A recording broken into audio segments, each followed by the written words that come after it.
Well, good evening, everybody. How are we tonight? Hopefully, everybody has had a great day. Happy Friday. We are back, and we are going to be doing, I don't know if we're actually going to get to the end of it, but we possibly may get to the end of Star Wars Outlaws, but there's a couple of things I want to go over, before we get to that. And I got to sneeze. Oh, God. There we go. My brain. Aylin, how you doing? Good to see ya. How are the things? Thank you. Okay. So there's a couple of things that I do want to go over. Because there wasn't much in terms of news yesterday. There really wasn't, but there were a couple of things that boy. There were a couple of things that, if I'm being completely honest, a lot of things didn't go over well for very specific reasons. And I'm going to talk about one of them. Okay. I'm just trying to get pictures of everything so that we have absolutely everything that we need. Okay. Good. Yes. And then where's that one? Okay. So we got that. And then you're going to hate this.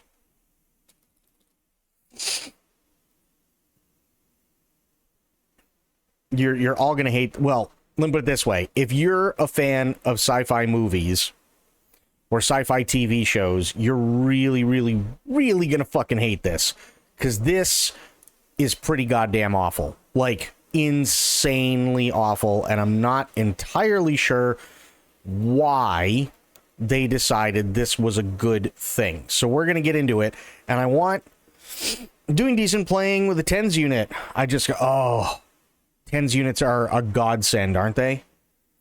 They really are a godsend. I love those things. Okay, so here we go. As you guys know, I am a massive fan of the Alien franchise, right? I've been a fan of the Alien franchise for a very long time. So, I want to show you guys a couple of things, okay? First, this picture, although somebody changed it into black and white, whatever, it still works the same. It's terrifying. Right? Just like this picture of the alien queen in Aliens. Again, terrifying. Just like this picture, an iconic picture, by the way, Alien 3, with Ripley and the xenomorph getting really close to her. Although I'm not the biggest fan of this next movie, it also furthers my point. Ripley with that human with the human xenomorph hybrid thing from Alien Resurrection. Okay? What do these four images all have in common with one another?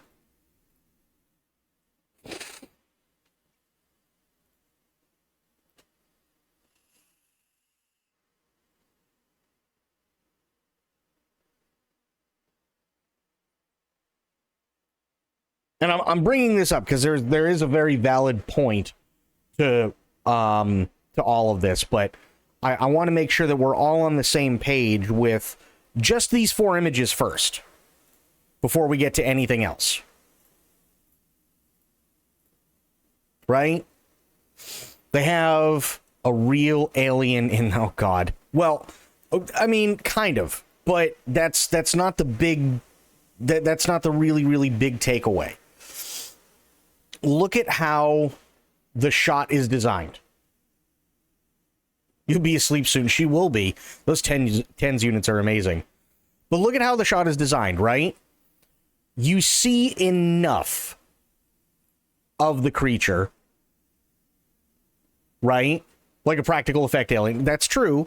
But you also see enough of the creature so that your mind can kind of go wherever it's going to go with this. Even in this, and I can't stand this movie, even in this, it's shot and it's lit to a point where things start to fade off as it gets closer or farther out of frame, and that's okay, right? They're disgusting. You can see all the, and I'm not even kidding, this is a thing, KY jelly, that this is actual, like, literal lube, and they just bought gallons of this shit and just smeared it all over the fucking alien for all the movies where they actually used practical effect, like, aliens, right?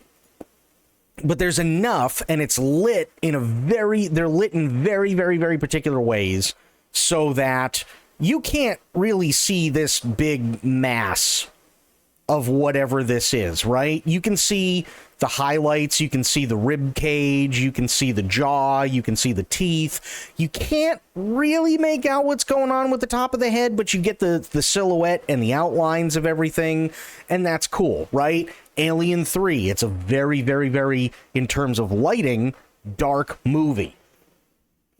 I can't believe how terrifying that movie was so long before computers were even a thing. Oh god, yeah. Alien 3, one of the first movies, by the way, to actually use, although it is dated, but one of the first actual big-budget movies to use computer animation in terms of actually making the xenomorph move. But this is an actual practical effect.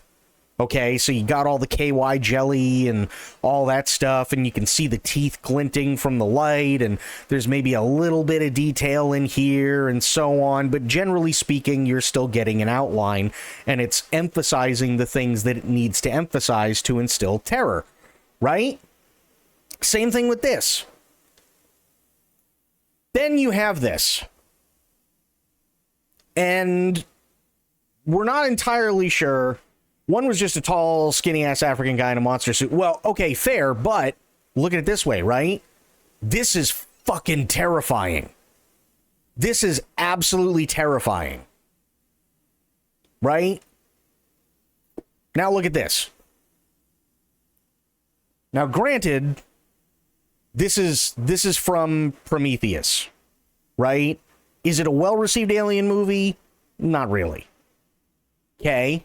What are we doing? We're talking about xenomorphs for a second, Fafo. And then this one comes from Alien Covenant. Again, not a very well-liked movie. It had some good points in it. And, you know, whatever. Then Alien Romulus comes along, and it's kind of, sort of, somewhat there, but you see how, like, you can clearly see that somebody is pointing a light underneath these two because the light is so fucking bright, it's actually creating bright spots in the teeth. Right?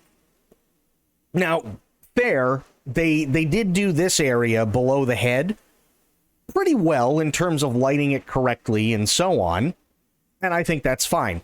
But why do I bring all of this up, including this monstrosity? Well, I bring this monstrosity up because, unfortunately, Alien Earth just did the dumbest fucking thing. Because even this, okay, sure, it's brightly shot in some areas, but even still, it still got some dark spots to it.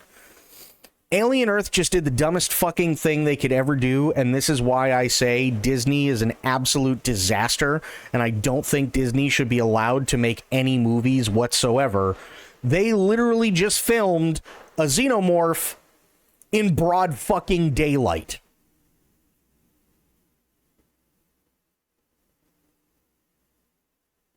Now, why is this important?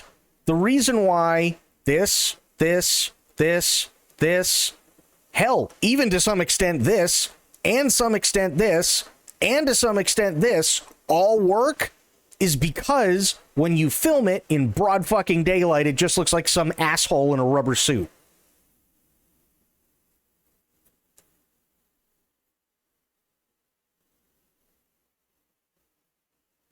Is there anything terrifying about this scene? And I'm actually going to go a little bit further with it. Forget even the looks. Wendy, this girl right here, can now talk to the xenomorph.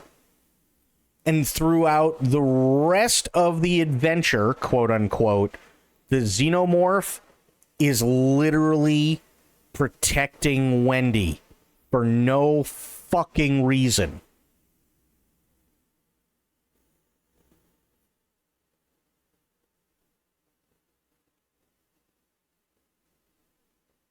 Yeah. The xenomorph is protecting this girl and her fucking absolute idiot brother for zero reason. So we've gone from this to this to this, all beautiful lighting, right? And it brings the point across and lets your mind wander, even in Alien Resurrection. Granted, terrible fucking movie, but you can still see, okay, they're trying, right? They're trying to get the light direction where it needs to be, because you don't need to see all of it, you just need to see enough of it. Even in this, they kind of, sort of, somewhat tried, but it didn't work. But you can appreciate at least the effort, because this is an entire CG model. This is not a practical effect, right?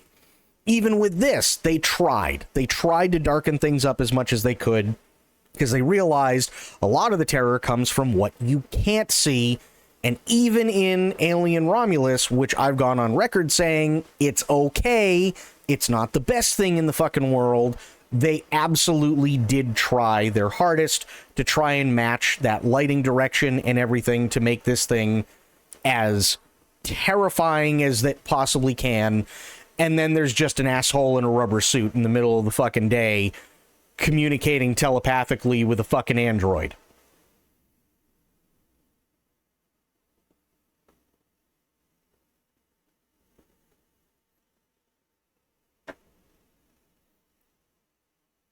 So, yeah, my opinion of Alien Earth, not all that good, if I'm being honest. Not all that good. And as Spoiled brought up, right? She said, I saw this movie in theaters with my parents when I was about 4. I covered my eyes through the entire E.T. movie after seeing this shit. Fair enough. I mean, there are so many iconic moments in 1979's Alien, right? The chest burster sequence, the sequence where the face hugger just throws itself out of the egg and onto Kane's face. The chain room where the guy is in there and you see it in the background, but you don't realize you see it until it starts moving and then it slinks down and comes up behind him.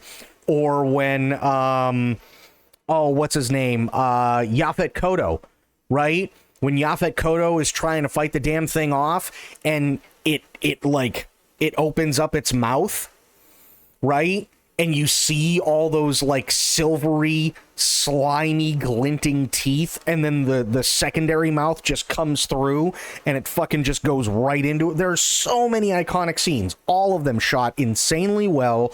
The lighting is shot so fucking good. Okay. 1986's Aliens, right? Absolutely fantastic movie. Not only was it a fantastic movie, was also recognized by the Academy Awards. When's the last time you heard of a sci-fi horror action movie even being nominated for an Academy Award?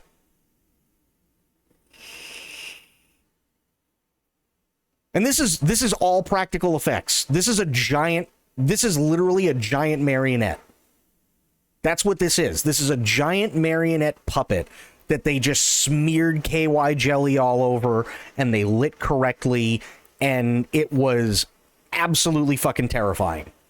1,000,000%. Aliens was just as terrifying as 1979's Alien, except it had action elements in it. It was so well done. Alien 3. This is one of the iconic moments from Alien 3, right? She starts falling in love with, I can never remember his name, but she starts falling in love with this one guy, and they're flirting with each other back and forth, and the alien comes down through the ceiling, literally fucking tears him open, and she tries to hide, and this thing comes through, and it gets, what, maybe 2 inches? Maybe 2 inches from her face, and it's snarling, and the secondary mouth comes out, and everything. It's terrifying. It's absolutely terrifying.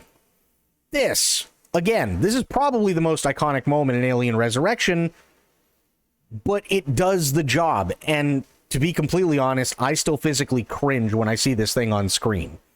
The movie sucked, but the design of this definitely left an impact.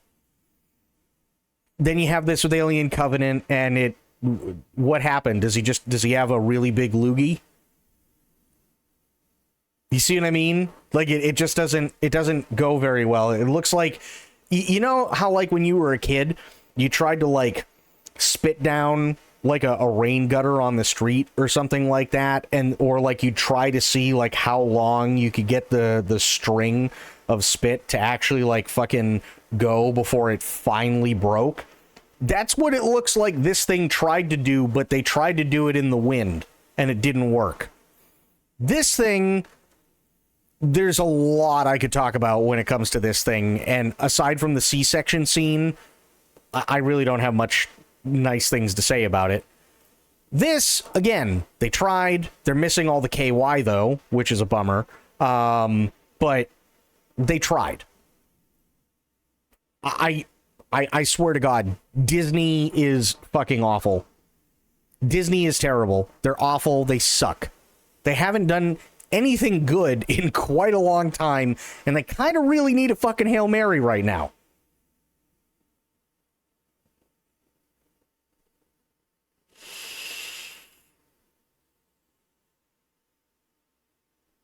Waiting.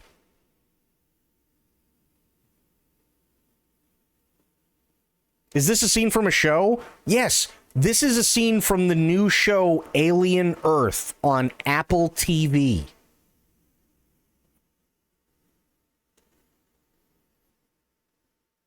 No one would ever pet one of those fucking things. Well, here's the thing, and this is where everything really starts to go to shit.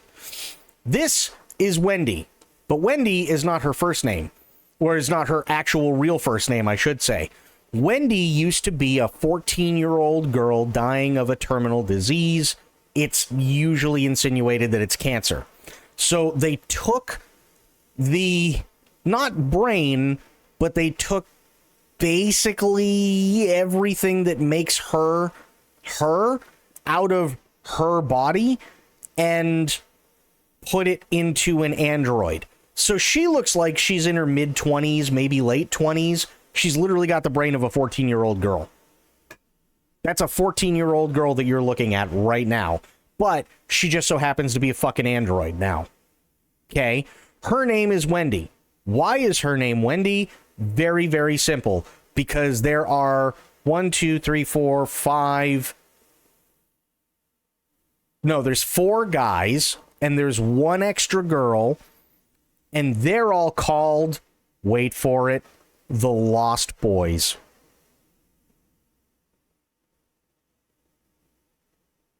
I wish I was making this up. I really, really do. I sincerely wish I was making this up.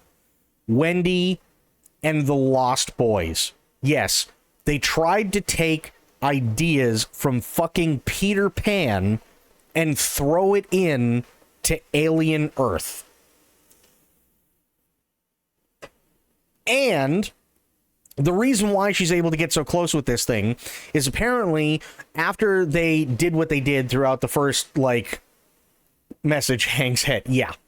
And what they tried to do is after the first, like, 6 or 7 episodes, what they decided to do was bring all the androids back to the facility where they were created and then try to implant teeny tiny little xenomorphs into the brains of all the androids, but it only kind of worked and only 100% worked with Wendy. So now Wendy can telepathically communicate with this asshole in a rubber suit. And because now she can communicate and touch this asshole in a rubber suit, this asshole in a rubber suit spends the rest of the fucking episode and the last episode, if I remember correctly, literally just protecting Wendy and her pussy of a brother.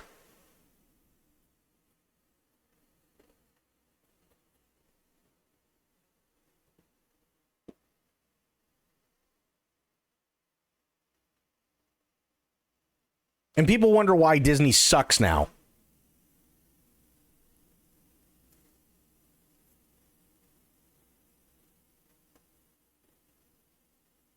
Do we get some answers at least? Answers to what? It really depends. Because I can give you the entire synopsis of Alien Earth. I've watched all of it. But I could easily... But it just really depends on what questions you have. Because there are definitely going to be some where the answer is going to be, don't know. I can absolutely tell you that.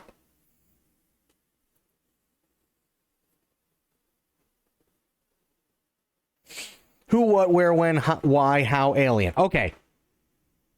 Let's rewind. We'll rewind a little bit. Okay? Give me 1 second. We're going to rewind just a teeny tiny bit. Let me bring up a thing. Let me see if I can find an image to show you how dumb this all starts out. It's really bad. It's really bad.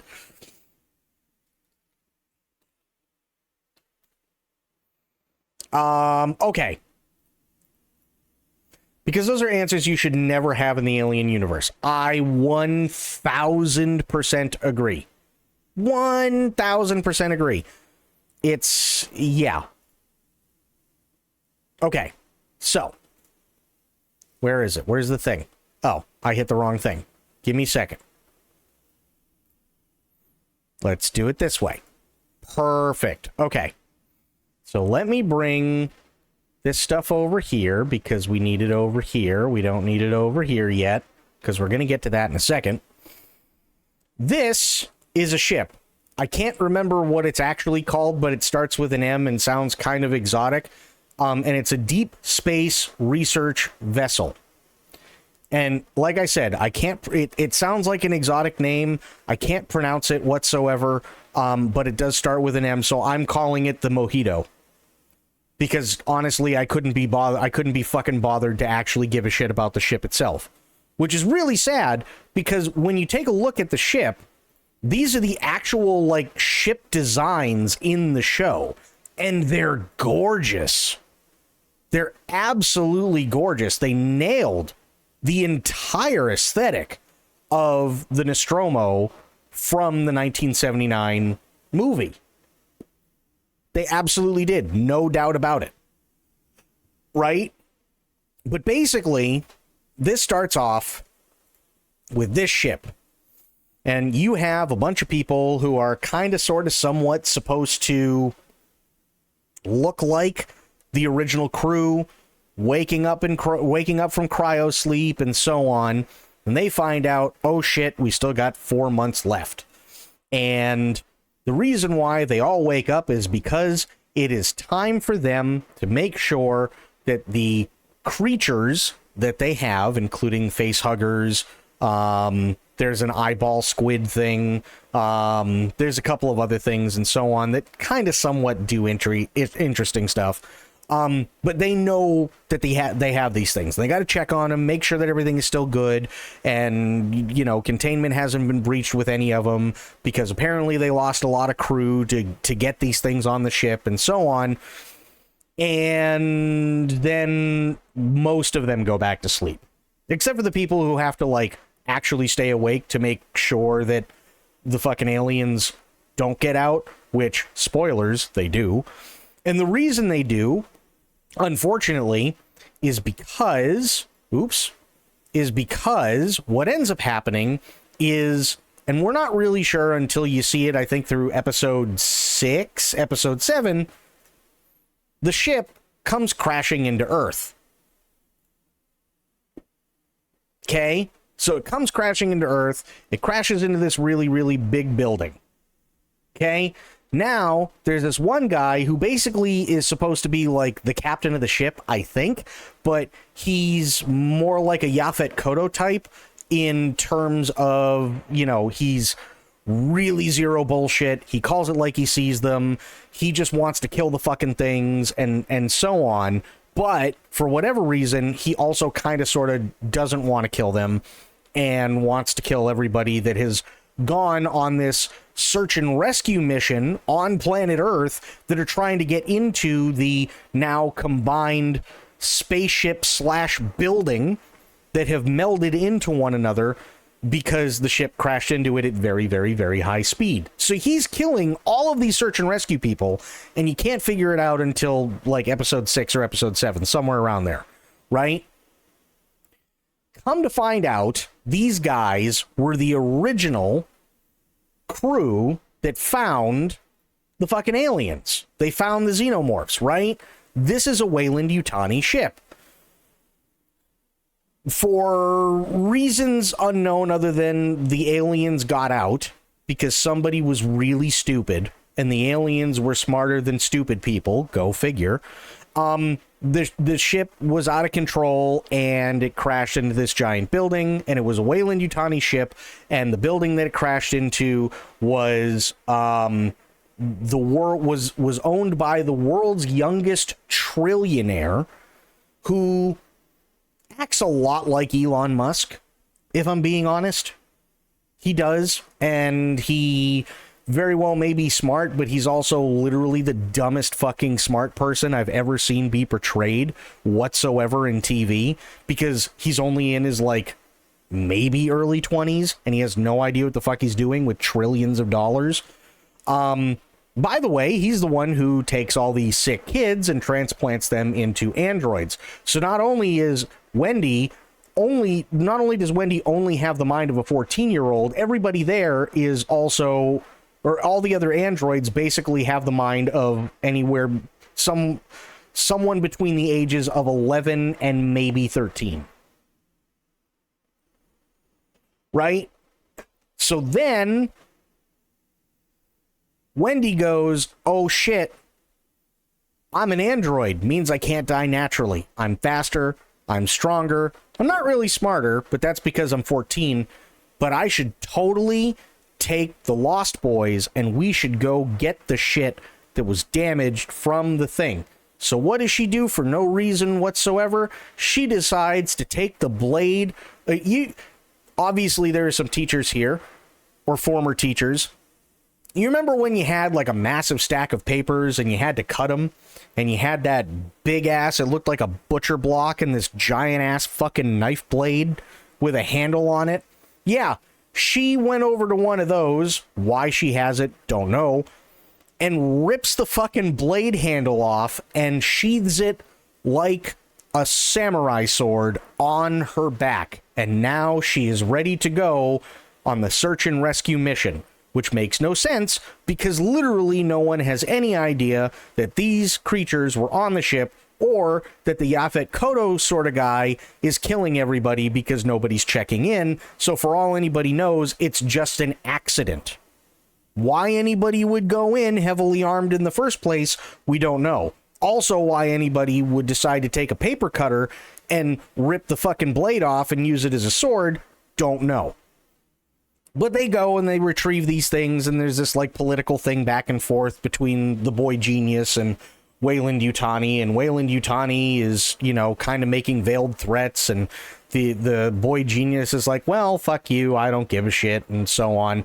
And then after they do all of that stuff, then it's shown that the Yaphet Kotto kind of guy was actually working for Weyland-Yutani, and the rest of the crew was deemed expendable, and he's not actually an android. He's just a human, but he's just kind of a piece of shit. And Then after that's established, which is actually really, really sad, what ends up happening is all the androids go back and they have these things put inside their brains so that they can try to talk to the xenomorphs now that some of them are fully grown.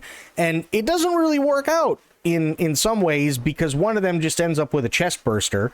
Now, they don't realize that he's got a chest burster in him, but they take him while he's in great pain to basically the island of Dr. Moreau, and they try to get him some help, but then the fucking thing bursts out of his chest and then runs away, and they go, oh, well, that sucks, and then just drag the corpse along for no fucking reason. In other instances, there is an 11-year-old Indian boy who is now in the body of a 30-year-old Indian man who decides, well, because I'm dumb, maybe I think it would be kind of fun to see what would happen if I let one of the facehuggers out and, you know, impregnate one of the fucking scientists. And he does that, and it goes about as well as you would expect. And then we come to Wendy, and unfortunately, Wendy is the one who gets to actually, like, talk with the xenomorph, and she's able to tell the xenomorph that basically they're not there to hurt the xenomorph. They actually just really want to get it back home. Do we know where home is? No. Why do we care? Don't know. And then from there on out, Wendy and her pussy of a brother decide, well, we need to stop the boy wonder from doing all these horrible things to these xenomorphs because it's horrible. And then the alien protects the both of them throughout the rest of the series.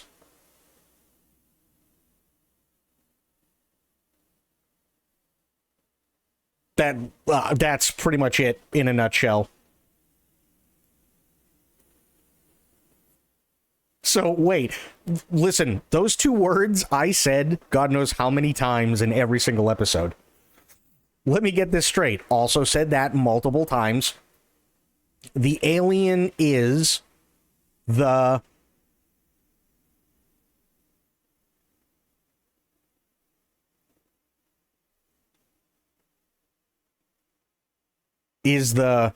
victim. Yes.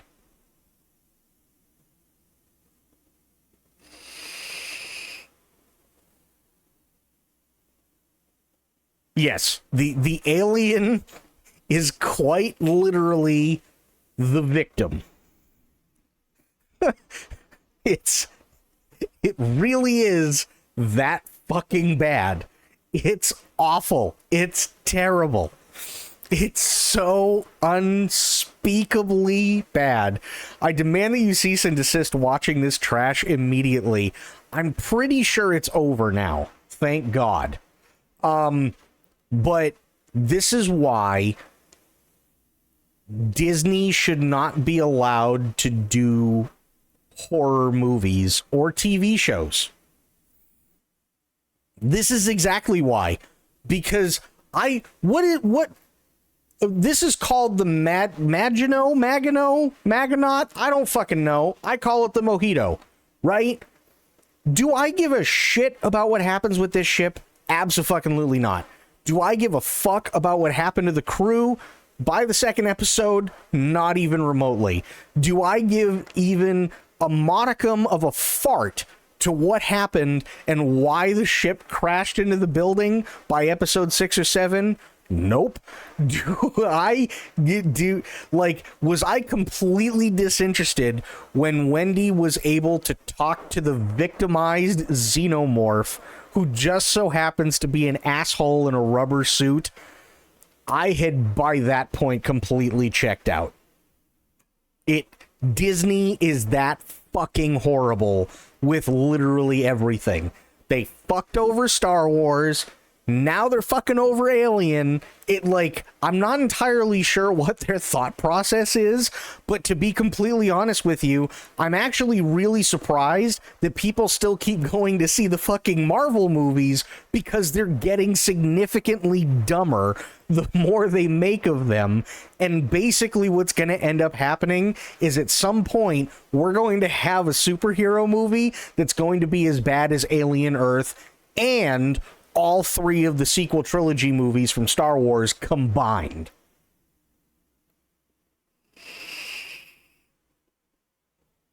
Disney should not be allowed to make movies of things that they do not understand.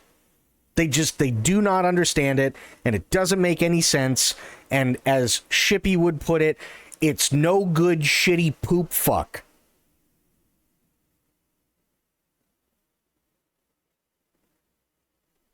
That is about probably, aside from like the sets, because the set design was amazing, by the way. I loved the set design basically wherever they were. It doesn't matter what set it was. The set designs were fantastic.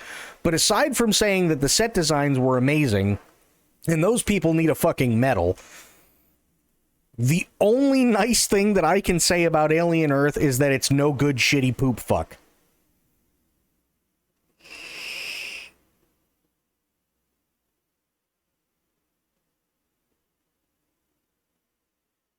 Next. Yeah. Yeah, pretty much. It really is no good, shitty poop fuck. Okay, so I'm going to keep it on this image for a second, and then after that, we're going to get to the Battlefield 6 stuff, but after we get through this stuff. So I remembered today that there is a game, and I checked out the game, and it isn't out yet, and all it says is Q4 2025. And I'm really hoping that that means Christmas, because the name of the game is I Am Jesus Christ. And I really, really, really want to play it, because that's the game, if you remember correctly, where Jesus Christ has Iron Man lasers come out of his hands, which I think is fucking awesome. Now, hang on, because I got to bring something up, because this was one of the best fucking things I've ever heard in my entire life when it comes to a review, and it makes me want to play the game even more. Here we go. So, it sure is Jesus. And as an ex-evangelical, I wanted to try this. This is the demo, by the way. I wanted to try this for a goof, but like, it's really bad. So if I were going to do a Jesus video game, I'd probably do the cool shit, like God calling down from heaven when Jesus is baptized by John, whose character model is not nearly Wilderness Daddy enough. But no, you do a sword drill minigame at the pearly gates, and then non-daddy John is just like, okay, here's John, who is way too daddy. Isn't he supposed to be like 15 when he meets Jesus? And Andrew, take them to their nap mats and make them a snack. The 40 days in the wilderness? Not in this good Christian game. Like, we couldn't even get Satan tempting Jesus once. That would have looked awesome, and the first miracle should have been profound and epic. Boom, water to wine. Wait, no, it's another fucking minigame, but worse, because you go through biblical relics at low relief facades on a bridge to the pearly gates. I dropped the commandments over the side of the bridge. Like, am I going to hell? Seriously, this game could be much more fun and do more than just word for word recounting the Bible. The wilderness environment design was the best part, and Nazareth and Cana are quite good looking too. The gameplay, character models, and the writing, not to criticize scripture so much as the adaptation to this medium, just don't match the scenery.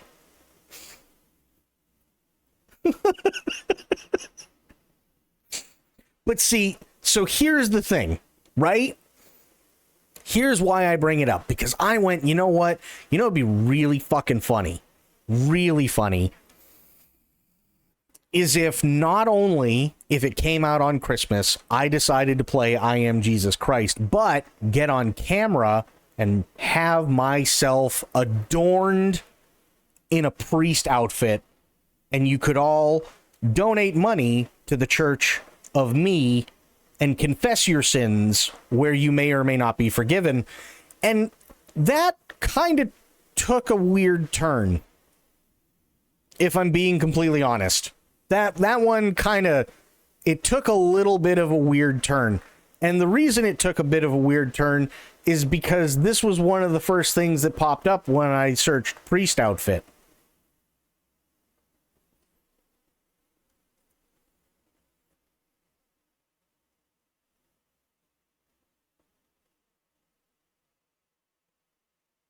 And then it gets better. Just wait. Then there was also this one, which is a bit more like if Jesus was like a comic book superhero. That's a skin suit, by the way. Just saying. And then it didn't get much better.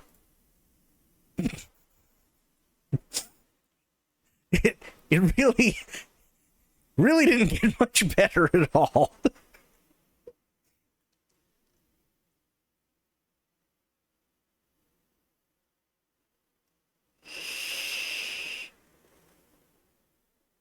Now, granted, when you type in priest outfit, there are a lot of priest outfits. You could be like a Gregorian monk. You could have like a bishop's outfit. You could have a cardinal's outfit. I didn't see a pope outfit, but I'm sure it's out there. You can have, you know, your traditional like priest outfit. You can have like the all black Cossack that and Anglicans wear, you know, stuff like that, right? But I was like, I'm not entirely sure this is what Jesus went for.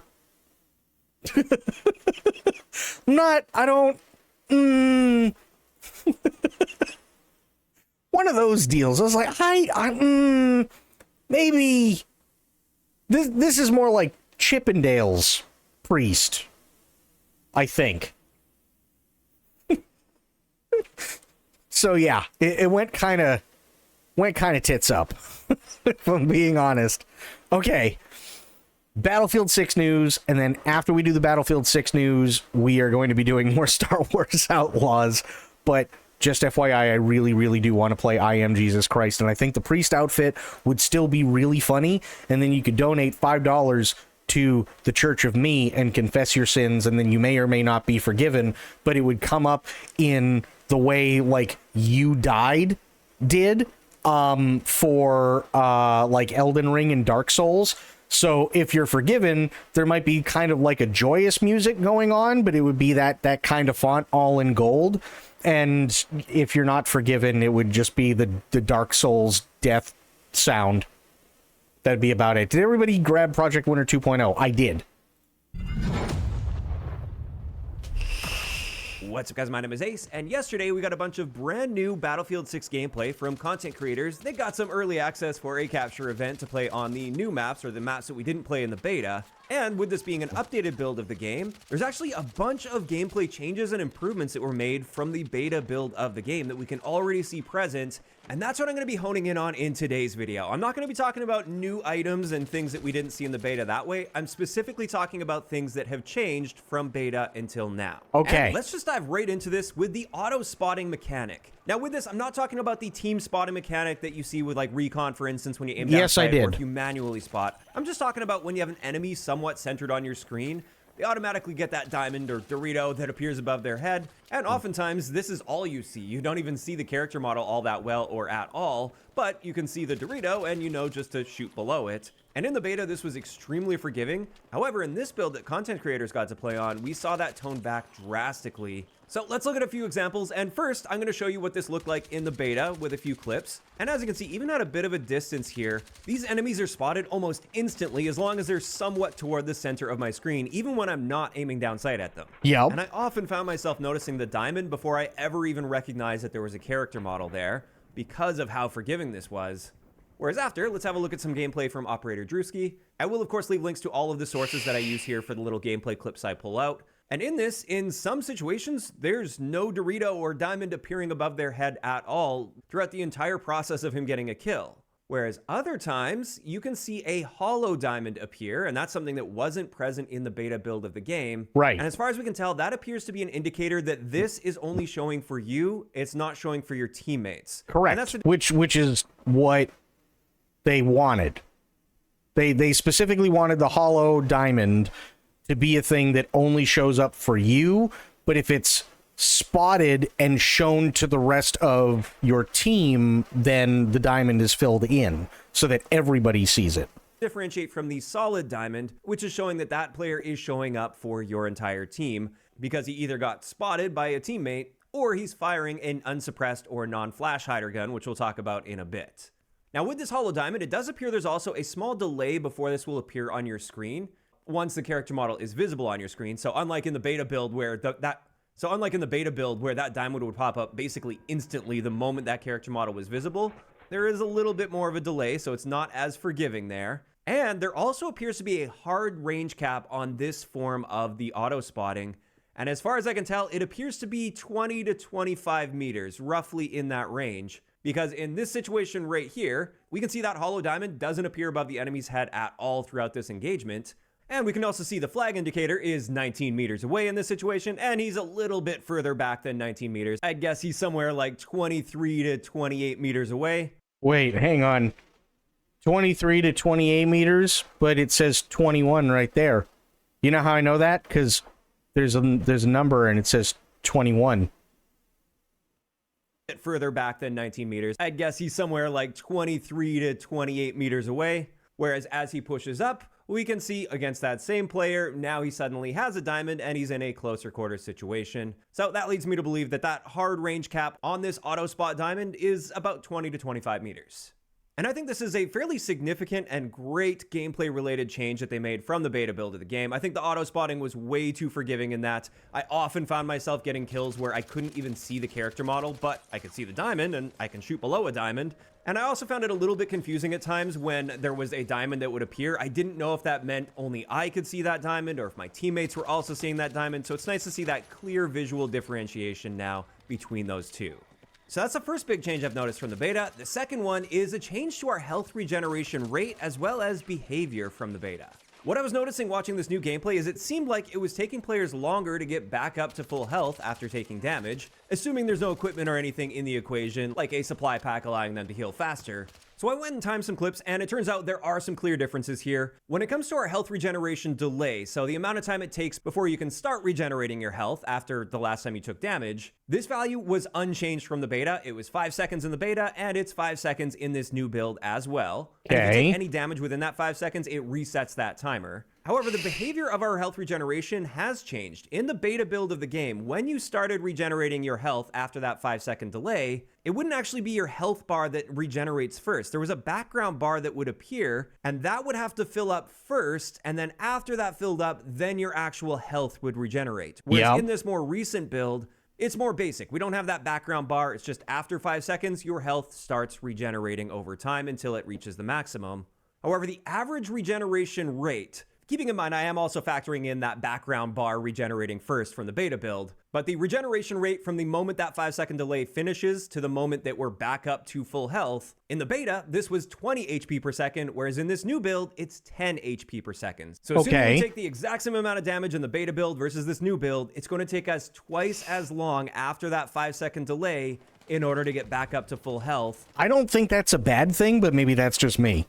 With this newer build of the game. So very noticeably slower there. Now, of course, you can still use supply packs to trigger that health regeneration immediately and regenerate at a much faster rate as long as you're standing within the radius of it. And speaking of those crates and the radius, there were a couple other changes that were made here in this build. The first thing is the green indicator that would surround it and would get kind of spammy in the beta. That has just been removed entirely, so you're not going to see a bunch of green circles on the ground everywhere. And another thing I've seen pointed out a few times is in the beta build of the game, with this crate, it also resupplies your gadgets if you're standing within the radius. And in the beta, if you were regenerating one of your gadgets by standing in the radius of the crate and then you moved away from it for a brief period of time, it would actually reset that progress. So then when you get back on the crate, you have to start from scratch with regenerating that. Whereas in this newer build of the game, it pauses your progress and you can pick up where you left off when you get close to that crate again. Okay. So that's an interesting change, and it's nice to see that that's going to be a lot more forgiving in that way.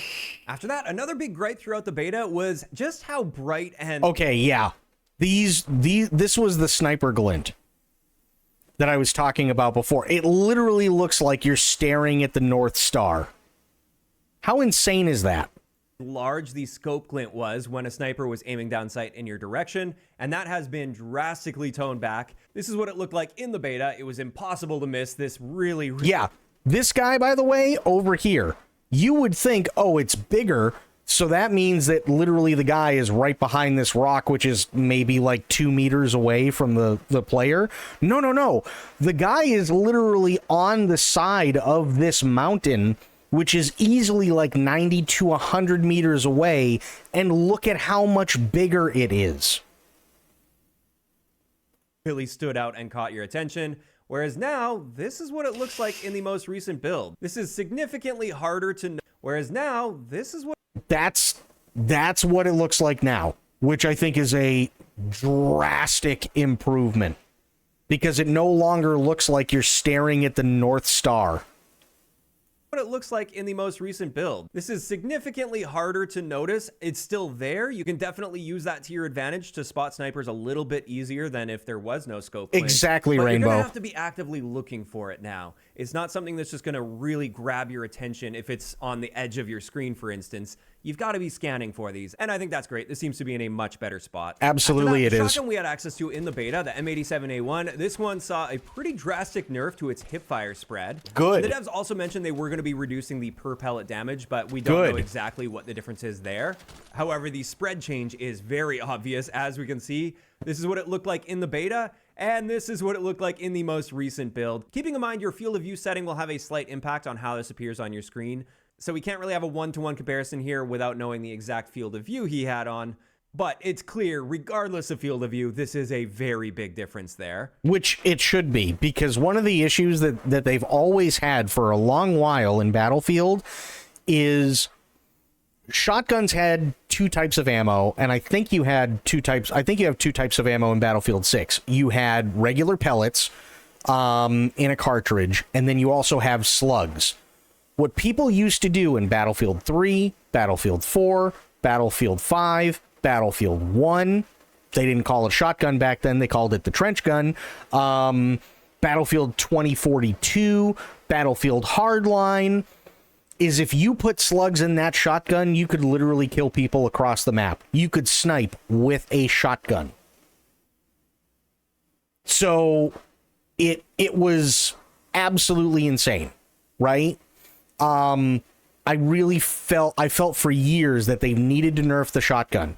A shotgun is supposed to be insanely devastating, regardless of the type of ammo that you have, when you're within a certain distance. That's its whole purpose.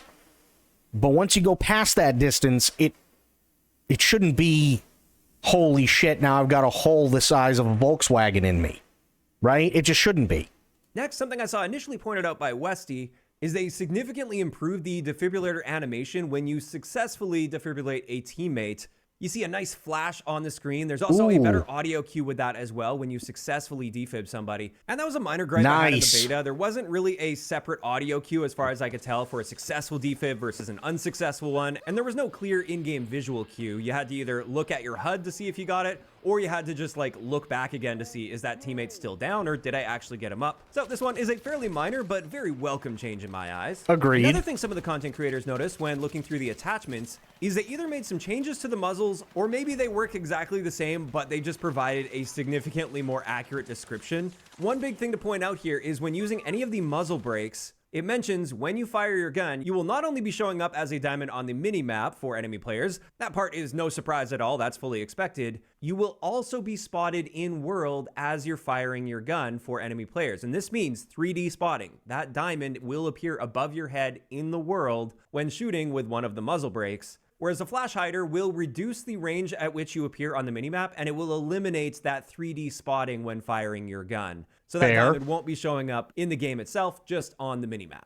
And then finally, there is one particular setting that wasn't present in the beta, but is now present in this build, and this is the ability to toggle on or off that interior minimap zoom setting, which in the beta you might have noticed by default, when moving from inside a building to outside a building or vice versa, your minimap will scale accordingly. So inside a building, it'll be much tighter, and outside it will zoom out automatically.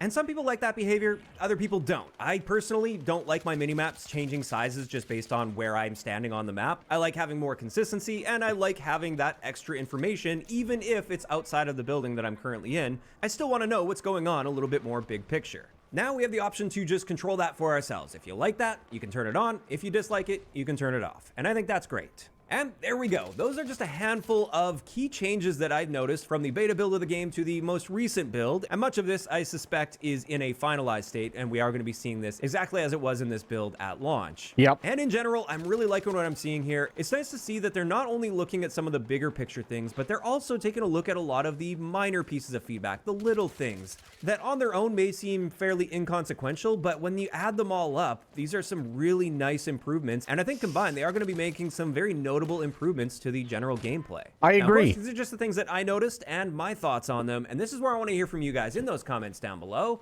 For those of you guys that have been watching the gameplay from these creators from the most recent build, are there any other changes you've noticed from the beta build of the game to this most recent one? And second, how are you feeling about the changes that I outlined in today's video, like the change to the auto spotting or the health regeneration rate? Just let me know all of those thoughts down below. If you enjoyed the video, a like rating is always appreciated. And don't forget to subscribe for more if you haven't already. I'll talk to you guys next time. So again, not bad. Oops. Not bad, right? Not bad at all. I think the changes, for the most part, are pretty good. I don't see an issue with that, but at the very least, please go like the video, subscribe if you like what you saw here, for sure. You know, it is a big deal. He is a content creator. I don't want to just throw this video out there and not give attribution. So please, at the very least, go like the video. I would greatly appreciate it, because obviously he gives us stuff to talk about, and I think that's fantastic. But I mean, what do all of you think? I think the changes that they're making are fantastic, especially that sniper glint. That sniper glint was so bad. It was so bad. My personal opinion, especially when it comes to the glint itself, is, where is it? Yeah, sniper glints, okay? I don't feel like you should be looking at anything remotely close to this when it comes to a sniper glint. I feel like snipers, and it doesn't matter what you want to call them, sniper, recon, whatever, but I feel like if you're going to be recon, or if you're going to be a sniper, whatever you want to call it, your entire purpose is to remain as hidden as possible. Now, they're giving you, as somebody who's going up against them, an out, right?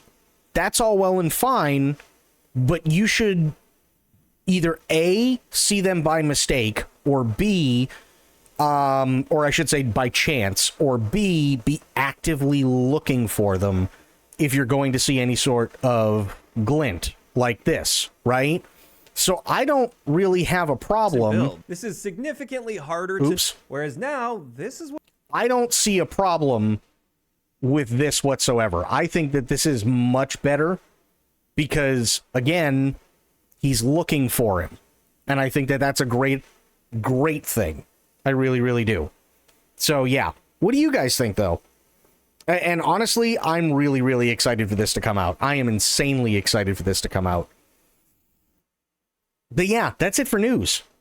That is it for news. We're gonna switch over, and we're gonna do some more Star Wars Outlaws. I've been having a lot of fun with it. I think we're towards the end of the game. I think. Star Wars Outlaws. There it is. I'm actually, like, genuinely impressed with Star Wars Outlaws. I think it's done a really fantastic job. Also, Rainbow, it's good to see you. How you doing?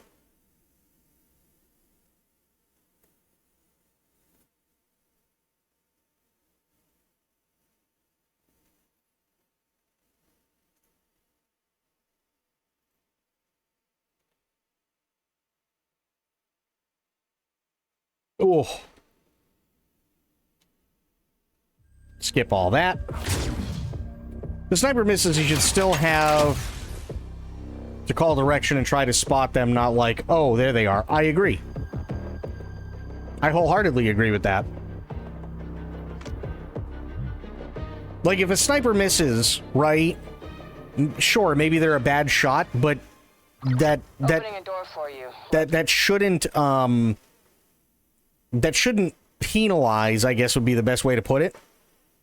Under no circumstances, if a sniper misses, and you have no idea where that sniper is, it shouldn't penalize the sniper for missing a shot that is probably already difficult because A, you're doing it at range, B, and more importantly, the target is moving, right? It just, yeah. Just got home making some chicken parm Alfredo. Nice. The turbo lift. Take it. On it. You're making chicken parm Alfred. Awesome. Poor Alfred, though.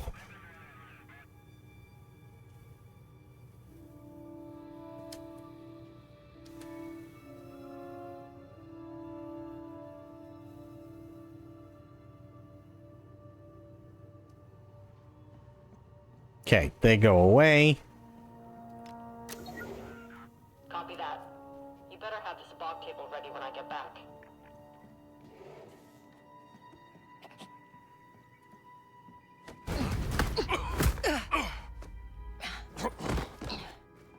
I'd take this boredom over a I see a vent on these schematics. It'll get you above the room.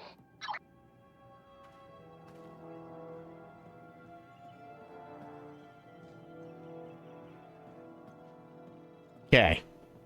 You see a vent on these schematics? It'll get me above? Where's the vent? Ooh. Thing to steal. Nice. Oh, okay, I see the vent now.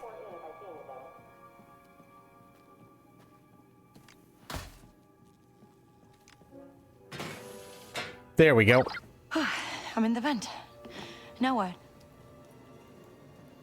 Hello? Imperial big shots. I'll be the here. first ever to be killed by Batman. True. I came alone.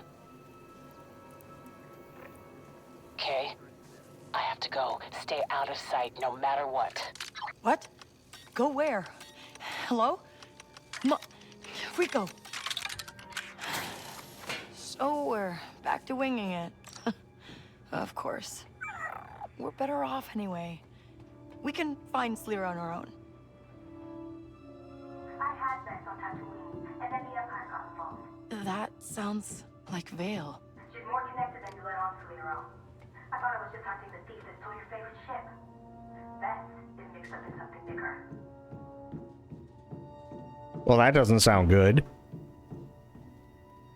I expected more from one of the most expensive bounty hunters in the Outer Rim. I'm out. You stop now? I recoup my losses. I'd say your meager fortune on Neamos should cover it. How could you possibly You're know? mine, Belle. Finish the job.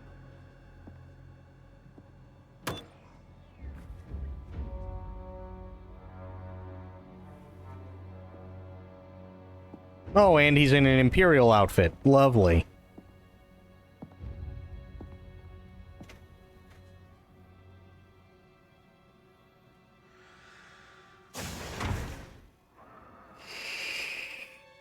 Well, this is a surprise.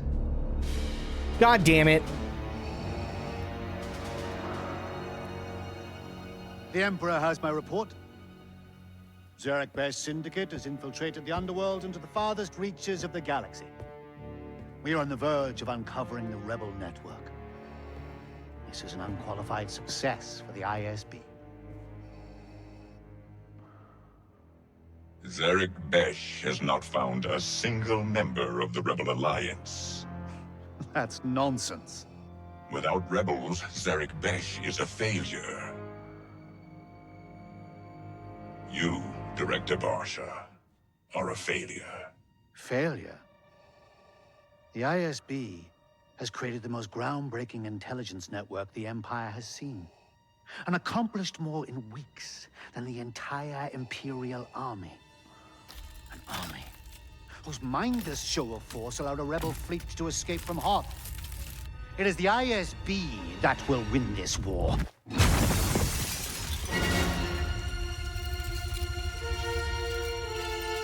I'm so close.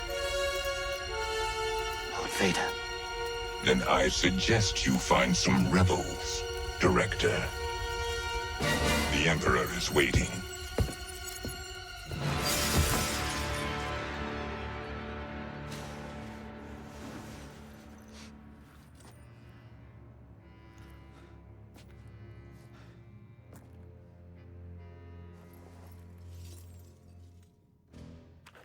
Ready my ship. Now.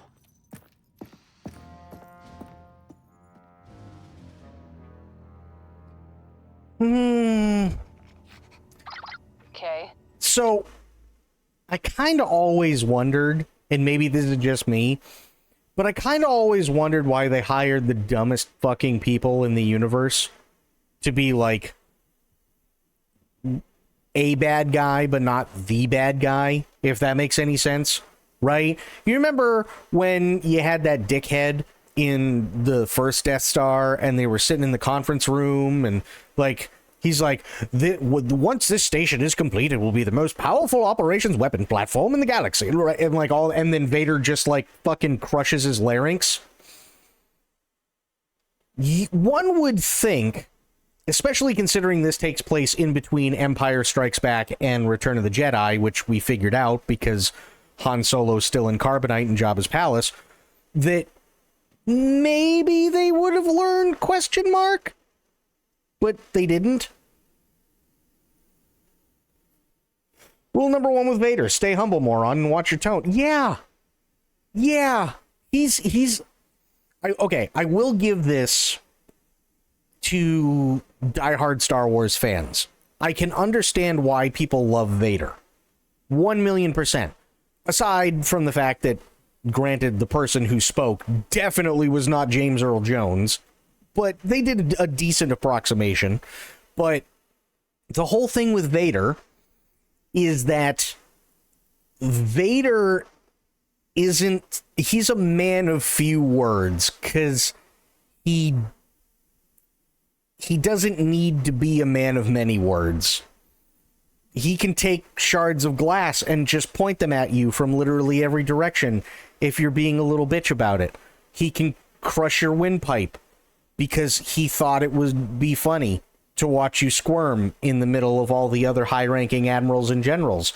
He's literally the guy who could fold you into a pretzel and shove you in a microwave without a drop of blood being spilled on the floor, because you don't want blood on, the Death Star's floor.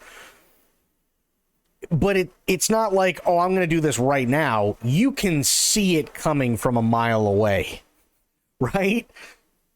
So why would you decide it'd be a good idea to argue with somebody like that? If it was me personally, and I was that dude, and I was arguing, as soon as I started to see the glass start to crack, I would have shut up. I totally would have shut up. Or if I heard a crack in a glass, I would have been like, nope, he doesn't like what I'm saying. He's going to say his piece. I'm going to bow. Yes, Lord Vader, I apologize. I will do better. I will redouble my efforts. Do whatever needs to be done, yada, yada, yada, so that I don't turn into a pile of goo. Maybe that's just me, though. Okay, what do you see? I'm not sure. I can't... Kiddo, eye on the score. Yeah, okay. We got a big problem. Sliro just met with someone who... I don't know, he just tore the room apart. Sliro's Imperial. He's an ISB director. Did you know? What? I'm not that crazy. This is bad.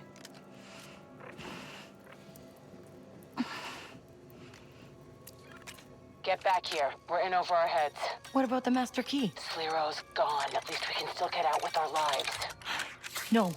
If you want to run, fine. But I'm getting those codes. If this is Sliro's base, he's got to have a bedroom or a safe or something. Give me a second, but keep moving. If he does, it'll be close. You should be right outside now. Doors are sealed, though. Run on a separate circuit. Got it. I'll find a way through. I think I found his private quarters. You're on the right track. But, Kay... I can do this. I got it. All right. I would have instantly said, Lord Vader, he acted like he was equal on Vader for a bit there. I was like, oh, I mean, well, that's the thing, right? Is like, one would have assumed, especially in the time frame that we are in, if Vader is around, maybe word would have gotten out at some point as to how you really don't want to be the guy who argues with the guy that can literally turn your lungs into liquid? Maybe?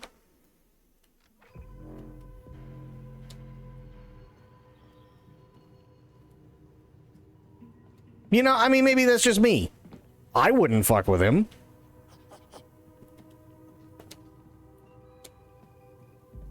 To me, that sounds like a really bad idea.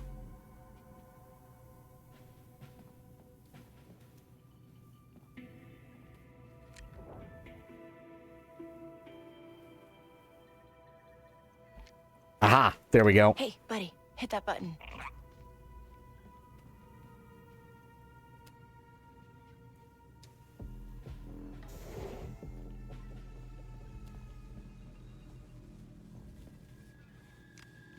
Oh, why am I... No, don't. You hold down the lever.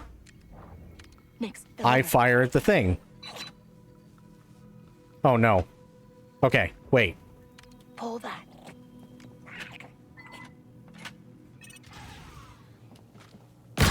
Door's open. Ow. I'm going in. And I'm on the cameras. You're still clear. Move fast, Kay. No way they don't notice this. Okay. Wordle.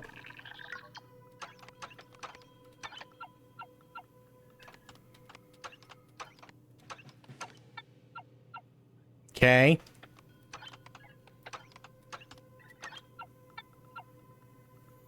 Okay, so 1, 2, 3, 4. All right. So I just got to figure out this one. There we go. All right, then. I think I found it. The passcodes are raw data, but I'm removing his permissions for you. Yeah, I see them replicating the base codes onto a data card. But he's going to see our footprint in the system. Can you get to the main terminal on the bridge? That sounds heavily guarded. You can do this, kiddo. Besides, we're dead if we don't. Makes sense. I heard the trick is to find out which syndicates you can work with. True. Careful, Nix. Stay out of sight. What the squad needs is more discipline.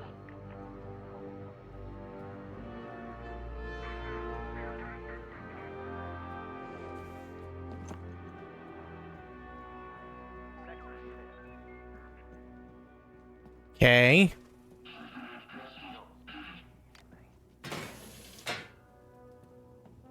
Reminds me of a little girl that was at the Star Wars experience at Disney. She was supposed to lightsaber duel him, but instead when he showed up, she bowed. Later explained she was a Sith at heart. I mean, listen, it's James Earl Jones, okay? Fair enough.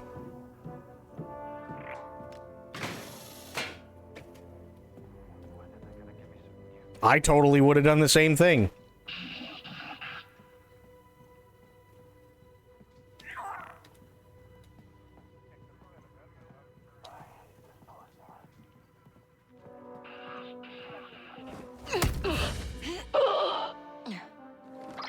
Hey, I see the terminal, but there's like 100 officers in here.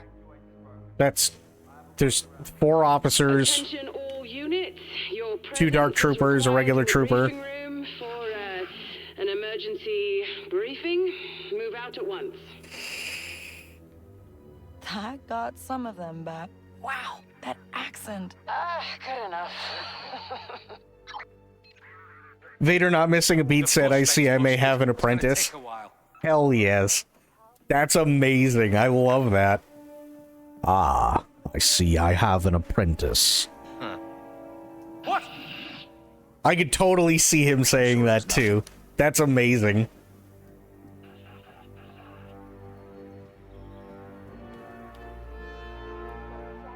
Trooper down!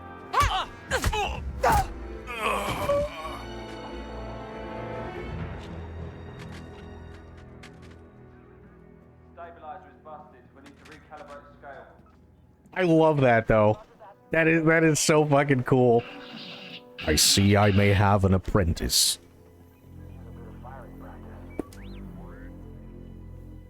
I talked to a trooper who fought on Hoth. Now that was a battle. R5 droid, I swear to God, you fuck me on this, I'm gonna come back and fry your ass.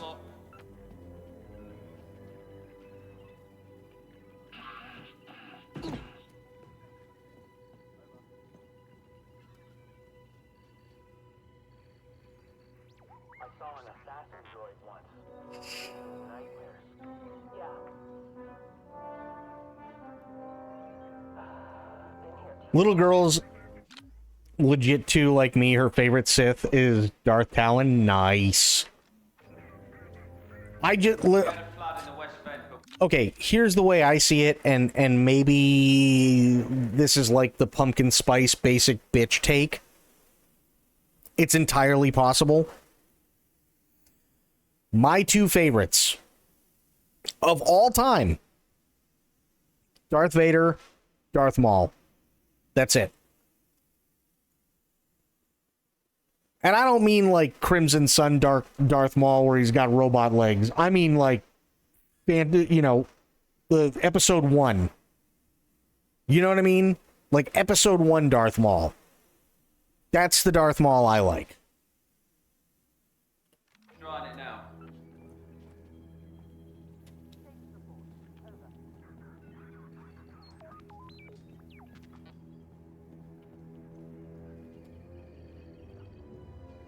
Stay away from those black market rations. An entire squad got sick. You said it.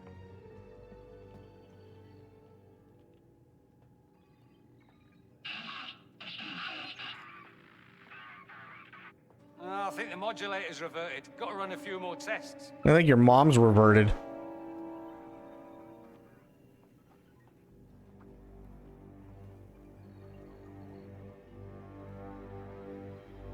Like, there's just...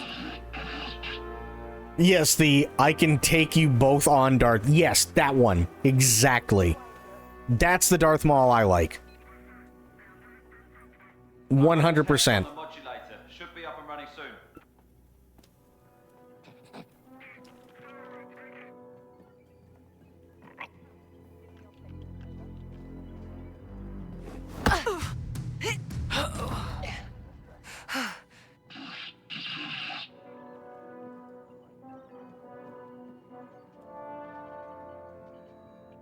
That, in my opinion, is the best Darth Maul. And Darth Vader is just like, fuck, I could literally rule this empire by myself.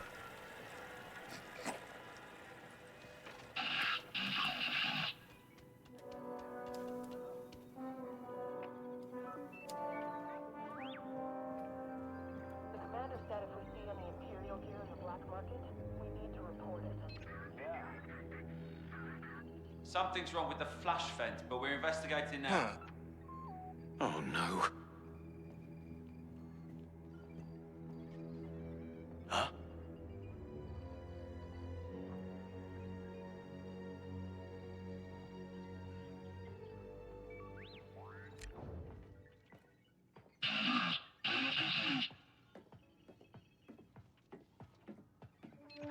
Next, Nothing to report here. it's showtime. The stabilizer's on green. Just one more. What is that thing?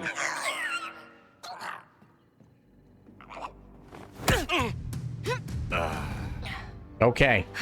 There's two. I'm trying not to upset these dark troopers because they're they're really bad news bears. Stabilizer is red. Need to take it apart to see what's wrong.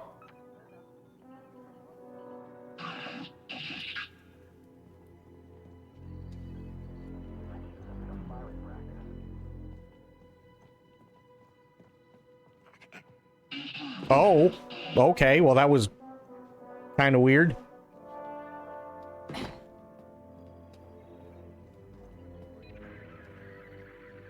The flush vent's busted. It's gonna take a while. Wait, I can whistle? I didn't realize that.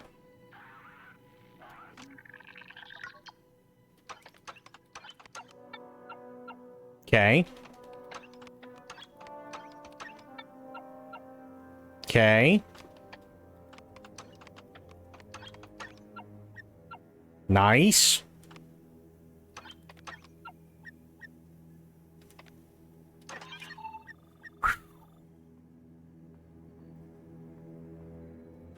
Vents open. Grant access. Okay, I just gave you access. All right, uploading now. Who should we pin this on? Rebels. They already hate him, right? Yeah, they always want to take credit for everything. Oh, and I found you a way out. Sending coordinates. Darth Talon meant a lot to me, not to be cheesy, but hell yeah, girl power. No. That totally makes sense. Okay. Absolutely. You okay? Okay isn't the word I'd use, but we're making it work. Just remember, it'll all be worth it. This job is how we tip the scales, take our little piece of a galaxy that's rigged against us. Talk later, Jalen. I'm trying to remember which one Darth Talon was. Was she the one that was in Obi-Wan? Or Kenobi, I think it was called. Was that Darth Talon? No.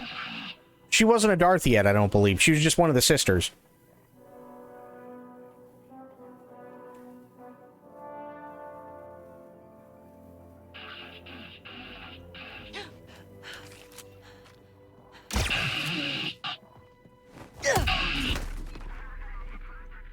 Fucking got him. I think the modulator's reverted. Got to run a few more tests.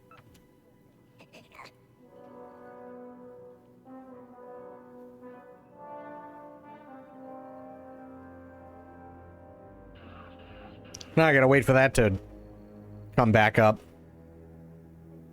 Because I'm really trying to be quiet.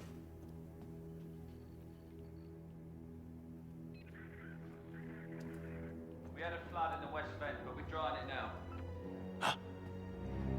What's going on? Nothing. What was that? Nothing.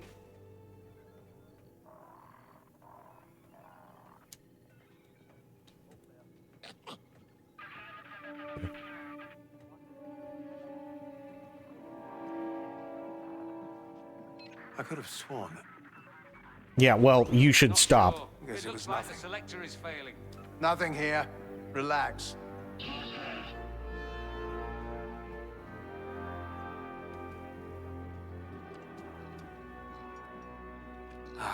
Schedule's killing me. Come on.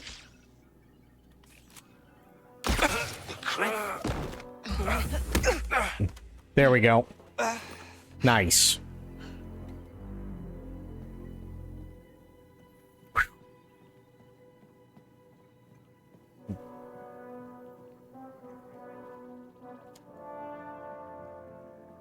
Oh, okay. I vaguely remember who you're talking about. Yes. Actuator's broken.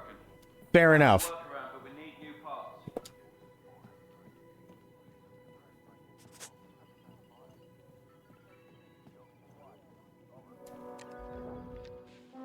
Okay, that opens the door, but I gotta shut off the cameras.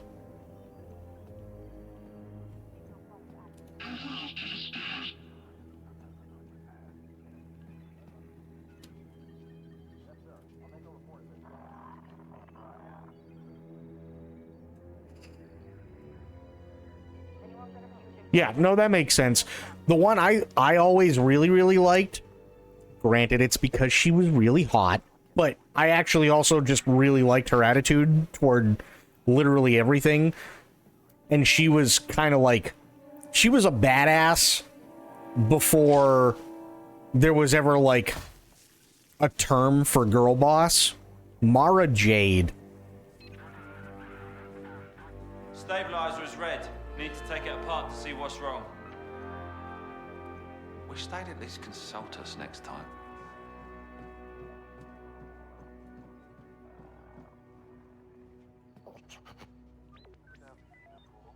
Okay, so he's coming up.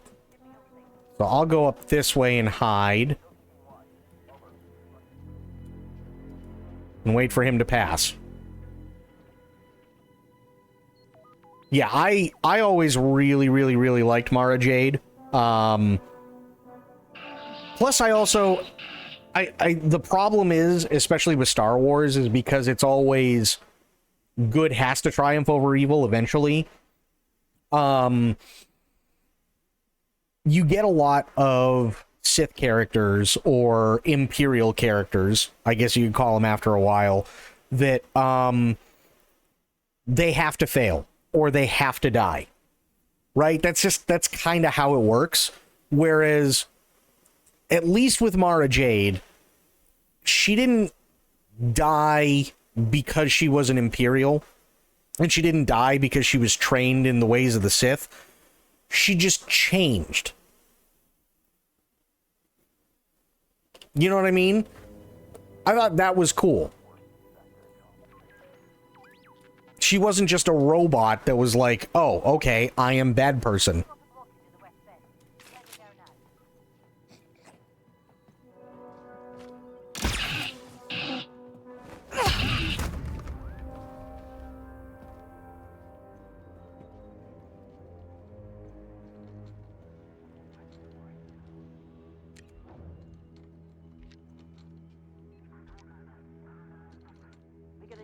Get him, Nix.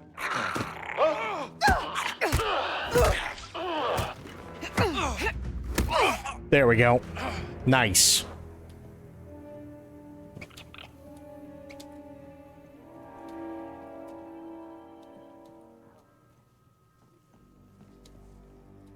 Okay. So I still got to figure out how to turn the cameras off. I just beat the piss out of everybody, but I still got to figure out how to turn the cameras off.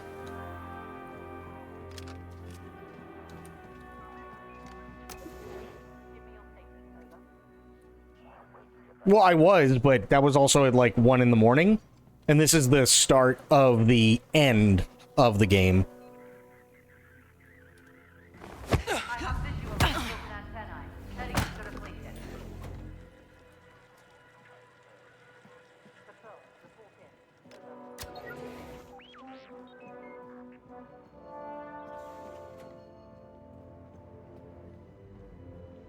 The alien race was immune to the Force, and Luke still ran the temple.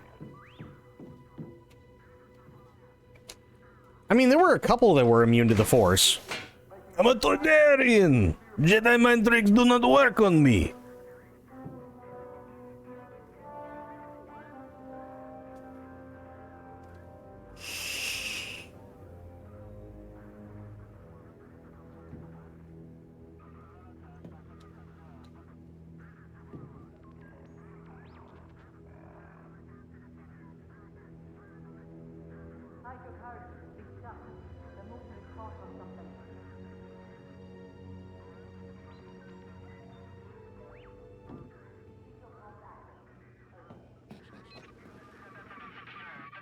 Any updates on the situation? Careful, more troopers. Get upstairs, just opened a door.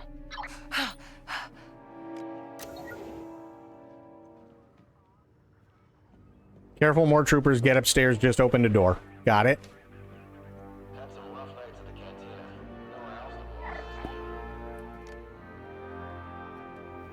How you doing, Corgi? How are the things?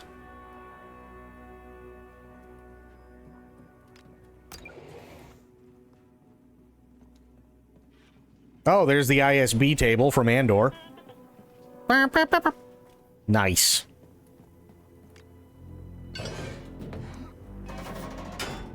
Doing good? Nice.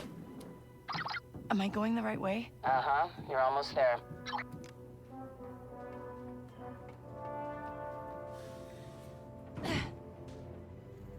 Kylo could have been cool, but they ruined him almost instantly. I agree.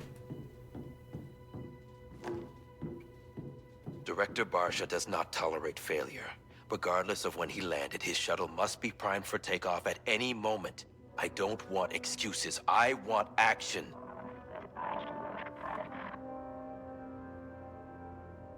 Feel a lot better now that I got my LASIK. That's a good thing. That's definitely a good thing.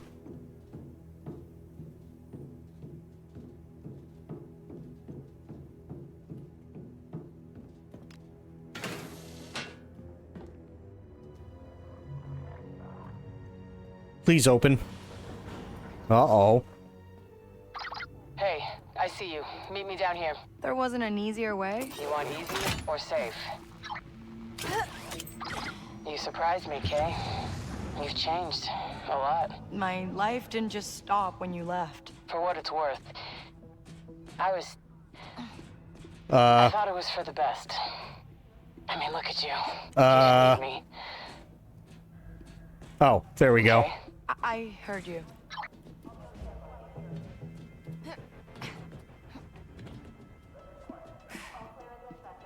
Oh, this is really high. I don't like anything about that. That's awful and bad. We should get lower.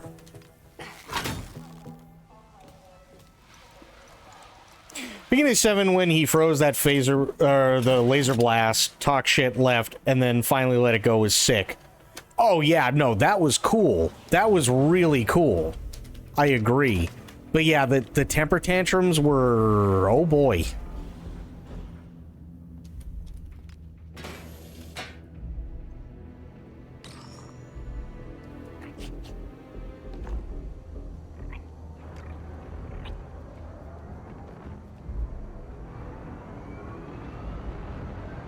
Going pee every 20 minutes sucks, but feeling like you're drowning and being smothered with a pillow sucks worse. Just saying. Well, that's totally fair.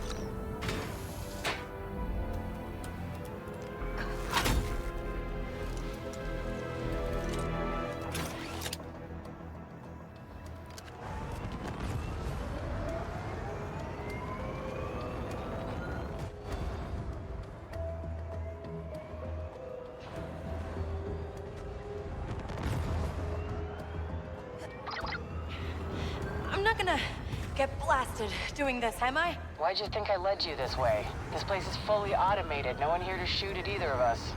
Good. Because this is Jesus. a lot harder than it looks. Better than getting blasted, kiddo.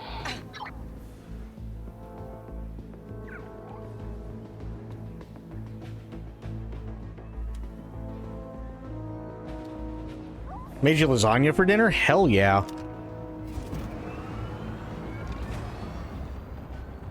Location, Plexus, duration 8 standard weeks. Mission, observe and record spaceport activity for elements of spice and weapon smugglers. Any sign of a Corellian YT-2400 light freighter takes highest priority due to a suspect ship being heavily involved in a local smuggling ring. Got it? Good at that. You've been running a lot of jobs. Or stopped. Just moved on to bigger ones. Yeah, that's the life. All right, final stretch. Let's get out of here. You know, you did okay. This worked out. Yeah. Garlic toast? Hell yeah, dude. Cool times. The good ones.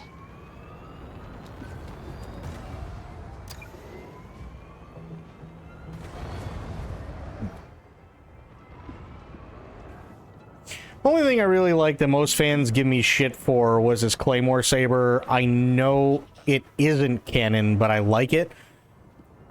Honestly, I think if there are things to nitpick when it comes to Star Wars, that's probably not even on my list of things to nitpick.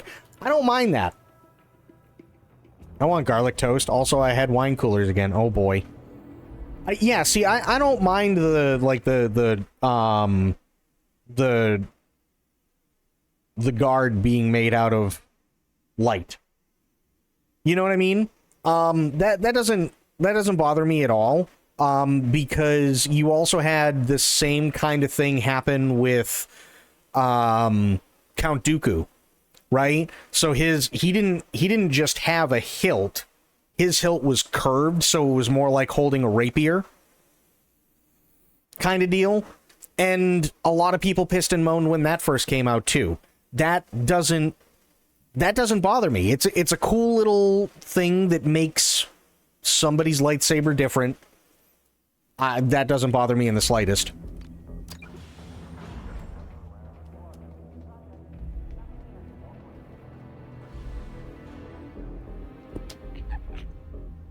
Plus, the combat style of Kylo Ren definitely led more to, like, Claymore than it did fencing or traditional sword fighting, stuff like that. He was more of, like, swing for the fences kind of fighting, which is what you do with a Claymore anyway.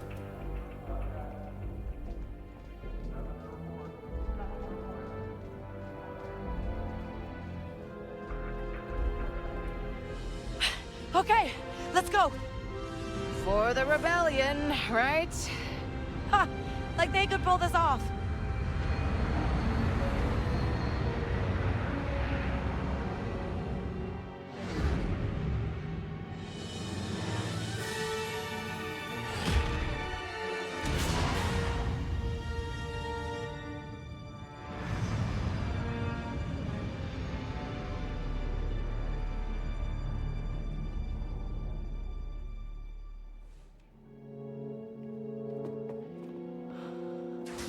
Told you not to come back, Kay. Was I supposed to listen? Looks just like I remember it. No need to change it if it's right. You okay? Sure. Just saw some things that, I don't know what we're walking into. Just tell them what they need to know. We got a problem. Zarek Besh? It's an Imperial front. Sliro's ISB. ISB? Imperial Security Bureau. The Empire's intelligence outfit. God eyes everywhere, and a hell of a lot scarier than troopers. If we're caught, it's not just us that's dead.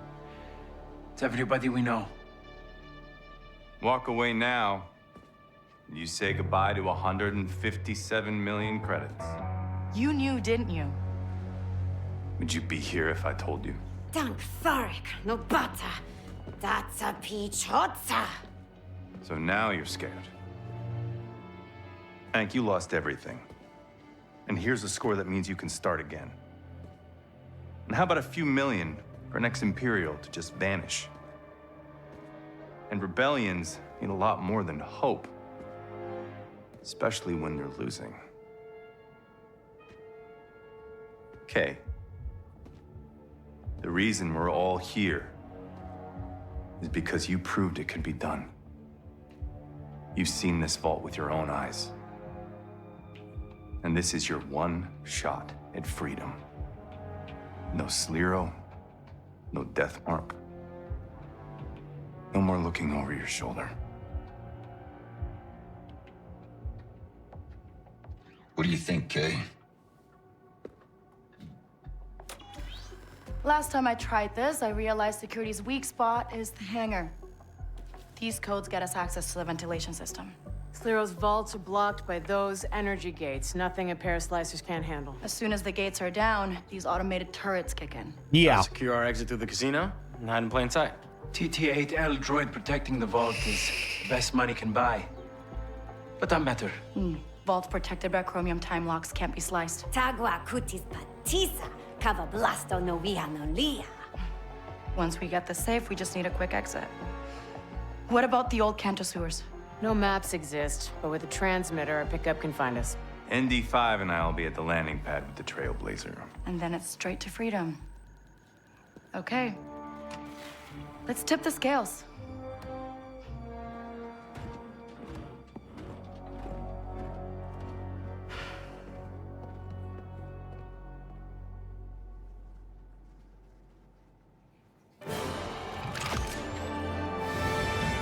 Oh boy. This is really well done. I really, really do have to admit that this is... The one thing I like about this is... Sure, Darth Vader was here. Still have not seen one lightsaber. Haven't seen a lightsaber yet. And I personally don't think that's a bad thing. And I really hope we don't see a lightsaber.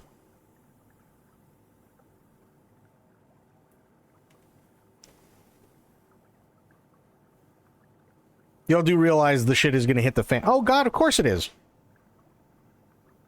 It's a Star Wars story. Shit always hits the fan.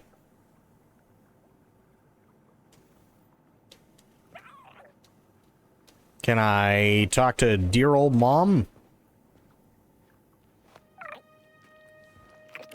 Tell me that's a fresh bowl. I don't think he cares. So, how's your leg? It's fine, Kay. And 6 kin think you're dead. I made my peace with them by fixing a couple of races in their favor. I thought you were out of the game. I still have a few connections. Yeah, you think Bram makes money off this place? Could at least update the menu. Been a little busy paying off someone's debts. Right. And besides, I'm sure you'll be out of here in no time, Rico. Hey, I've looked after Kay in my own way. Yeah? How's your leg? Easy, Bram. Well, that was fun. It was a long time coming. Listen, Bram, I owe you... We owe you. I guess for everything. You owe me rent. And to make sure you're breathing on the other side. Score or no score.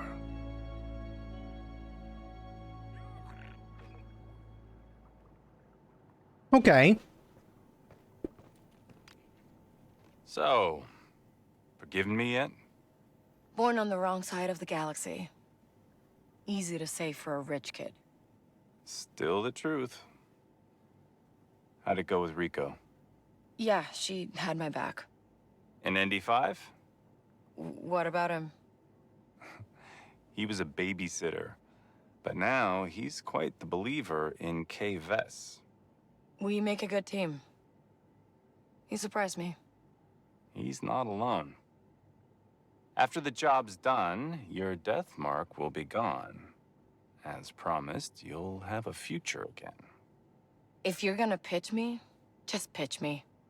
The Empire's busy chasing rebels across 100 worlds. The syndicates have exhausted themselves fighting each other. It's a once-in-a-lifetime opportunity. We could be partners. Build our own outfit. Together. What? Is that a joke? I don't joke about business. Good. Because you're not very funny. No matter what happens, I do believe in you, Kay. Always have. Can't Ferric. Okay, enough with the speeches. We'll miss our window. I'm still trying to figure out why this guy has put so much faith in us, but sure.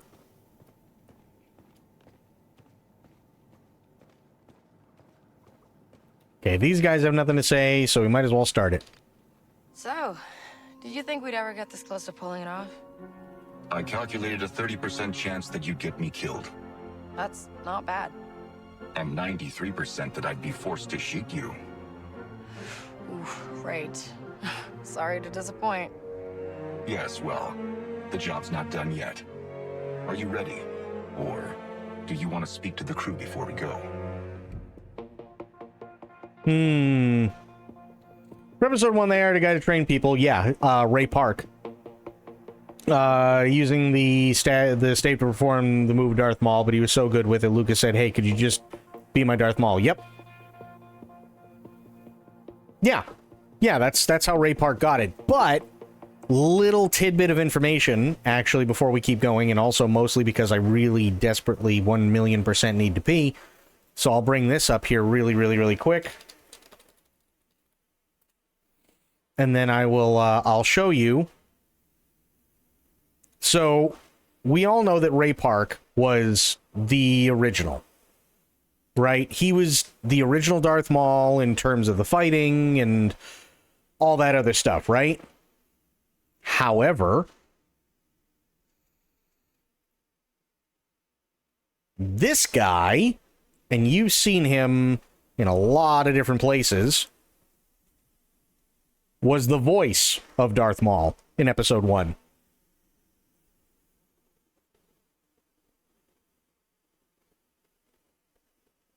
So Ray Park never actually said anything, but that's because this guy has, like, the traditional, like, Star Wars villain voice, where he can lower it and make it a, you know, a bit gravelly, I guess would be the best way to put it.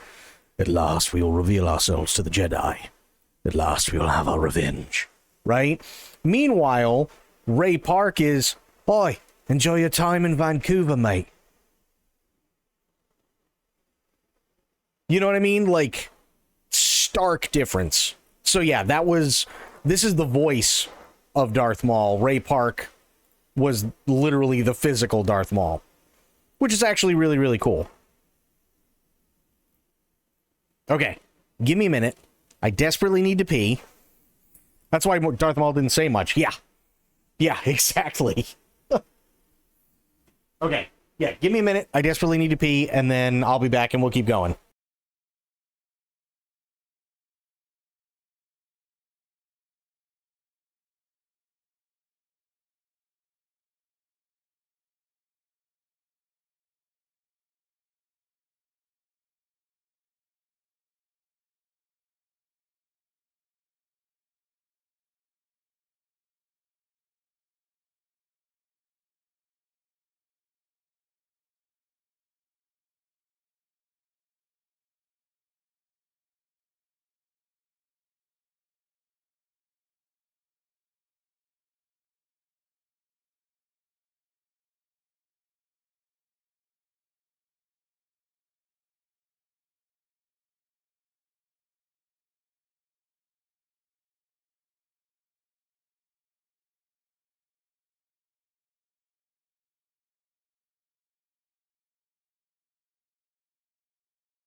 Okay, Hi is back.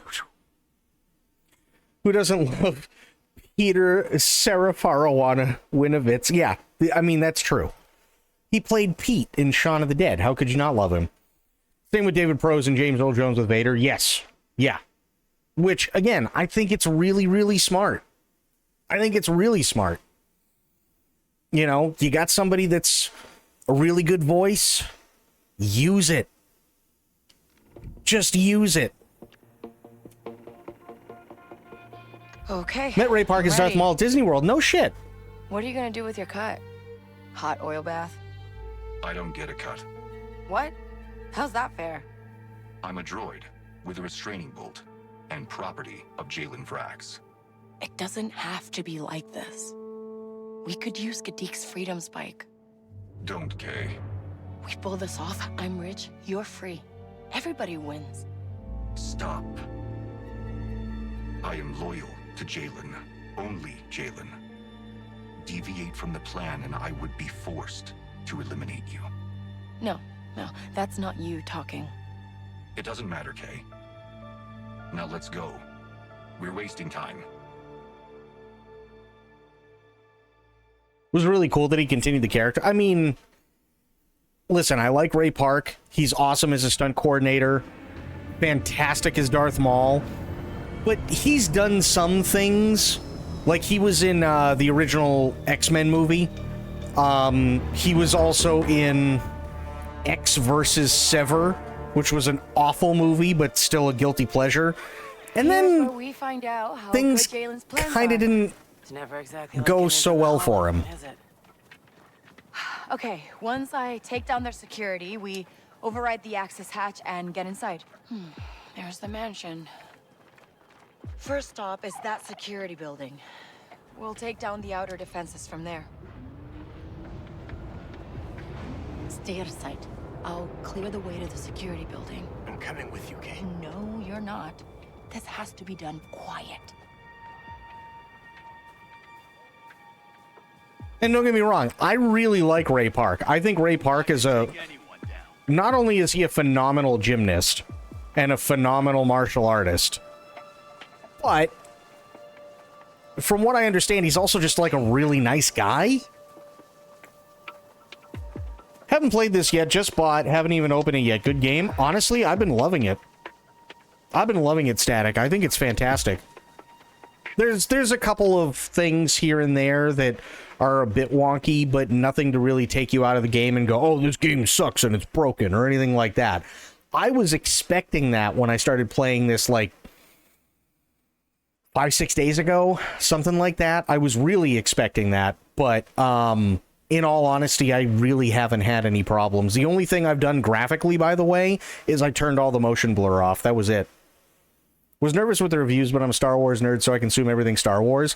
This is probably one of the better Star Wars games that we've had in a long time. In terms of swinging the dual lightsaber to battle the kiddos, the kids are like, oh shit, oh yeah, that's awesome.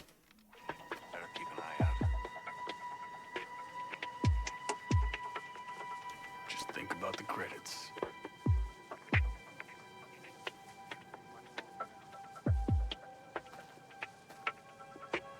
I still think something's off. Jedi Survivor Series are masterpieces, if you ask me, will go down as all-time favorite games. Love them. Fair. I think that's fair. I will say that Jedi Survivor really didn't release well. Also, thank you for the follow, Static. Really appreciate that. Thank you, and welcome in. Yeah, Jedi Survivor did not release well. It had issues. But it was still a really, really good game. I haven't gone back and actually played it since I beat it, which I think only took like maybe 3 or 4 streams. But it was a lot of fun. It definitely was a lot of fun. Started replaying Fallen Order earlier. Nice. Fallen Order was fun too. And honestly, I really, really hope that they are able to finish the Cal Kestis trilogy. I know everything's kind of up in the air after EA lost their exclusivity license, but I sincerely hope they're able to finish it. Because I thought it was really, really well done. I liked both of them. Again, I played Jedi Survivor when it came out, like, day one, and it had problems. But let's face it, what game doesn't have problems at this point, day one?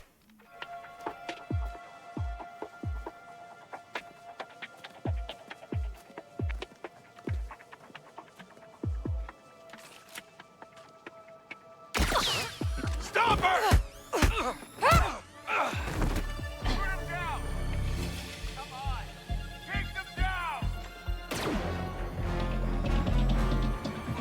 Come on, kid! Let's get him! This keeps getting worse. Attack already! Take him down! Okay, boss! No! Keep it going! Take them out! This way! Foster! Start looking! On it, boss! Foster! Look for him! Foster! Nothing. I swear it was around here. I could have sworn there was something. Something's not right. I'm just sick and tired of EA. Like, and that's why I'm really excited about Battlefield 6, by the way, because I'm really sick and tired of EA over like 15 years just treating everybody like they're stupid. You know what I mean? She's gone for now.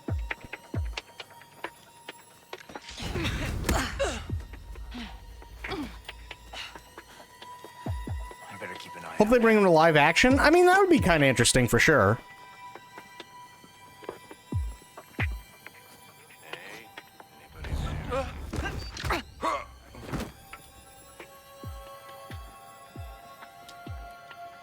I'm actually more interested in the possibility of Sam Witwer reprising his role as Starkiller. Water's back in with garlic breadsticks and another wine cooler. Oh boy.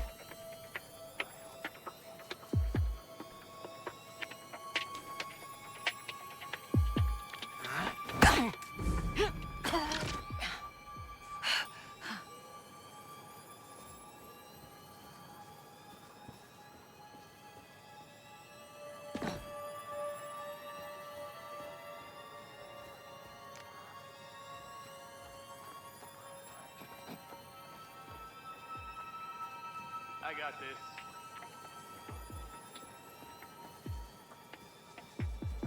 Okay, stick to the murder bushes. No one's lurking around. It's just the murder bushes. Don't worry about it.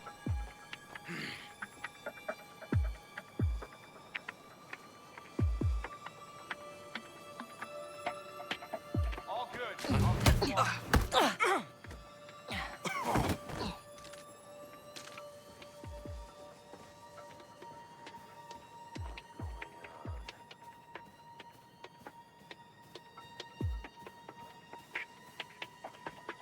Should have done a wine cooler tonight, but I've released the Kraken. Oh boy.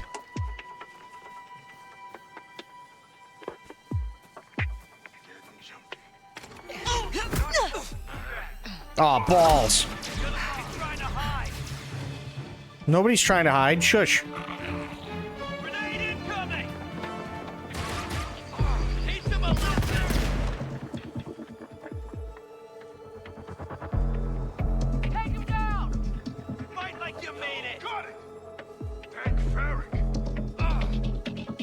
Okay, so that guy's got a grenade launcher. That's bad.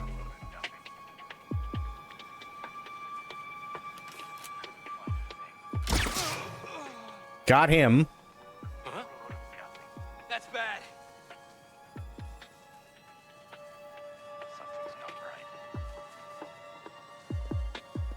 Guess it's gone.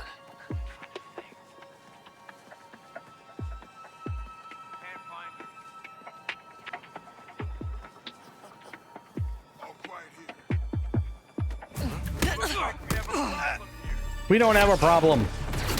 Ow. That's the wrong button. Come on.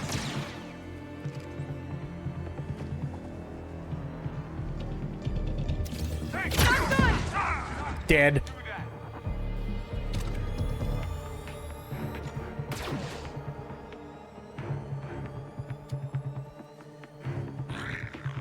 Go, go, go!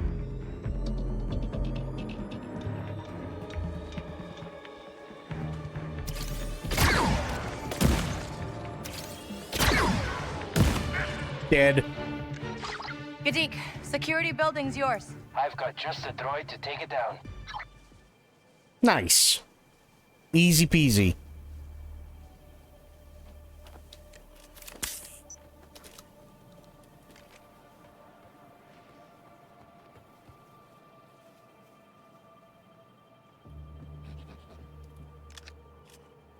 Oh, so we're talking about food, right?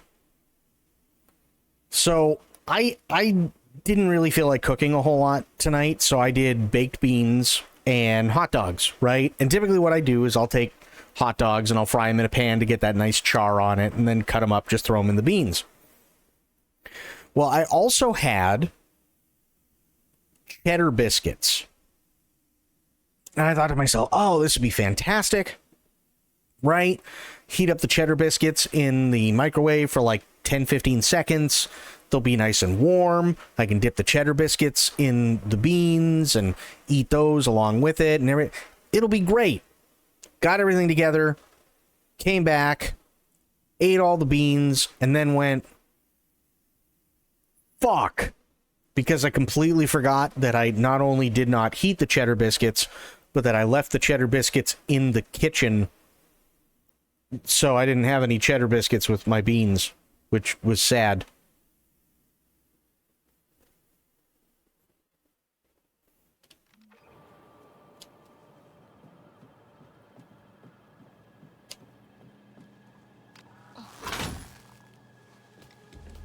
Yeah, I was really disappointed. I was like, damn it!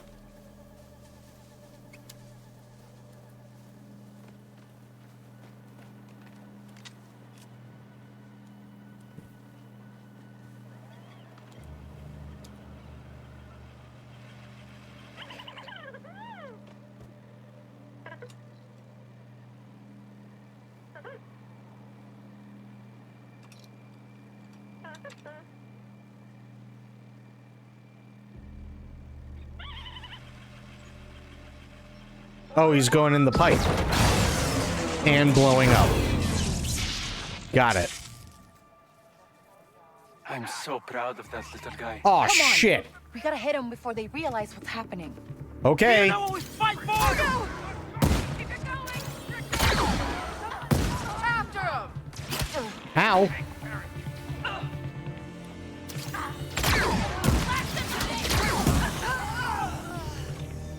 We're pinned, Mix! Launching a maze! You can't kill an idea! These guys don't stop! Come on, really? You can't kill an idea? Yes, you can. You absolutely can.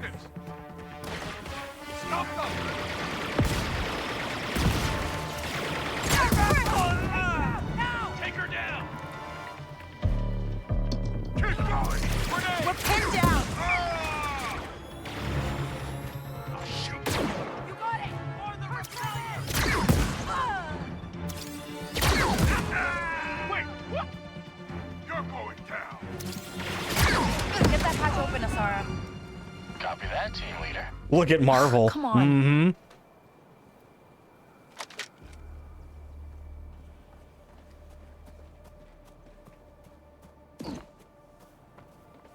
Hell, for that matter, I mean, look at the last few Star Wars movies.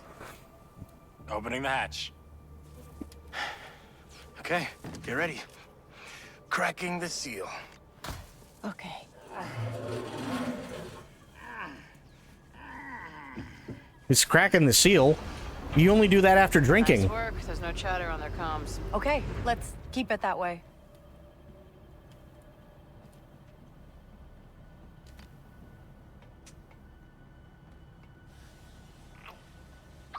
Sealing the hatch behind you. See you at the casino. And remember, You're the only way we're getting out of here. Good luck, Kay. Or look at Alien Earth. Oh my god. Okay, we need to kill the power to these fans. I'll find a way to shut them down.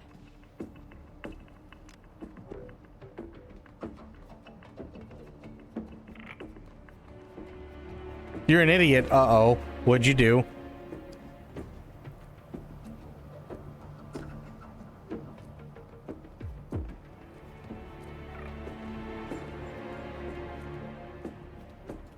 Oh, whoa.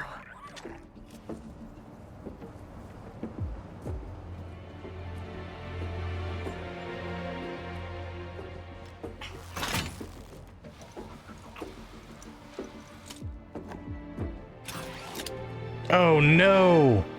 That's no bueno. See any way to shut down these fans?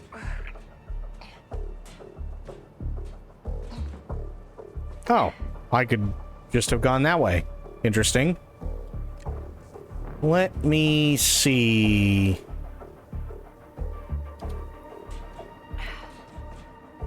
Aha! I see a thing. Star Wars, Marvel, Frida. Oh boy. Here, open shutter. Nix, hold this for me, okay?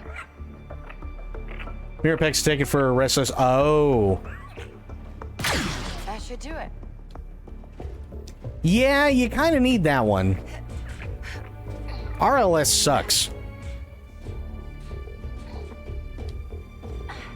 No, I know, Rainbow.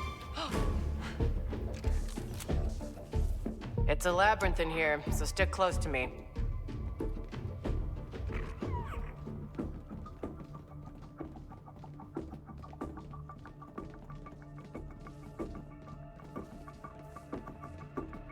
I mean, so far it doesn't look like all that big of a labyrinth. We went right and then we went left. I'll shut this one down too.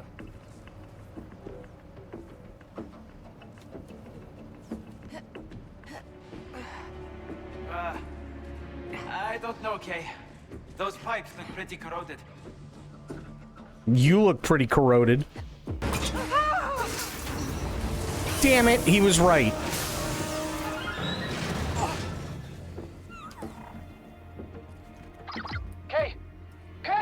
I'm fine. I'm fine. We're in one piece.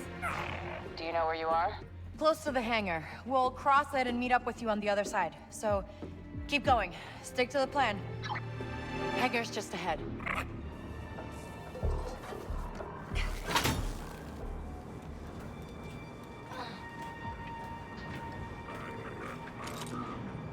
Oh no. Kay, how are you doing? Everything all right? A little busy right now. You heard her. Keep moving. They definitely upped security since the last time we were here. Uh-oh.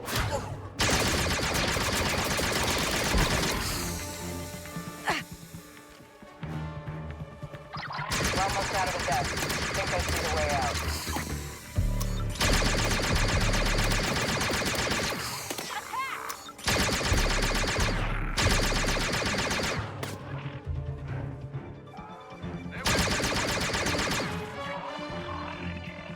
Okay, well this went bad.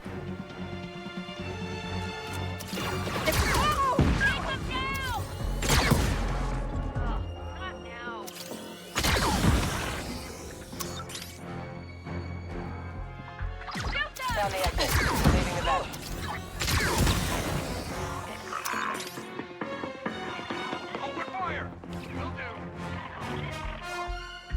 Been having the craziest I don't give a fuck about the past dreams. It happens. He's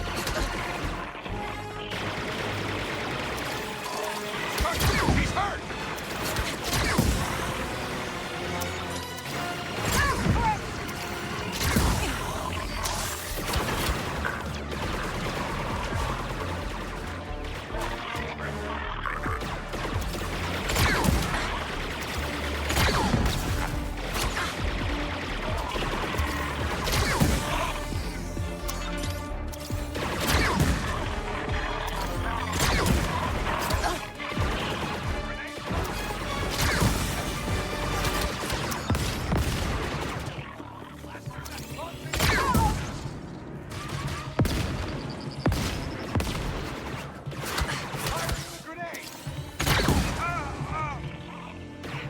Okay, got him.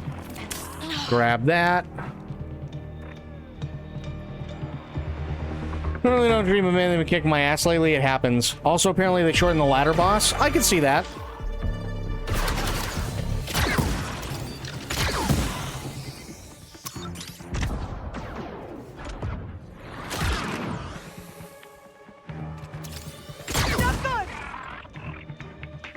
Okay, this is turning into a record.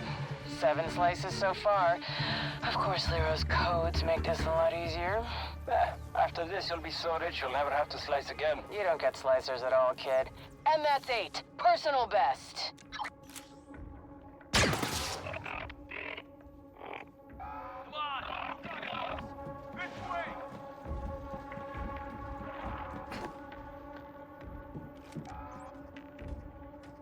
Oh, boy.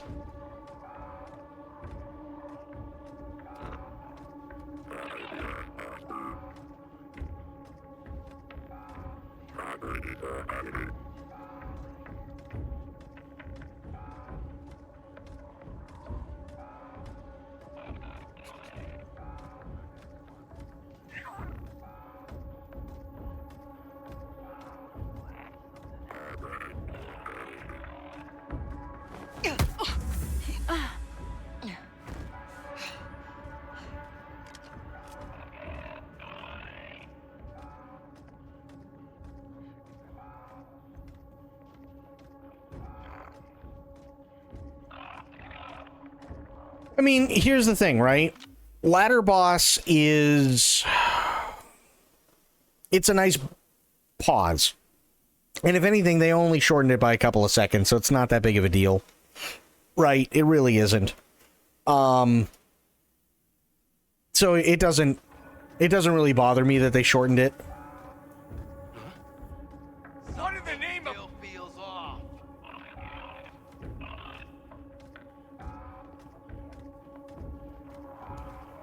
Can't find anything. There's definitely something.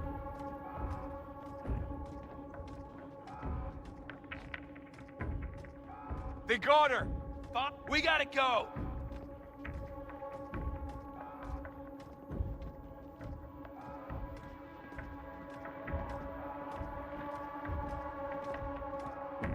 What a load of nothing. Monster!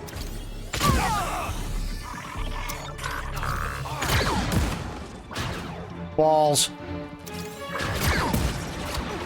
They're not letting up.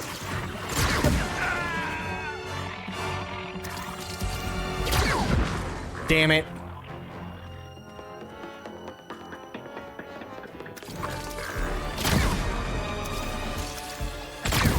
There we go.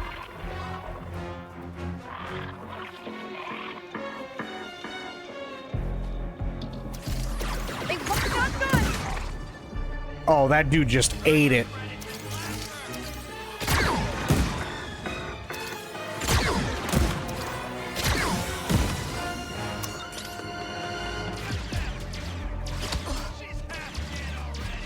She's not half dead. Well, okay, maybe I am kind of almost half dead. Come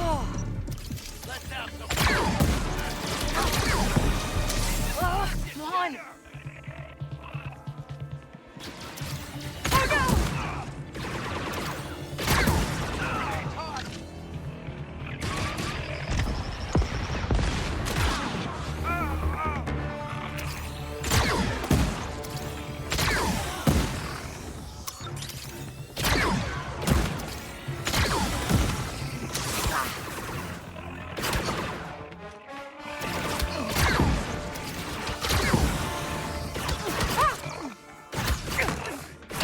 Ow. Okay, well, found out you can't hit the box heads.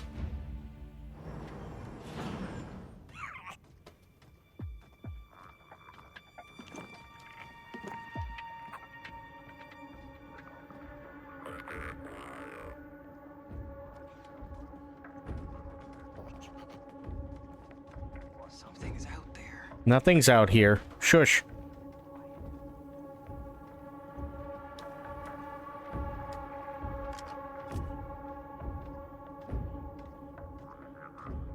There's a camera. That's bad.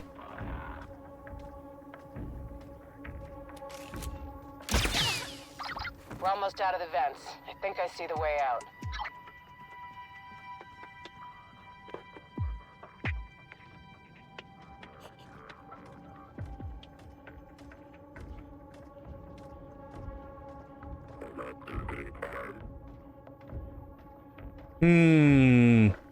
Is there a way to turn this thing off? I don't think so.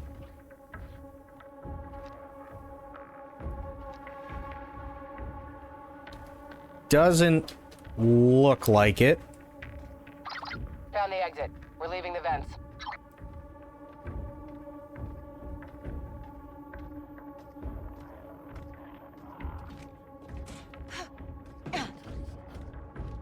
Oh.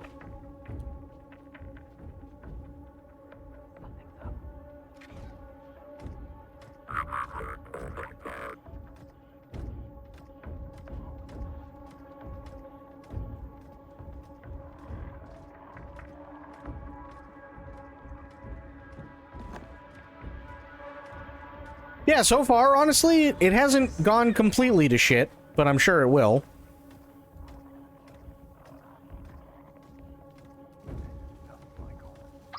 Okay, this is turning into a record. 7 slices so far. Of course, Lero's codes make this a lot easier. After this, you'll be so rich you'll never have to slice again. You don't get slicers at all, kid. And that's 8. Personal best. Nice. Okay.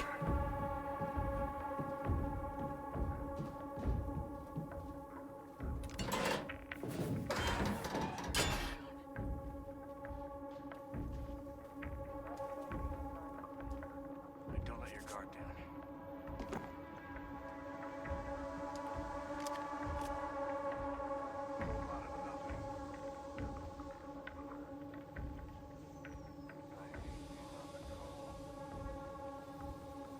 Oh yeah, there's still plenty of opportunity for me to, like, completely biff this whole thing.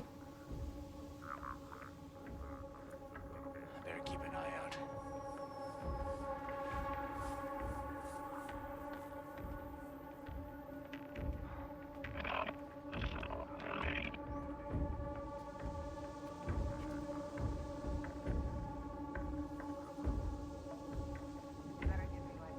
I swore it was something.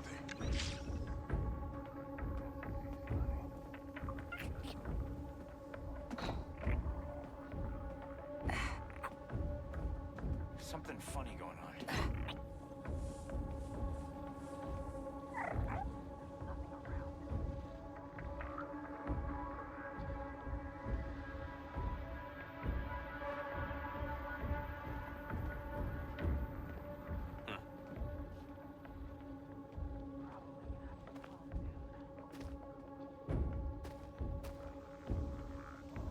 It.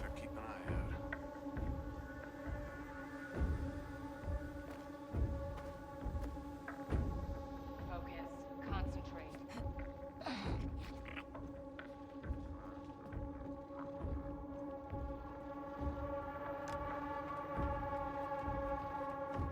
Okay, we're still making good time. Nothing in here but scrubber droids. New models, too. They have sensor upgrades. Low friction actuators, and even... What did I tell you about keeping the comms clear? This is important. There we go.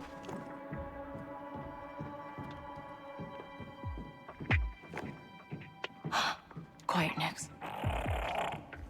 Oh. Okay, well that's not good.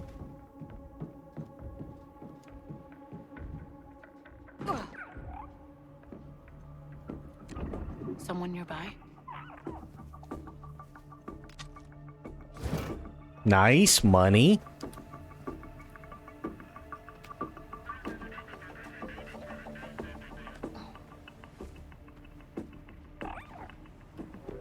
No, what do you... Okay. Why we're turning back, I don't know, but sure.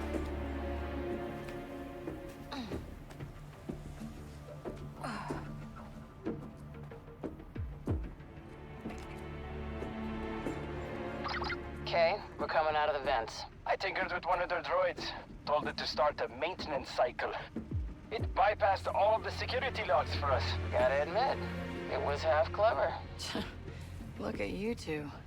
I'm on my way. Don't get lazy now, yeah?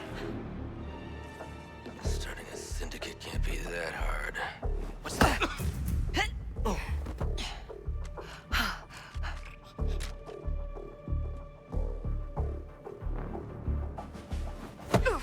Oh. Alright, she'll be peeing blood. Okay, all these old lifts need is a little boost. Oops. There we go. True, what's going on, buddy?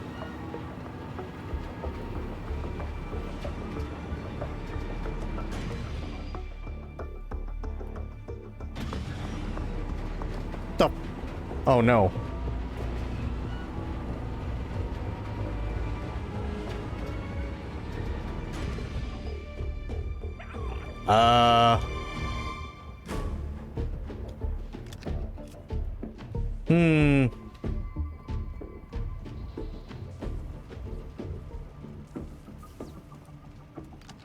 No, nothing here.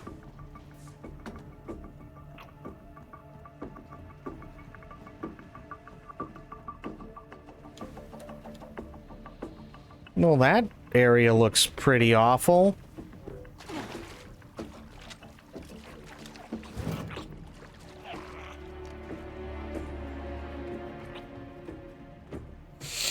Not a lot, gotcha.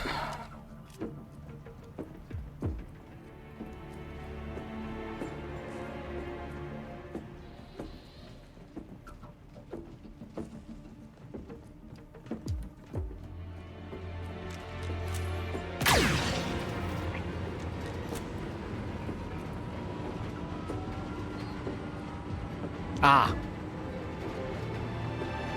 There we go.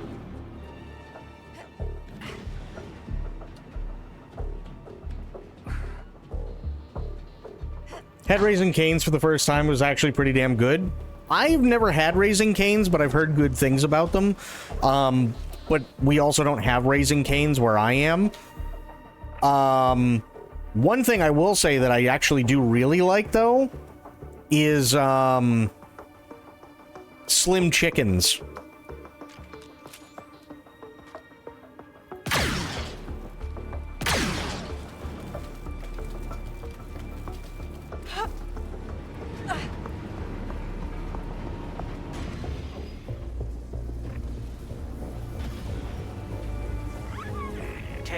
You don't know how happy I am to see you. Okay, so I took a little detour, but now we need to push on to the vault. The longer we take, the harder this gets. We did lose valuable time to your little accident. We still got enough? Or did you want to waste more time arguing about it? I like this, Kay. Yeah. Come on. So, I'm gonna be honest. Cane sauce, Slim sauce, there's another one, Nashville sauce. It's all the same thing. It's just it's the same ingredients. There's just a little bit of difference in terms of like how much they put in the sauce. It's okay. I'm not the biggest fan of that kind of sauce, though. I understand why people are, but for me personally, I'm just not. I much prefer stuff like honey mustard or barbecue sauce, or do like honey mustard and buffalo sauce together, or if you're getting like really, really, really like hot wings or really hot like tenders or something like that, ranch. The Cane's, it's not that the Cane sauce or anything like that is bad. It's just not what I would typically go for. I don't think it tops Chick-fil-A sauce, though. Well, I mean, to be fair, there isn't much that does, but I also don't... I like Chick-fil-A sauce, don't get me wrong, but I also think it's way overhyped. Slicing ahead of us. Like, it's good, don't get me wrong, but I feel like it's way, way, way, way, way overhyped, as if it's the greatest thing in the world. if I had, because they sell them in bottles, right? They do sell the Chick-fil-A sauce in bottles in grocery stores. But if I didn't have, say, like barbecue sauce or honey mustard or buffalo sauce or ranch, stuff that I can mix together and kind of make my own deal depending on like how I feel and stuff like that, would I use it? Yeah, it's got a little bit of sweetness to it. There's nothing wrong with it and so on. It's good. I just feel like it's way overhyped for what it is.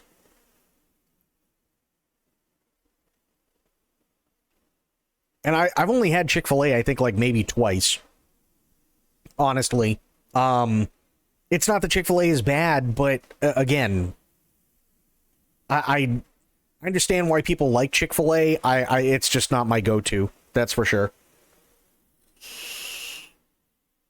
I think for the amount of money that you're spending, especially when it comes to Chick-fil-A, like if you get their like signature chicken sandwich, right?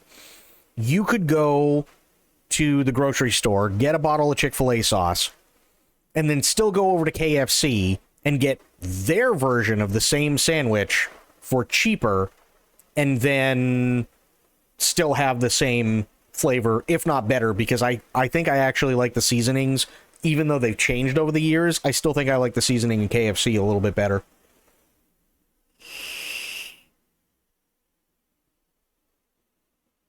Never eaten there, never will. I don't blame you. I don't blame you at all. I don't blame anybody who doesn't eat there.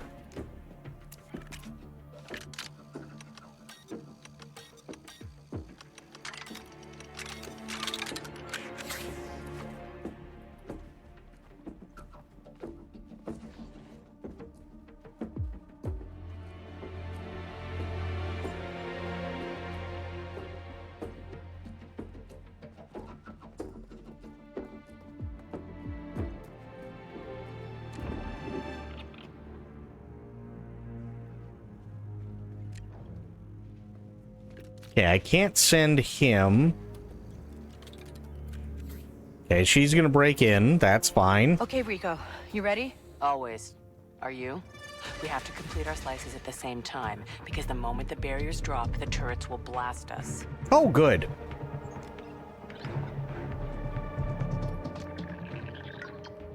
Oh, Jesus. E-N-I-S. Okay. 2, 3, 4. Good. So here. Okay.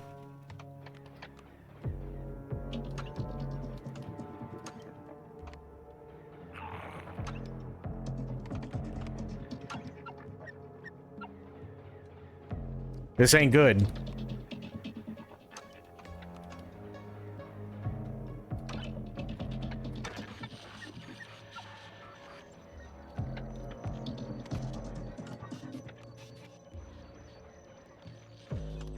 Okay, so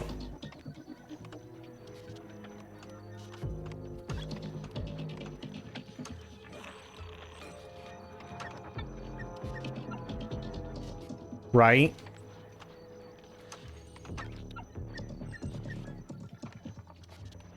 It's just this one. Jesus.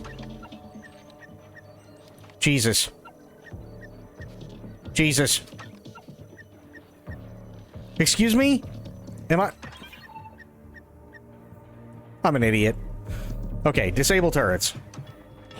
Okay, barrier and turrets down. Well done. I've never dual sliced with someone before. No one's been good enough to keep up until now. Ooh, nice one. The gatekeeper droid is ahead.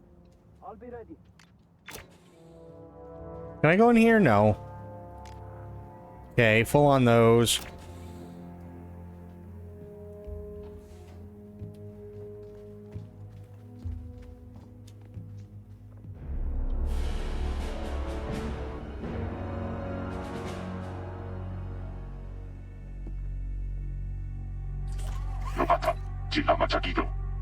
I just want to talk. Well, good news for you. I work for Sliro now. I know all this is a front for the Empire. Come on. We both work for the ISB. No need to make this complicated. Let me in. Now, why'd you ruin it with a question like that?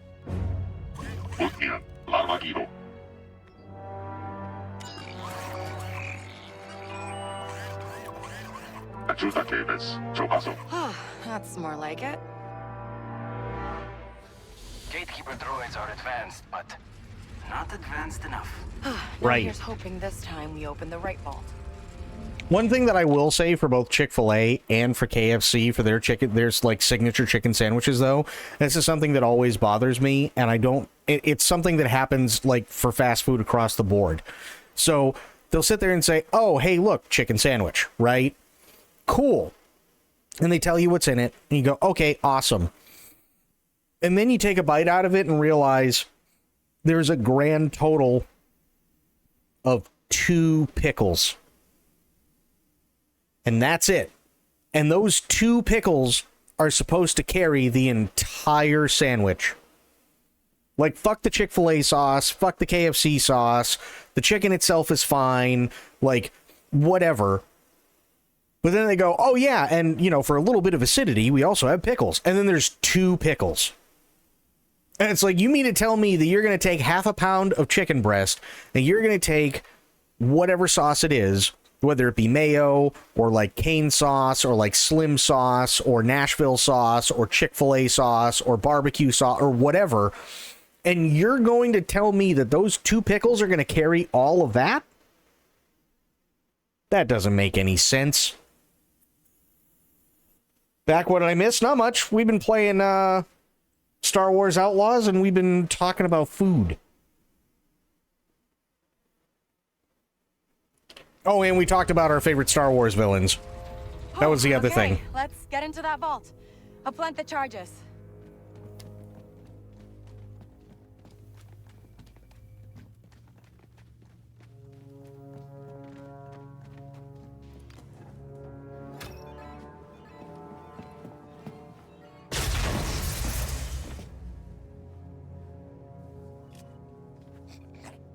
Rico, you're up.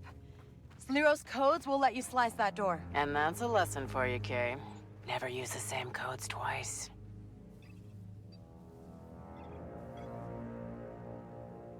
Yep.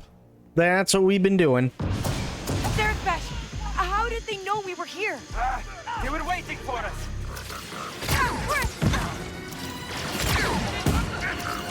These guys don't stop. We're pinned, Nick.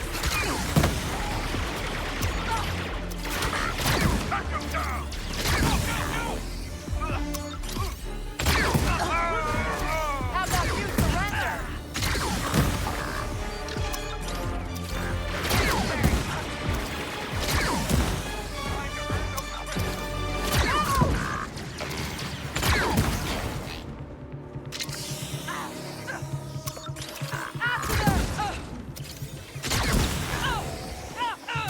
Big ferret.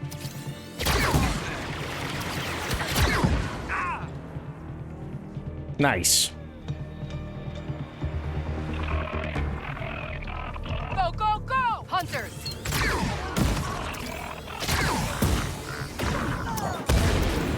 Not good!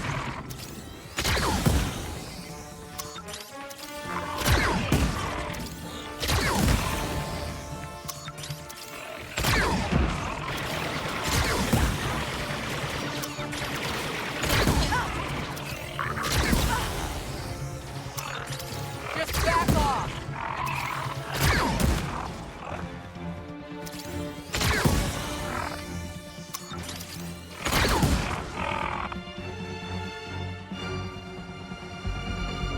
There we go.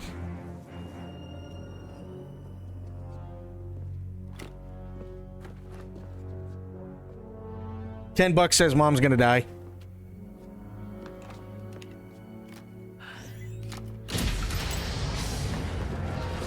I'm waiting for it. I'm waiting I for have mom to get thank you. killed. I've never had a chance to claim my own death, Mom. come and get it. Vale. Lost her. She's gonna turn. Anything you're waiting for? No. I've decided. Is this a joke? Hilarious, isn't it? 20%. 10. I'll take everything you have. It's yours. 15. Done. Do you really think you can get away with this? Ank? Anytime now.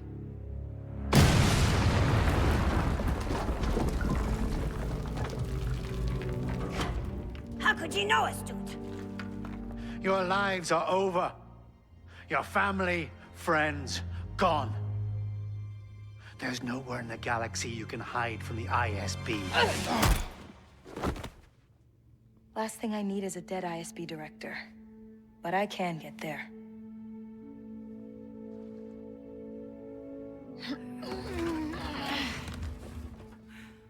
You coming? I'll buy you time. All of Zurich Besh is about to come down on you. Get ready, Kay.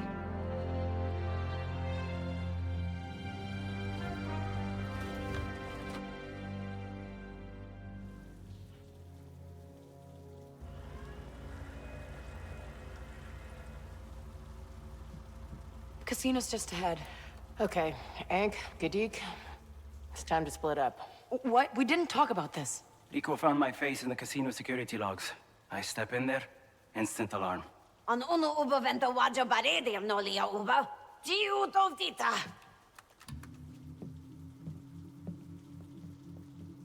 Okay, fine, but we'll meet you both back at the Trailblazer. This was too easy. Okay, how we doing? I'm seeing you 7.5 minutes behind. Maybe it's because we just ran into Slero. He was there? That guy was way more paranoid than we gave him credit for. But we got the goods. Asara, are you there? I infiltrated the security room. The homing beacon's been planted. You should be getting a nice, strong ping. Oh.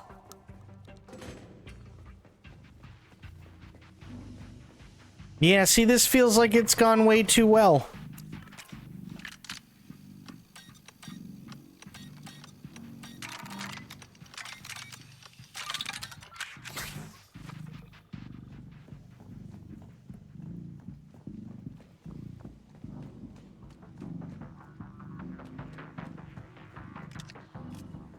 Okay. Oh.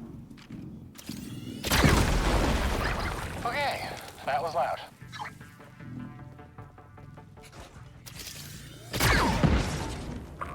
Okay. Almost killed him. You're gonna want to see this. Oh, Zurich Besh is emptying the casino. Smart. There goes walking out the front door. Hey, it was a good plan. They want to fight? We'll give them a fight. Oh, well, boy. It's nice one of us is excited about this.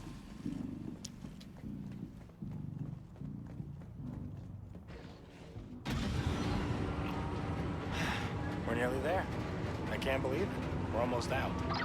ND5, how's our ride coming? Your ride is here. Why is it that ND5 didn't answer? I don't like that.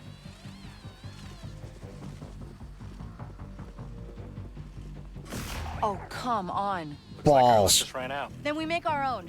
Asara, hold them off. Rico, let's open those generator panels.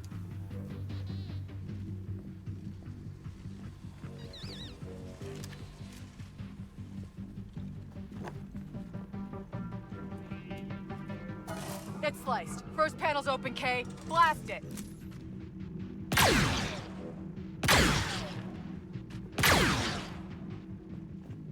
What the shit? There we go.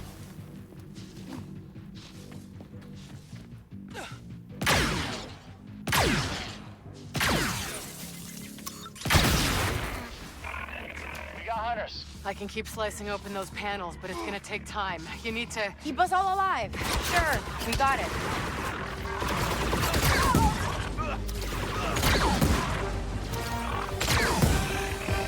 Almost got the second barrier sliced. Not today!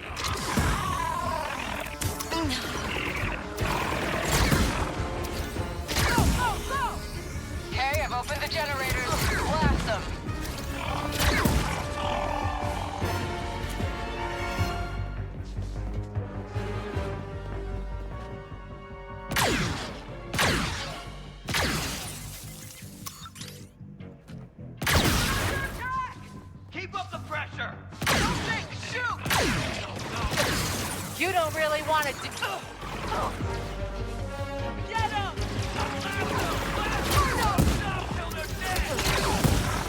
We need those barriers down now. Picking up a lot of comms activity. More zero pressure coming. What's that? You don't know who you're messing with. How about you surrender?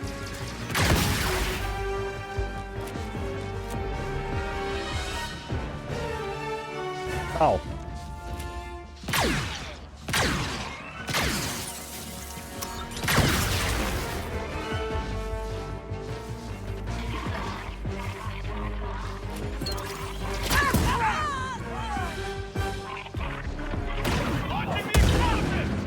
You don't...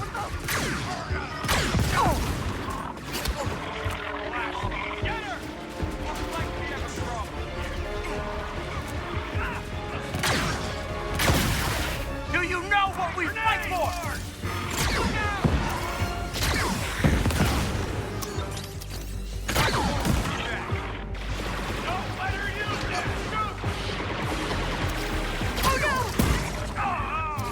Slicing the last barrier. Gonna need a minute. This one's Sigma encrypted. Someone actually knew what they were doing. Take them out! They're not letting up. You can't take us all! I need more time to slice this. Haven't seen dynamic encryption like this before. Firing!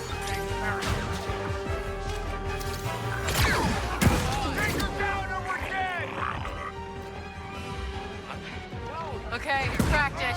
Okay, time to do your thing. Just back off!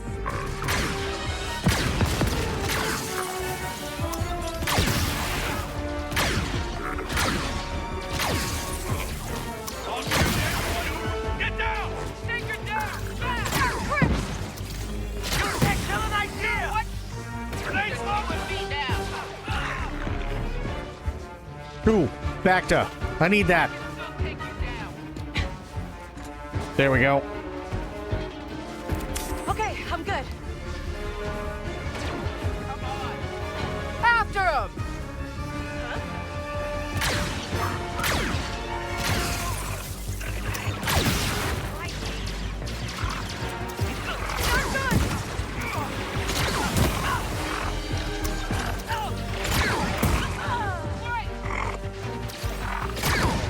Take him down!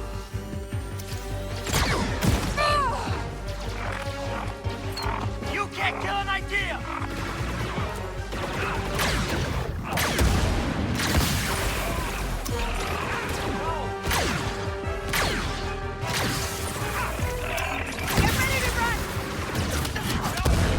Oh, shit.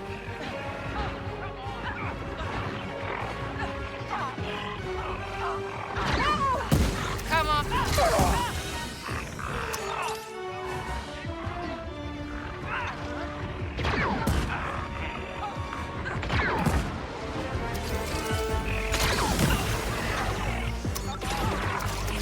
We're pinned down. You can't take us all!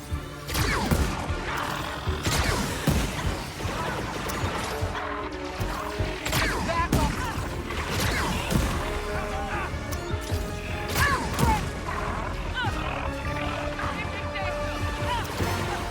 Do you know what we fight for?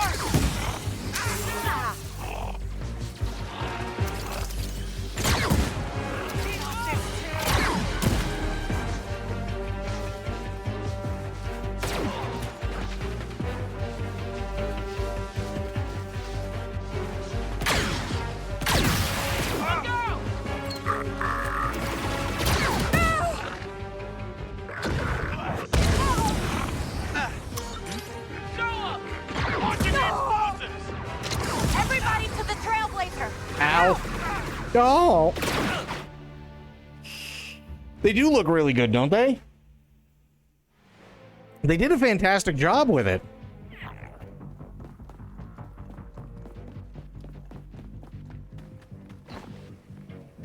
Slicing the last barrier. Gonna need a minute. This one's Sigma encrypted. Someone actually knew what they were doing.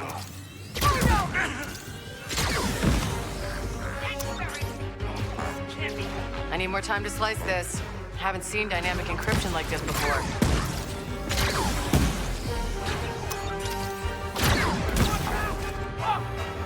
You haven't won yet. Okay, cracked it. Kay, time to do your thing. After them!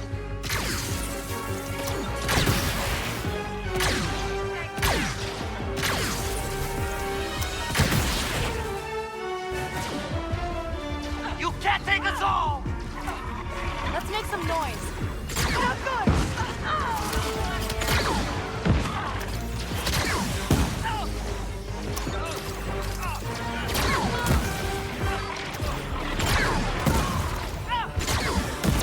Keep going!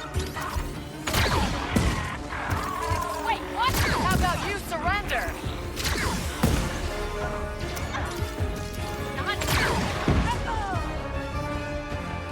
That was lucky. Come on. Get ready to run! You don't really want... Not today! Everybody to the Trailblazer! Now!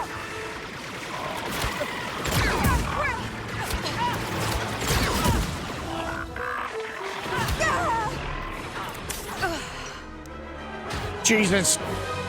Holy crap.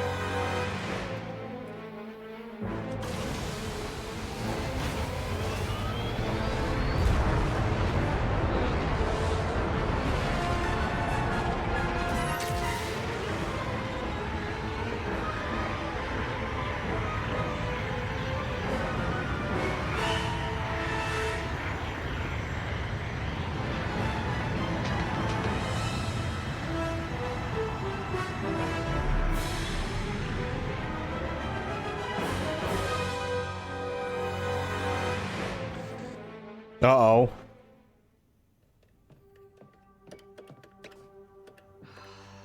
Things won't be the same after this. Where's our hall? This is better. Sliro databank, Imperial clearance codes, operational planning, base schematics. And Sliro's personal collection of blackmail on almost every ranking officer in the Empire. Files his ISB friends have no idea he's been collecting. Hey, you said the rebellion gets access and nobody gets hurt. Is there anyone in here not stabbing me in the back?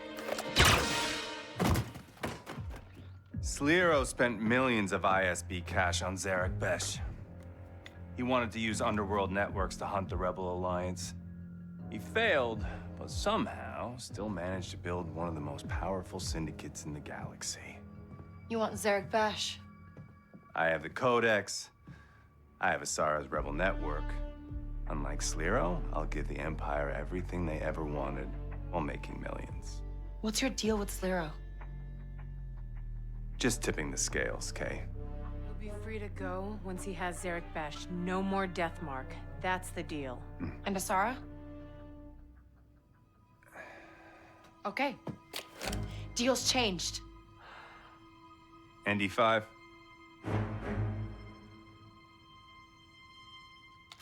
Hey, come on!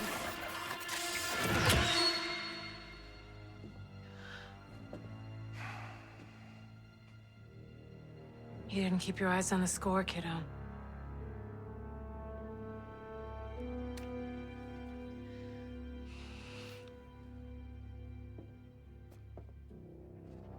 It's not me, Kay.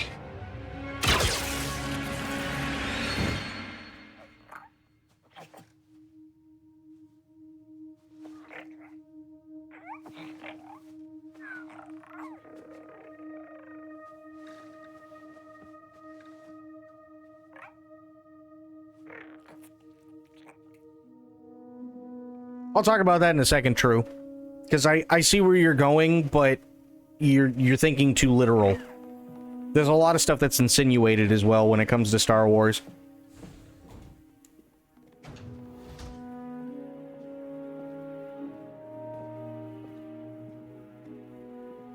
Hey, Bram.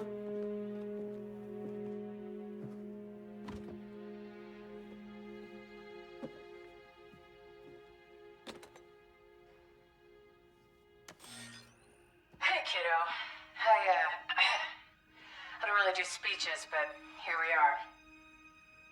Truth is, we both know you're not cut out for this kind of life. And that's all I am. Stick with me, you're gonna get yourself killed. You're a good kid, Kay. Just remember, in this galaxy, you can't trust someone's always gonna be...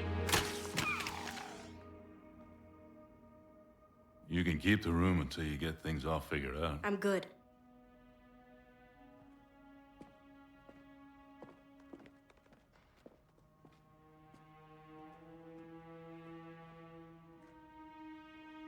Just for a few days.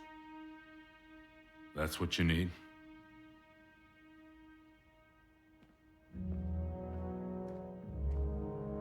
Until I figure it out.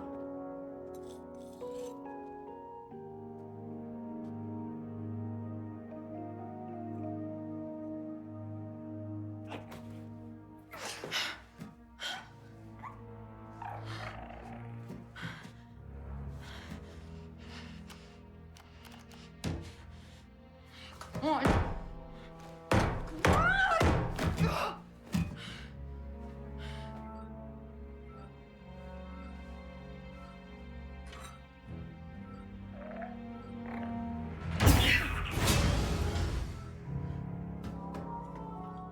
Sudwa Malota.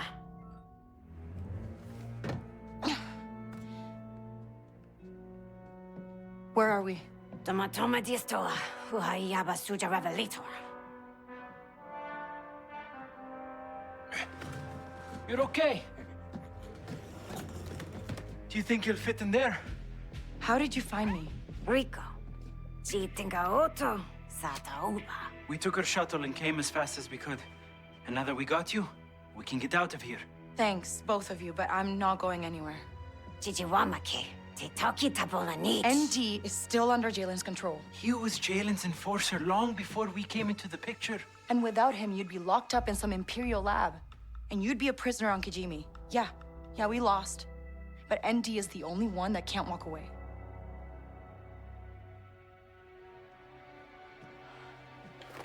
Take this and stay out of sight. Hank, wanna plant some surprises? Tuama Bola, Dutodis. You'll find him. Ram this in the restraining bolt. And ND5 is free. And now you and I find the bridge. What about the army of bucketheads surrounding us?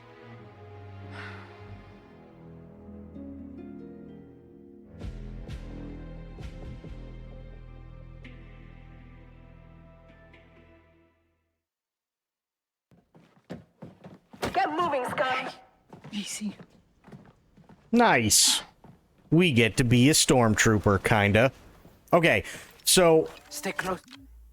Easy answer as to why they don't just go, oh, hey, that's your ship, you're trying to get away right now. How about I just fuck it up so you can get away?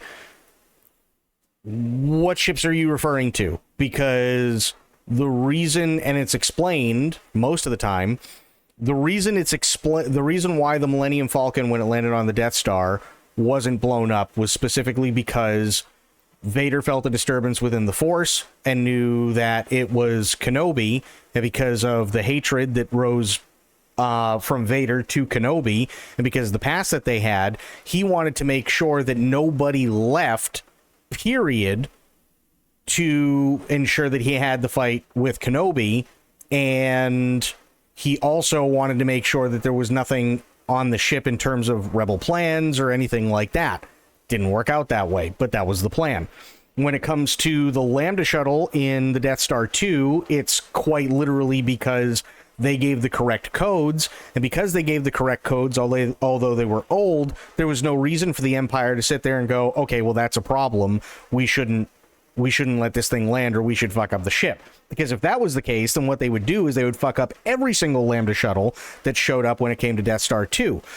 When it came to Episode 1, The Phantom Menace, with Anakin's ship, the reason why it wasn't fucked up specifically was because Anakin was finally able to get the damn thing working after it crashed through the landing bay before they could actually do anything, and they were actually approaching the thing while he was trying to get the thing fixed. They didn't realize that the pilot was still alive at the time because he was so small. when it comes to, hell, even Kyle Katarn, right? Kyle Katarn, for all intents and purposes, was a smuggler, so they still have to check it out and see exactly what the hell's going on before they just fuck up the ship. They're not just going to point lasers and shit at a ship. It could be worth something valuable to them. They're always looking for information when it comes to the rebels. They're always looking for stuff to crush the rebels. Maybe it's a rebel spy who's coming back. They just don't know. So there's a bunch of different reasons why they can't just go, oh, well, they're escaping to this ship. A lot of the time, it's because the villain doesn't want them to blow up the ship. The other big reason, especially when it comes to this game, is because most of the time, unless it's the Trailblazer, you're usually in a Lambda shuttle, and why the hell would they know the difference between a Lambda shuttle? And when it comes to the Trailblazer specifically, the reason why Sliro doesn't blow up the Trailblazer is because it's his ship and it's the last of its kind, because he was part of a family that made those ships on Corellia, and those things got basically sold off and scrapped and everything else, and that's the last one that exists. So to him, it's a personal thing.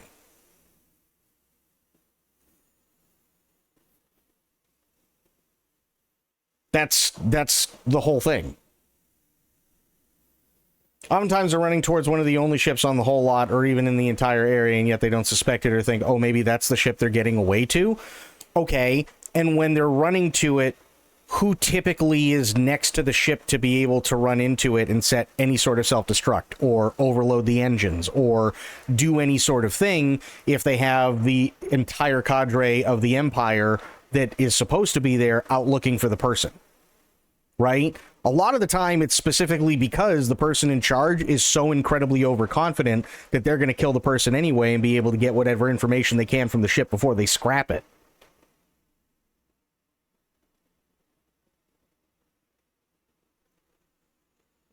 Specifically talking about in the moment of them getting caught and having to run, because that at that point they can literally only run to ships that are by themselves or just don't blend in. That's not true. That's not true at all. We literally just maybe an hour ago we saw them use a Lambda shuttle, right? And it was the same thing at the end of Return of the Jedi when nobody decided to use the Lambda shuttle that Luke took Vader to, specifically because it's a Lambda shuttle. Right? Everybody else was going to the escape pods or trying to fight off the rebellion or everything else. Nobody stopped to go, oh, well, I mean, shit, this is how Luke got here. Because everybody that Luke came into contact with at that point was already dead, with the exception of Vader. And here he is dragging Vader along for the ride while everybody else is running, trying to get off the Death Star. It's not as cut and dry as a lot of people would like to believe. Like, I understand that there's definitely a lot of times where I oversimplify a lot of things, but when you actually sit down and like watch a lot of those movies and a lot of the TV shows and whatnot, there's other stuff going on. There's absolutely other stuff going on, right?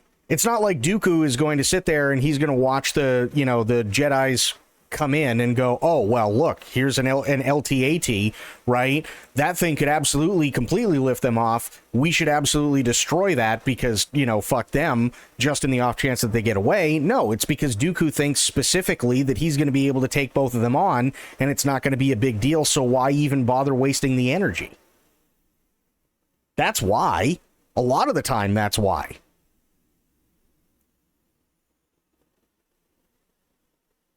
That's the whole thing. And you also have to remember, Star Wars is also considered a space opera, right? And the whole issue with space operas is a lot of the time we can sit there and objectively look at something, or any opera for that matter, and go, well, why didn't this person just do this to begin with? It would have saved them the entire thing. Well, sure, absolutely it could, but then you don't have a story. Right? Like if Han and Chewie and Luke and Ben made it to the Death Star and they just got tractored right in like they did, and then all of a sudden somebody went, wait, that's not our ship, and took a giant fucking laser and blew up the Millennium Falcon. Guess what? You've only had 20 minutes of a movie. And then it's the end of it. You know what I mean? So it's like, I understand what you're saying, but at the same time, you also have to remember that there is a suspension of disbelief, and that if the movie is good enough, a lot of these issues don't come up because everything within context of the story itself 100% works. That's the biggest thing.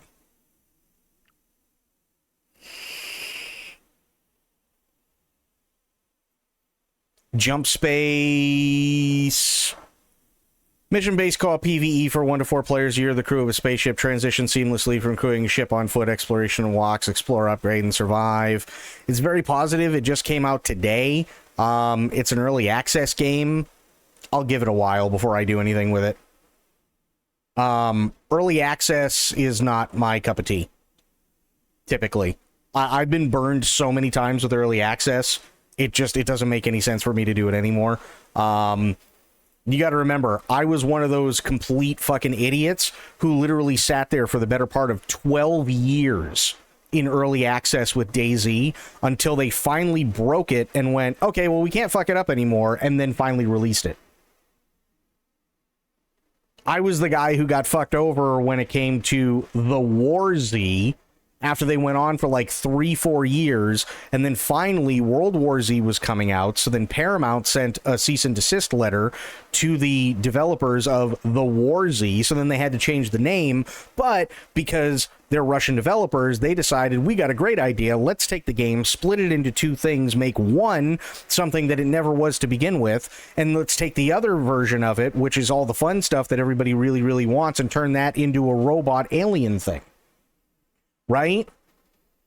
I was the one who got screwed with the Black Plague for the better part of a decade, which, by the way, is still in early access, from what I understand, where they go, oh, yeah, no, this is going to be an absolutely amazing game, and it's going to have all these things, and so on, and yada, yada, and then, literally, I could probably go into it right now, and there's probably maybe, if we're lucky, 5 more NPCs than there were 10 years ago, in a tiny-ass little town with absolutely nothing around it. I was also the one who got screwed when it came to Reign of Kings, where Reign of Kings was promising to be this massive thing, and it was an early access, and everybody loved it, and they kept changing the combat, and they kept saying, we hear you, we understand, we're going to change it to this, and then they changed it to that, and everything was going great for about a year and a half, and then the developers said, no, fuck all you guys, we're taking the money, and ran. That's why I don't do early access most of the time.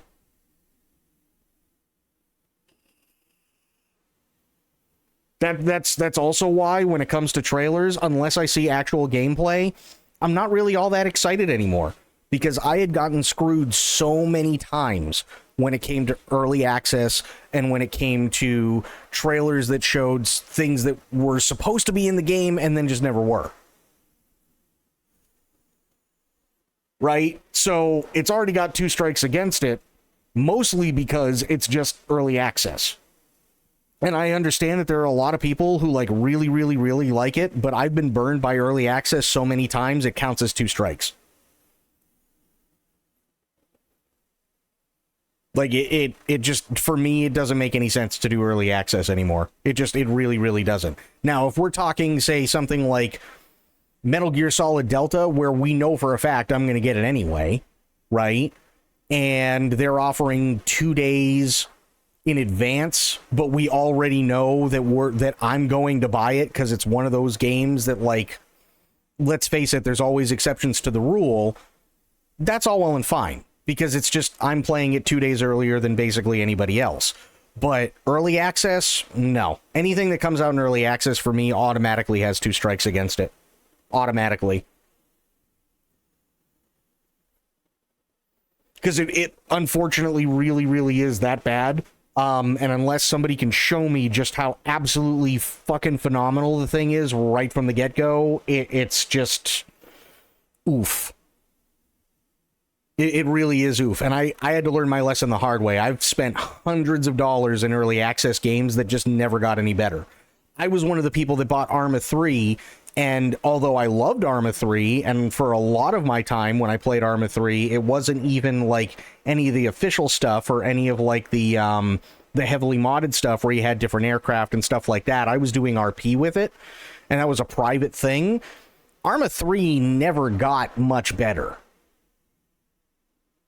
It literally never got much better. Now, I don't know about Armor Reforged. I haven't tried, or Armor Reforger, whatever the hell they're calling it.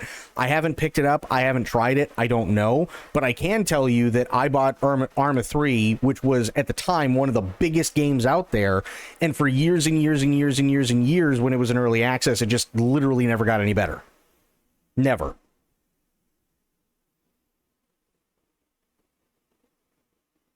No, the premise of it is up my alley.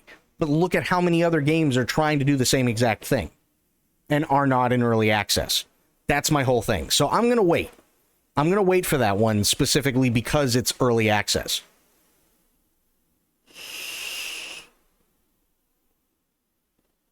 That's kind of one of those deals, right? There's always exceptions to the rule, like, for instance, not that he would do it, but if Hideo Kojima tomorrow said, hey guys, by the way, you can play the early access version of Death Stranding 2 on PC right now, I would 1,000,000% play it. Absolutely I would.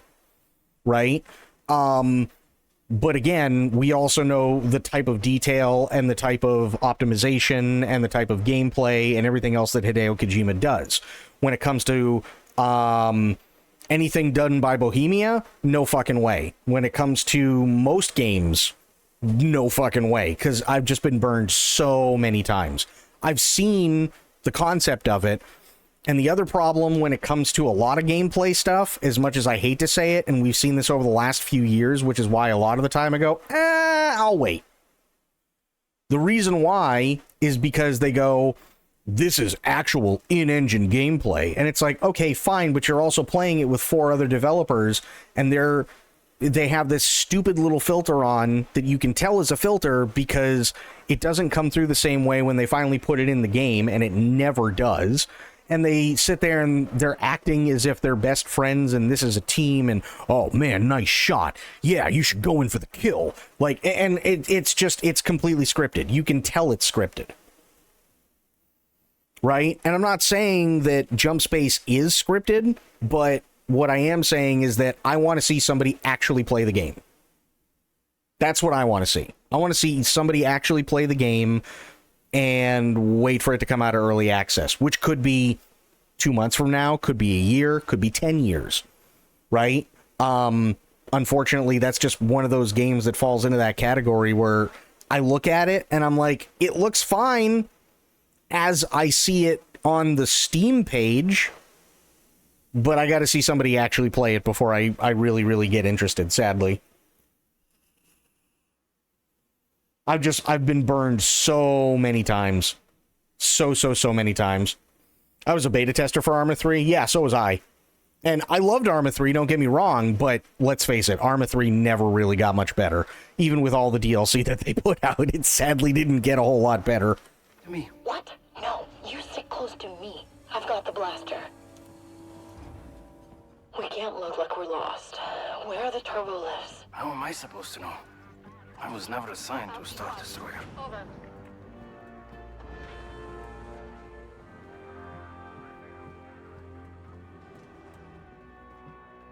So your plan's just to walk up to ND5 with the Freedom Spike? It should strip that restraining bolt off, right? Unless it malfunctions. Or you can't get close enough. What if he recognizes your walk? I get blasted. So glad we worked this out. Find ND5 on the ship. Rhodian scum. Very original. My platoon and I were once pinned down by artillery on Yakaru. Sector's clear.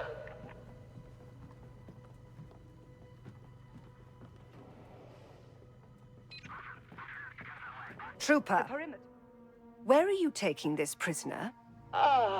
Just standard transfer, sir. There's no transfer on the schedule. In fact, I don't even see a record of this prisoner.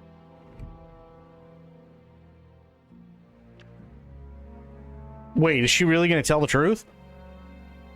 I gotta find out. You wouldn't, sir. Command wants to keep it quiet. This scum is a defector from Akiva. He was caught leaking classified Viper droid technology to the rebels. A traitor, huh? I should execute you myself. Oh, yeah, he deserves it, but they want to torture him and all that, sir. Really make him suffer. Fine. Proceed, Trooper. All right. Boring conversation anyway. Chewie! We're gonna have company! Dealing with the Kanto police. There's a control room. Can you access the ship's terminal? We need to find ND5. Sure. How are we going to clear it out? I got it. Why Stay though? out of sight for a second. Anything to report? Over. Okay, I guess we're going this way. Makes sense. Okay. The camera. Can you shut it down? Oh.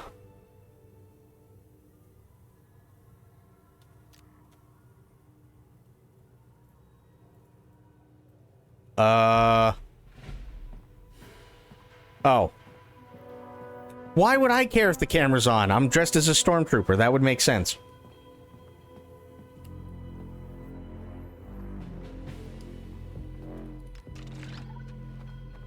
Okay, no one's watching. There's still gonna be an officer in there. Sure, I'll take care of them.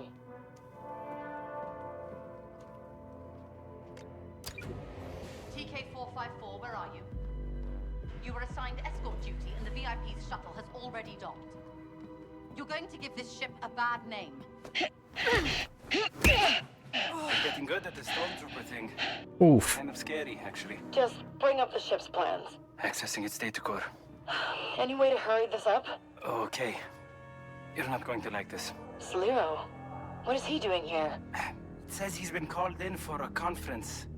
How much you want to bet Jalen and ND5 are gonna be there? If I can get there in time, I can join his escort. That is a terrible idea. I'm a stormtrooper, Gadik. To Sliro, I'm invisible. Unlocking the door. Get to that turbo lift before it leaves. Right.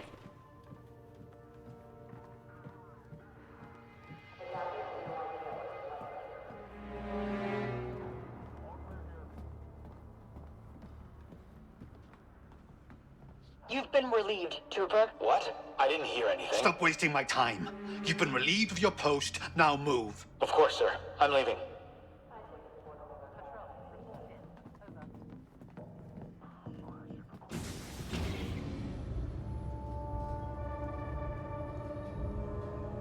I've never seen such a disorganized ship. That's always how things are run. Afraid so, sir. Disgraceful. I despair for the state of the Imperial fleet.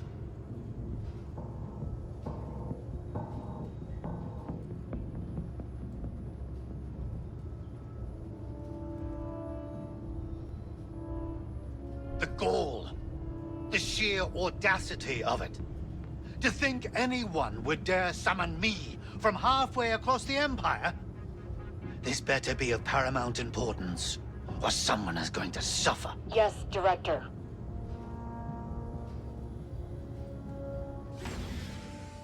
A very long elevator. I'll escort you to the bridge, sir. I know the way. I don't need menials to hold my hand.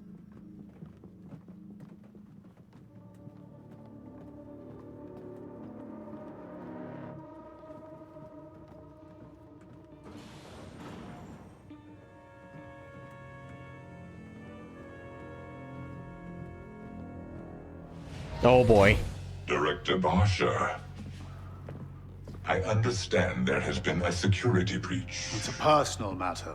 Not when you've been so careless with critical Imperial intelligence. You have outlived your usefulness to the Emperor.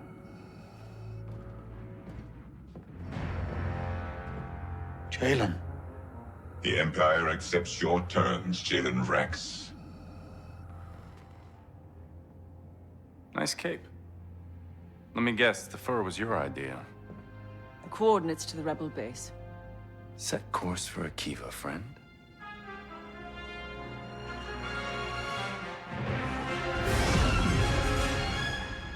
The terms. Lord Vader drives a hard bargain. In exchange for the Akivan rebels, and the return of some very sensitive information. You really haven't figured it out yet. The terms, Jalen. The Empire is giving me Zarek Besh. And you. You told him. That we're brothers? Felt like a detail. Oh You boy. have no idea what you've done. I know exactly what I've done.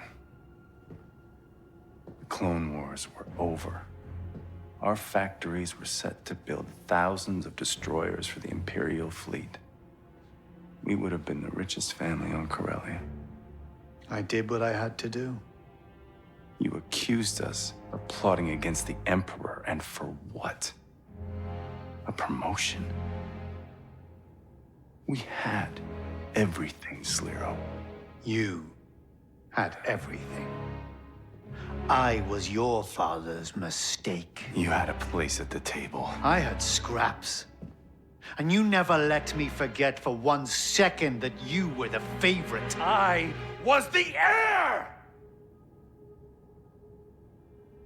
But we were family.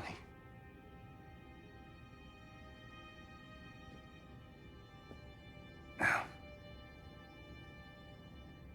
you owe me an empire. So I'm taking yours. You remember ND5? Don't remember that scar on his chest. Who you sent to hunt down and kill every last Barsha. You always did. Nice.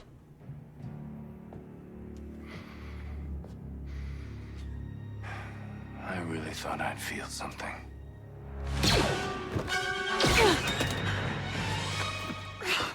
So much for tipping the scales, huh? All this for some revenge on your brother? Well, you should know, Kay. No one hurts you like family. If you're here for the Codex... I'm here for Andy. And him, I guess. You're kidding.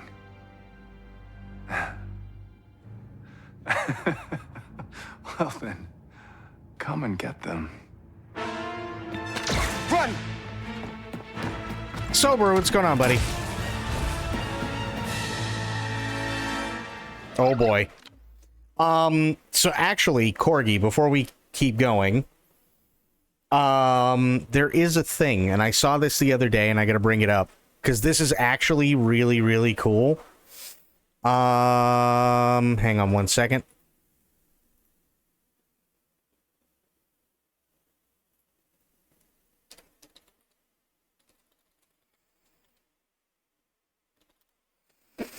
Oh, let me see. So this came out 3 months ago. This is for X-Wing. But this came out 3 months ago for the actual X-Wing. Almost 10 years of development, but we finally got a public release version of this mod. But boy, was it worth the wait. This is XWVM, a mod for the 1993 X-Wing Space Combat Flight Sim game. What this mod does is basically give the game a graphical upgrade to make it look like it was made today. However, although it is described as a mod, from my point of view, this is almost an entirely new game. Yes, the devs have used all the original content and mechanics from the original He's got game, a potato PC. but Okay, they fair. also have added a whole lot of new stuff to the game to make it feel completely brand new. My problems with the original game is that it was just too old. The technology of the time limited what could graphically be feasible on a computer. It limited the game from feeling like a fully realistic combat flight sim. X-Wing Alliance, which was the last installment of the X-Wing game series, pretty much addressed this issue for me, but the problem with X-Wing Alliance for me is that it had the worst campaign and story. I mean, for me, if I wanted an X-Wing space simulator, then I wanted to fly for the Rebellion in campaigns against the Empire, and not have to deal with some family drama every other mission trying to fight space pirates. The original X-Wing game basically fulfilled that. It is the Andor of the Star Wars Starfighter games. Sure. It attempted to treat itself like it was a simulator in the fictional world of Star Wars and took itself seriously where needed. I'm not saying that the other Starfighter games were bad or anything. I personally never really played all of them, but I understand the nuance that these games like Rogue Squadron fulfilled a niche at a time when Star Wars games were in their prime. But when I play flight combat games, I like them to be on the sim side of the Oh my god, Rebel Assault. We were talking about this the other day. Rebel Assault and Rebel Assault 2 are basically the same game. And it doesn't matter what system it was on, it was always the same game. You had the same Death Star trench run, you had the same run-in with the Star Destroyer, you had the same, like, shoot 'em up thing where you saw Luke and he was in his pilot outfit and he was trying to escape Hoth, or he was trying to escape some other plate. Like, it was Rebel Assault and Rebel Assault 2 were literally the same thing. The only difference was in Rebel Assault 2, you had the escape from Death Star 2. With XWVM, you get probably the best Star Wars space combat flight sim there is today. It still has the original missions and campaigns alongside with the original base mechanics, but added on to that are several features that push it to the level of a modern flight sim. The first feature is the ability to use VR or track IR systems to look around whilst in combat. Wow. That right there means you have a massive advantage in situational awareness that was never possible in the original game. Secondly, there are now two multi-function displays in the cockpit that can display the mission objectives, map, and damage control without the need to pause the game and open up the in-flight menu, which was what you had to do in the original game. These two features combined makes flying the X-Wing as close as possible to something like the sim mode in War Thunder. It looks good, it feels good, and it plays good. Taking down Star Destroyers has never been this satisfying. The devs have also created several new difficulty factors that you can toggle in the menu. The best one of all is the new Balanced Energy System mode, which was probably the biggest mechanical flaw in the original game design. Basically, for those who don't know, there was a meta in the game regarding the energy system that you had to manage. What you could do in the original game was game the system by charging your laser system to the max and transferring said laser power directly to the shields. This made charging shields immensely more quicker than by just charging the shields directly. By solving this problem, the game feels a lot less arcadey. If you want to try the game, all you need to do is... Well, no. So he was saying that that was one of the issues in the original game, not this one. Have at least an official copy of the game which you can buy from either Steam or GOG. And then install the mod from ModDB. I will put the link in the description below. Added bonus for people who have never played this game series, the devs have implemented a mouse aiming system that I have never seen before in any of the game's previous installments. So accessibility to this game for brand new non-sim players is as good as it's going to get. If you found this video entertaining or insightful, then please like and subscribe, and thank you for watching. So yeah, this looks cool. I've been interested in picking up X-Wing, honestly, because there's a bunch of different channels and stuff like that. And you know what? I'm gonna do this because we did watch it, right? And I'm at least gonna like the video for sure. But yeah, so I've been debating on picking up X-Wing specifically for that mod. Gadik, things went real bad. ND5 saw me, and now he's trying to kill me. Okay, I'll find you the fastest way to the hangar. No, I've still got the spike, Gadik. I can free him. I won't get tired. I won't give up. Get away from me, Kay, and never stop running.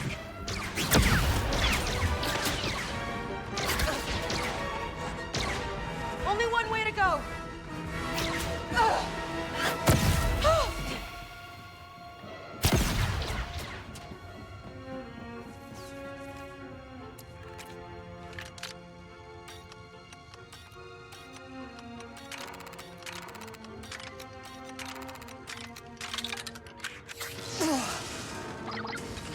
I'm totally lost, Gadik. You're close to engineering. Just follow the power conduits, and there will be a turbolift ahead. Okay, got it. Follow the power conduits. It's okay to leave. You had your shot. As long as your spike works, I still got one more chance.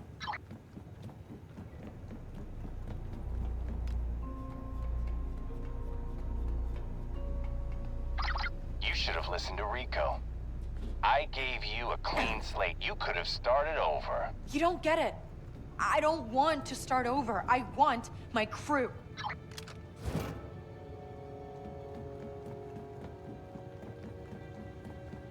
Okay, so how the hell do I get out of here?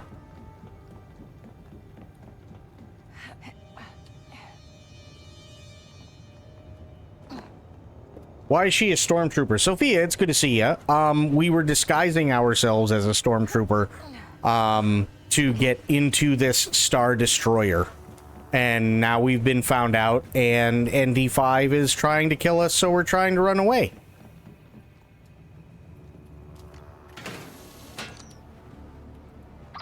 Gadik, where am I? According to the ship's plans, you're looking at the primary and secondary power cores for the deflector shields. How much power are we talking? There's gotta be enough to stun a BX droid, right? ND5's components are shielded, but it's enough to stop him at least. Tell me how. You need to cycle up both cores.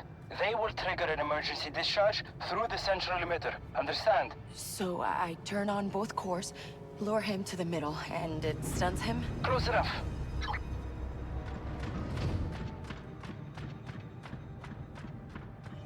Oh boy.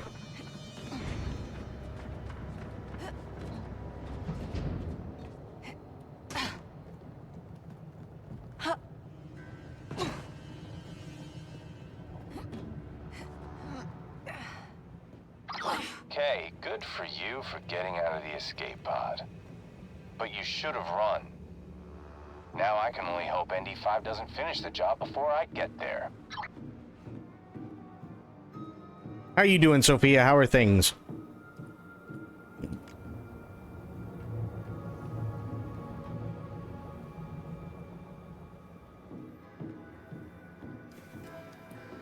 And yeah, so we came back for ND5. We come to find out, Jalen, the guy who hired us to do all the stuff that we were doing, to know, ask me tomorrow, please. Fair. The guy who hired us to do all this stuff, the reason why he wanted to do all this stuff was because the bad guy, Slero, come to find out, is actually his... It's Jalen's... I think it's bastard brother? I could be wrong on that. And then Slero betrayed the family for a promotion so that he could become the director of the Imperial Security Bureau, and basically left the family to rot. So this whole thing was basically just to take revenge. And now he's in charge. Now Jalen's in charge of the Security Bureau because he spoke with Darth Vader and made a deal. So Slero's now dead, but ND5 is still a friend. So we came back to try and free ND5 and kind of missed our chance. And now ND5 is trying to kill us. And now we kind of have a plan to stun him so that we can at least try and... There's the emitter. Looks like I need to set up the trap from the console.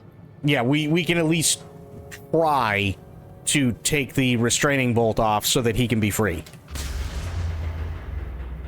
Nothing happened. Something's interfering with the cores.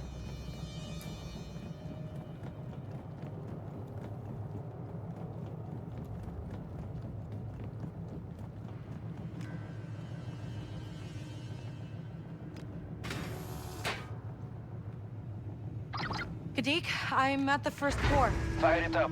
We want as much power as you can get. I'm unlocking it. He's gonna survive, right? He's a top-of-the-line battle droid, K, but he's an old one. No guarantees.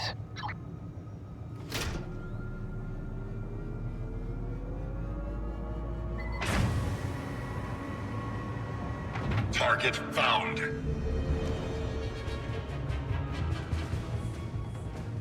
I know you're here.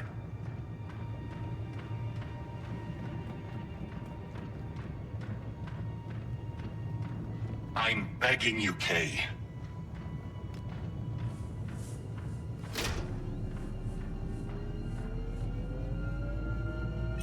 I told you I'd find you. And he's not doing this because he wants to. That's the worst part. Hiding won't work. Run, Kay.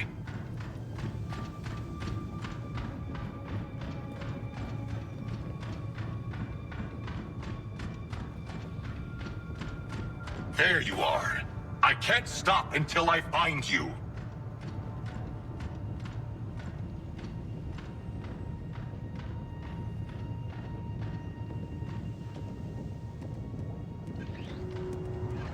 You have to run. Like, he doesn't want to do this, but he doesn't have much of a choice.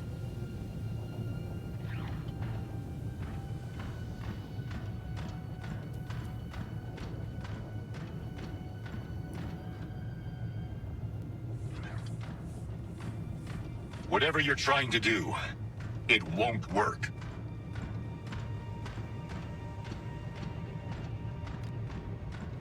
Run and never look back. Enemy in sight.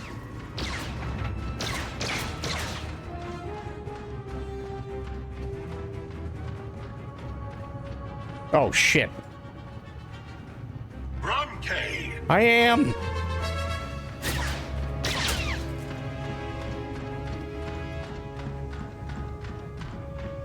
I will find you eventually.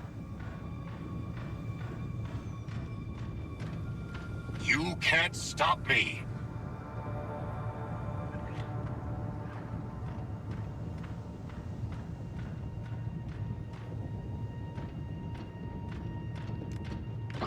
Okay, first course up. Kay, it's pointless. ND5 is my droid. He's always been mine. You're wrong. Am I? Doesn't Ow, ow. look like it from here. You're trying to overload the deflector cores. Why? Just trying to scramble your sensors. You are lying, Kay. I'm just trying to save us both.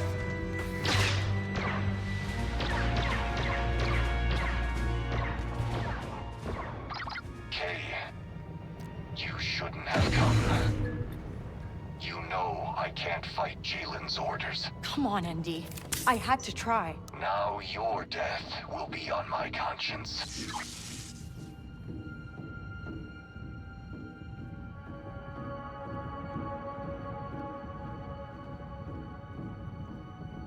Also, what the hell is going to happen to the ship when I do this? This only ends one way. Jalen has won. ND, I know you don't want to do this. What I want has not mattered for a long time. You're still talking to me. That means you can fight it. The bolt doesn't work that way, Kay. The bolt is absolute. Kay, I can hear blaster fire, and that means you're close. And so is the end.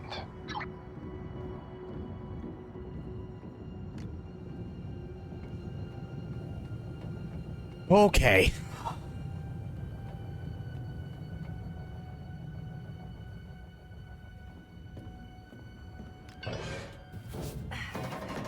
Big, big, big bada boom. That's what I'm thinking.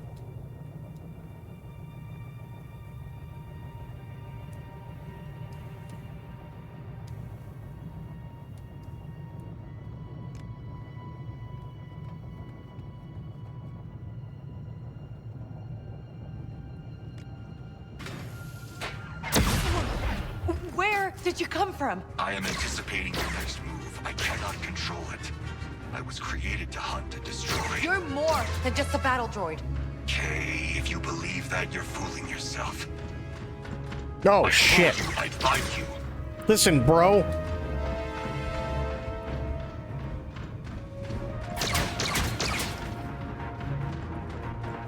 Target found.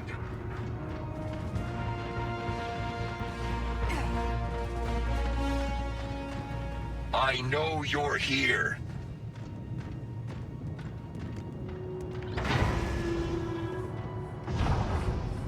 Get out of here, Kay.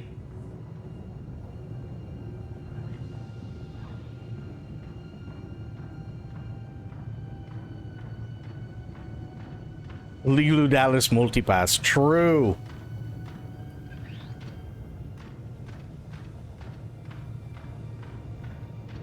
You have to run. I don't have to run.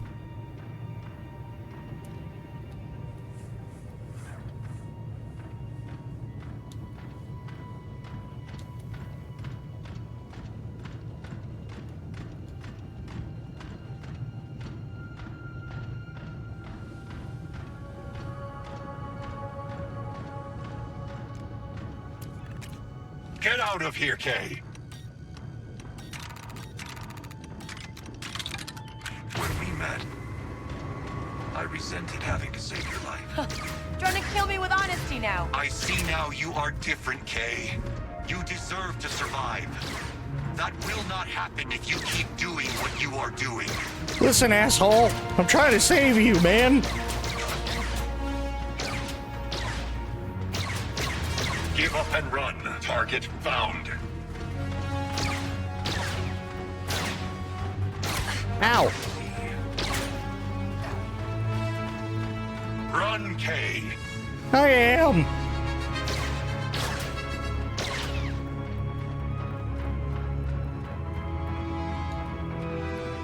There you are. I will find you eventually.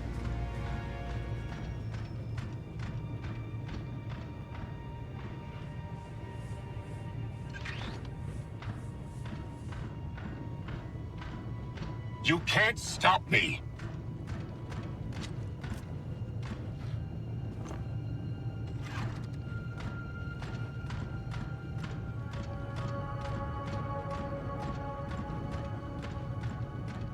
Whatever you're trying to do, it won't work. Run, and never look back.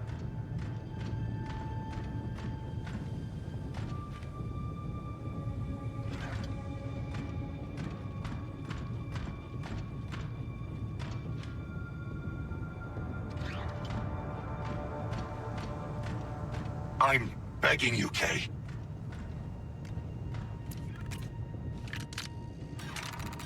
Enemy in sight.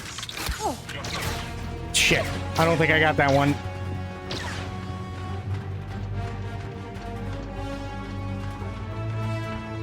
I told you I'd find you.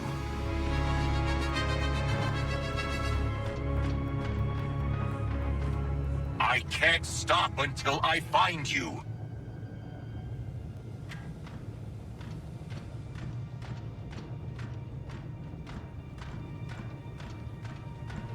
You have to run. Hiding won't work. I mean, it's working pretty good so far.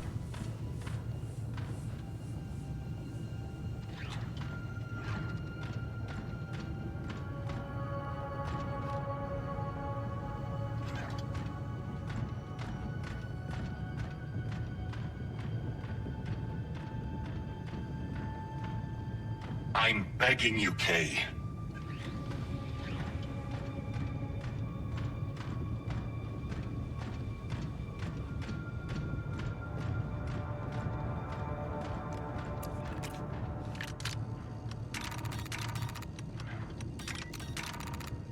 Get out of here, Kay. I know you're here.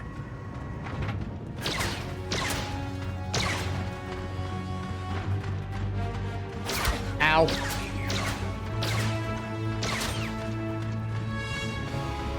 I told you I'd find you.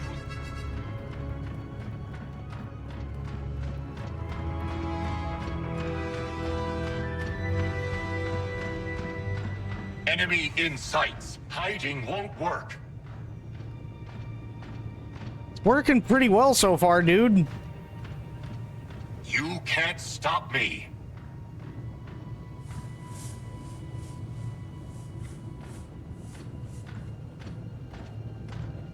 I will find you eventually.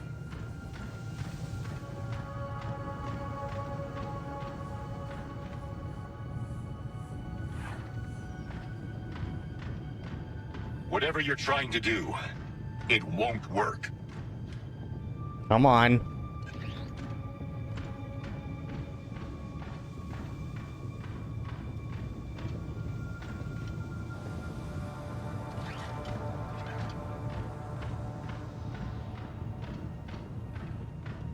You have to run. I can't stop until I find you.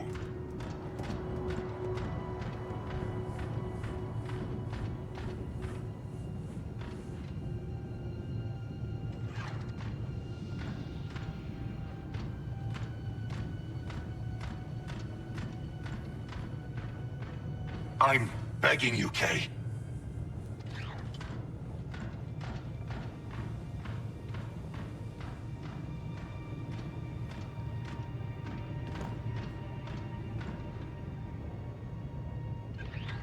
Come on. You can't stop me. I can, though.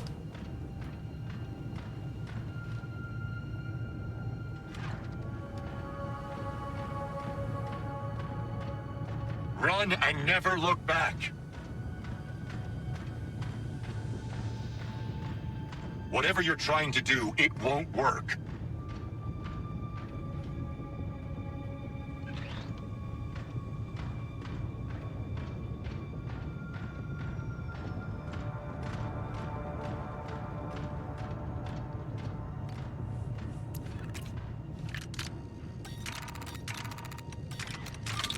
Get out of here, Kay. Target found.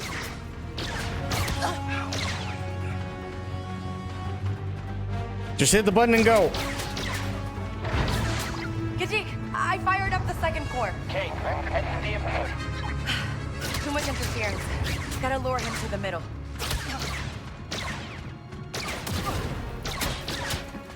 How Run faster, Kay. Almost. Okay, and... Ow! Jesus. I didn't want this, Kay. Well, yeah, because he's anticipating things. Run, Kay! Gajik, I fired up the second core. Okay, head to the input. Too much interference. Gotta lure him to the middle.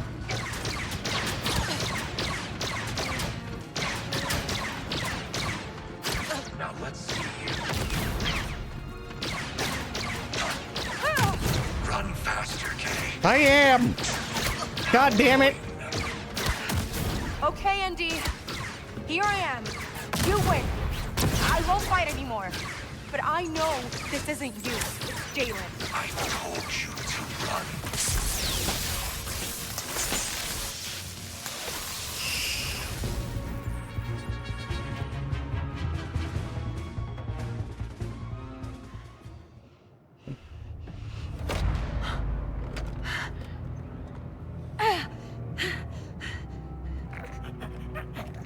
I'm sorry, Kay. Me too.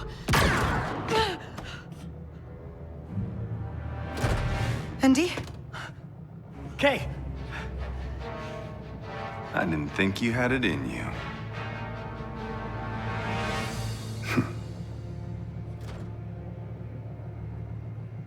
They made those BX units tough. Blast her.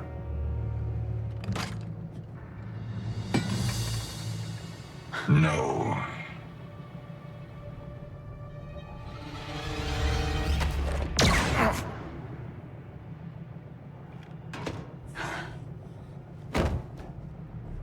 Not bad. Nice. I'll take this. You okay? Never better. Good. Ugh, 'cause I can't breathe in this thing. I'm gonna thank you, Kay. His poor laser I'm not burn going to posterior, apologize. right? I did what I had to do. I never asked, Asara. Look, the Codex can save a lot of lives. You took on the most powerful force in the galaxy to save a friend. I'm just trying to save mine. Push it, Nix!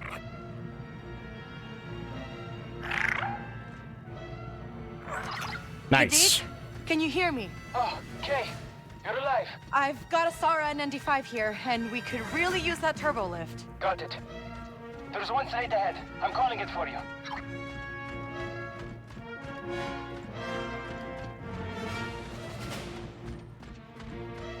This looks ominous.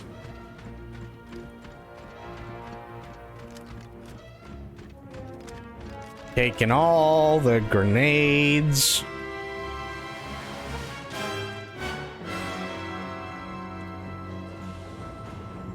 There's the lift. And there's the stormtroopers.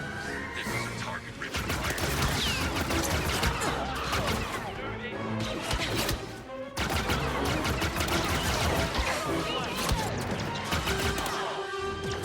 Come on. Oh no! Blaster! Does anyone copy?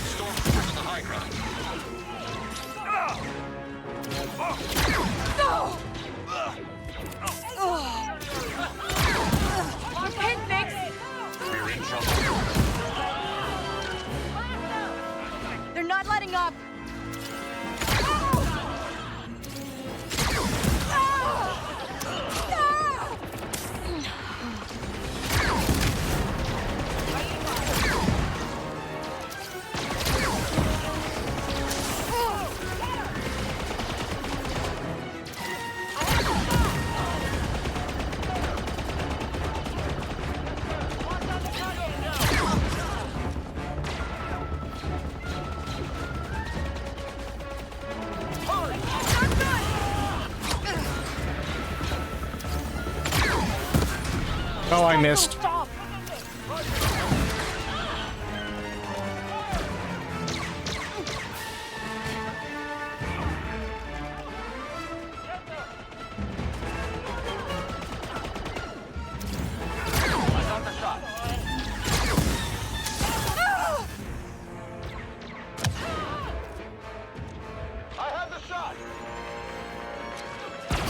Oh. It's because I stopped instead of sliding. It's a lot of Sturms, it's true.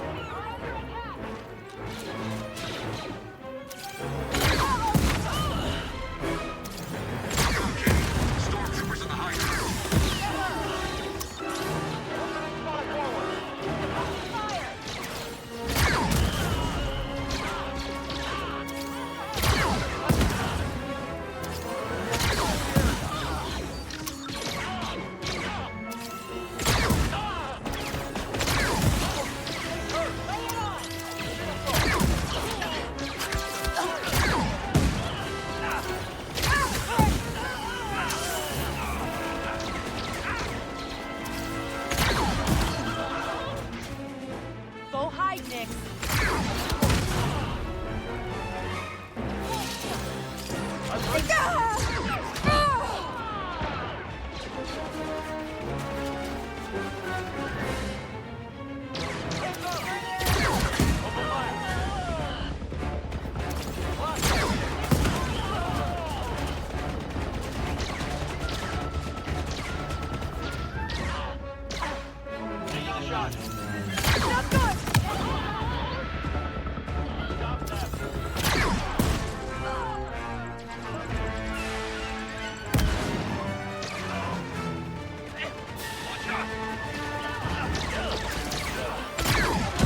Okay, when we get out of here, we gotta put rebels on a keeper. They don't stand a chance against the starting order.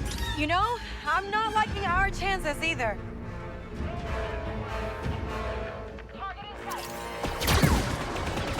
Those best troopers are getting real close.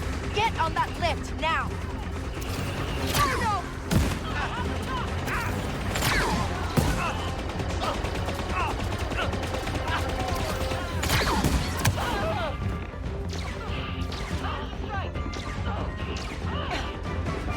Snipers are bad.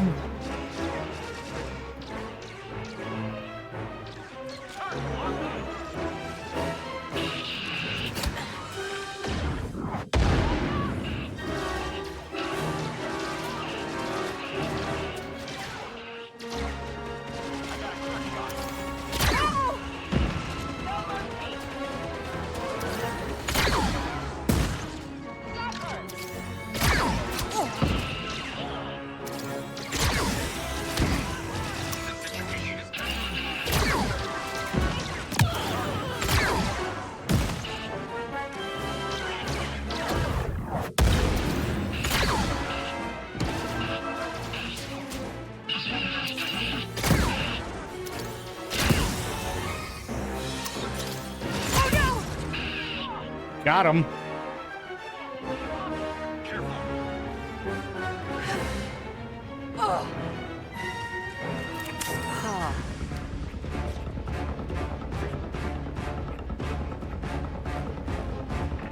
Does anyone read me?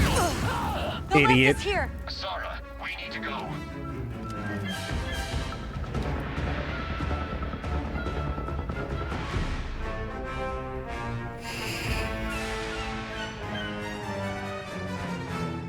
There they are.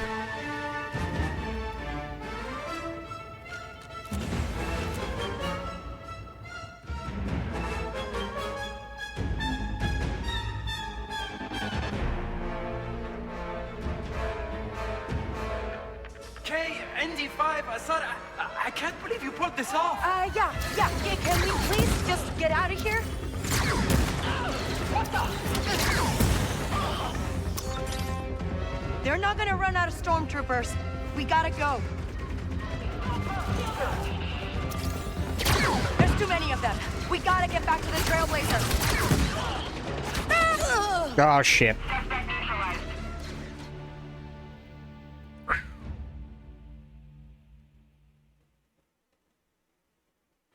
K, ND5, Asada, I can't believe you pulled this off. Yeah, can we please just get out of here?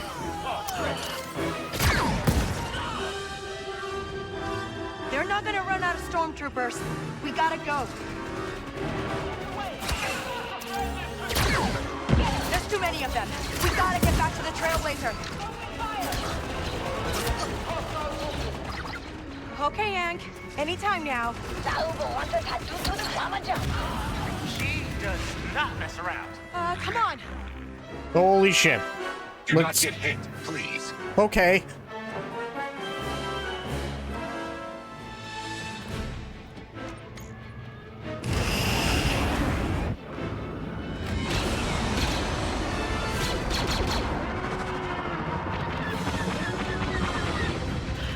ND, fire up the hyperdrive.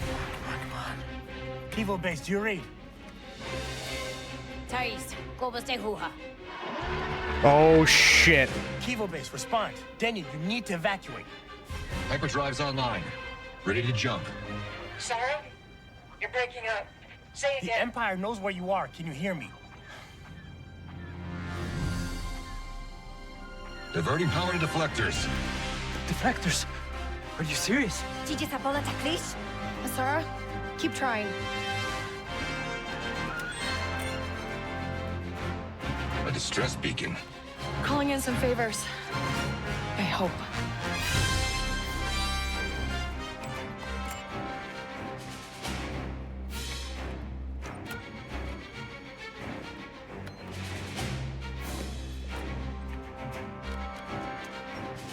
Okay, we're hitting buttons. There we go. Have to hit all the buttons first. Got it. Okay, time to see what this old ship's really made of.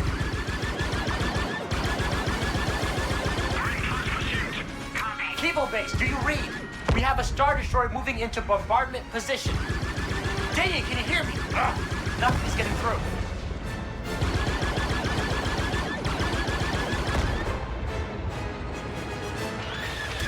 You're being hit, Kay. Why isn't this working? Try to boost the signal. That's how this thing powers from the deflectors. Daniel! Kivo base! Come on, do you read?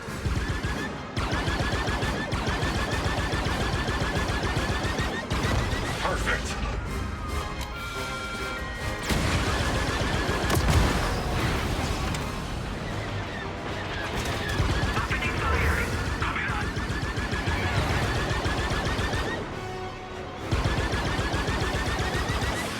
Blasters have overheated. That's okay.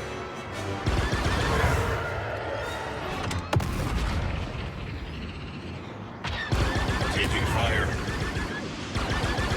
I can't get through to the base. They gotta have a jammer that's blocking communications. Kay, for the message to reach the rebels, you must destroy it. I hear you.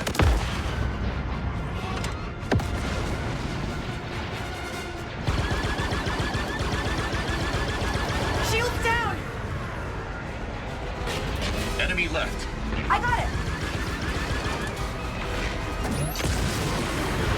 Shields online!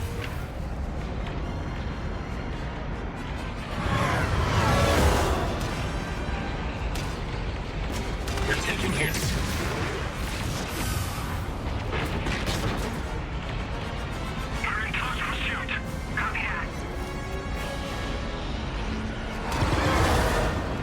Those are interceptors. Those are bad.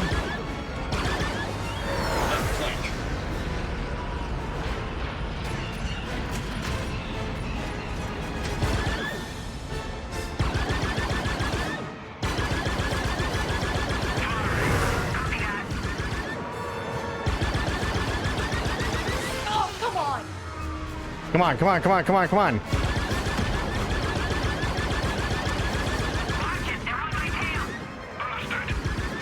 We're hit! Right side. On it!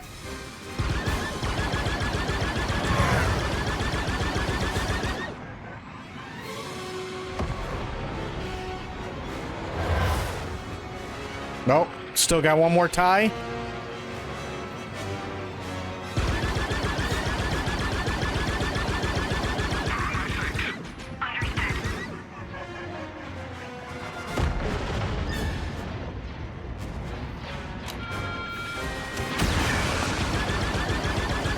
shields up! Turret destroyed. Enemy at the rear.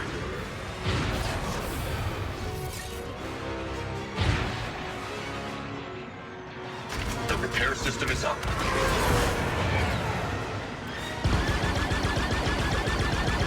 This is bad! Nice shooting. Oh. Shields are up again.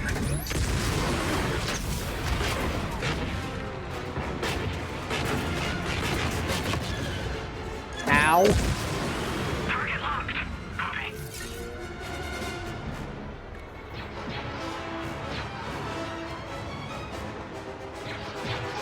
On our left. That's bad. I know!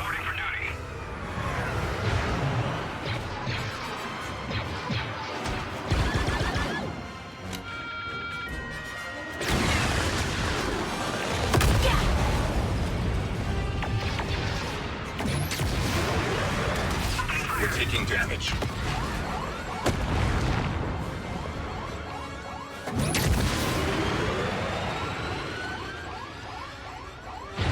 Right flank. I'm on it! Come on.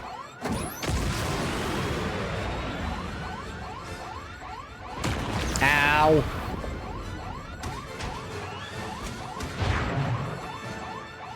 Boosters on!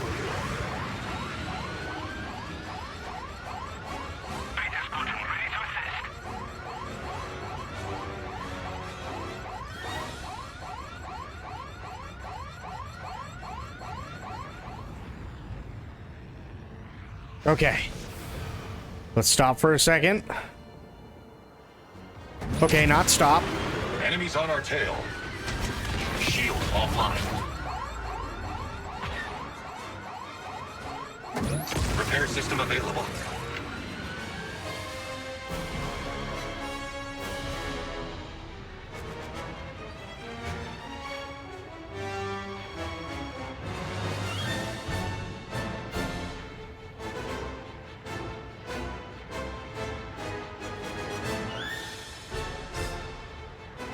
They're right behind us. There goes the shield. We're hit. Target locked. Copy. Ship vitals are in the red.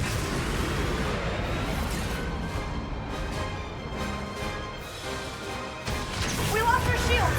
Enemy on my six. Copy. On our right. Yeah, I hear you!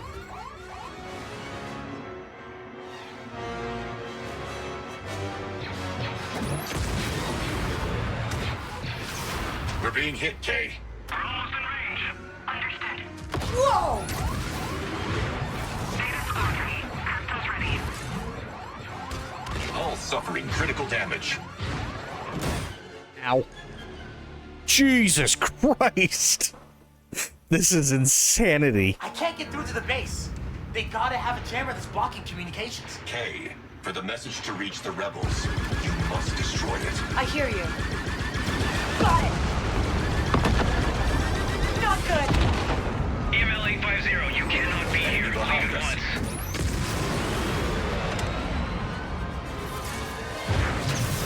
Closing in.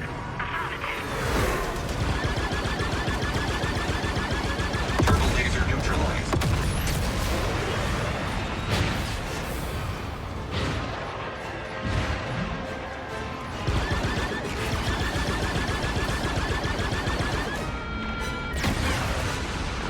Can't take much more of this.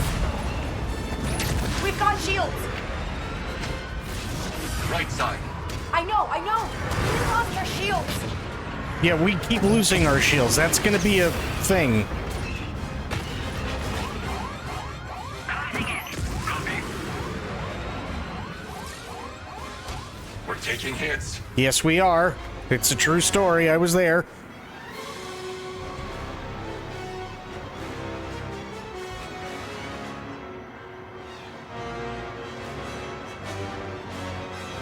Right flank. On it. Hostile following me. Copy.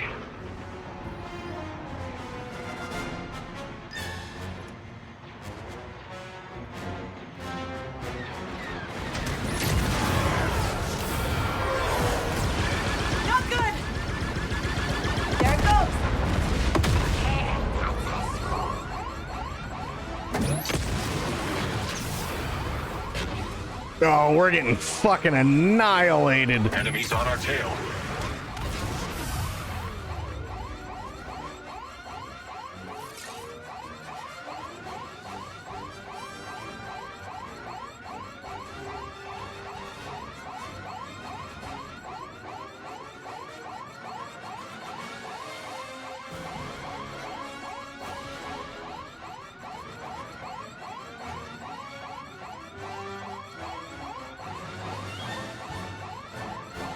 Come on, give me a heal.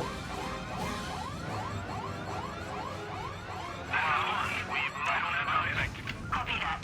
I want a standard search pattern. Find them. Copy. Holy shit. Okay. That's bad. On our right. Yeah, I'm not worried about that. I'm worried about the big fuck off Star Destroyer.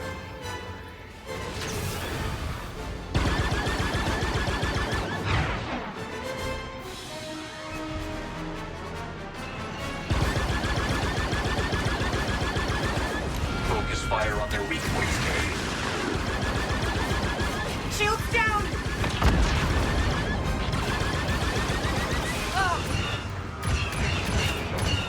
Taking a lot of damage. Their engines are out. To the right. Yeah, I hear you.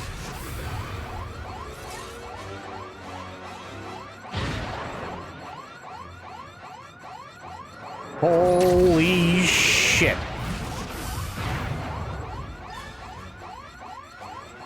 Big rocks. Big rocks are good. I like big rocks.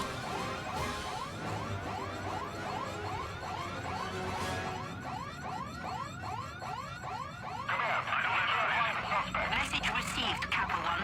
You need to find them. Copy. Kappa Squadron, we've arrived.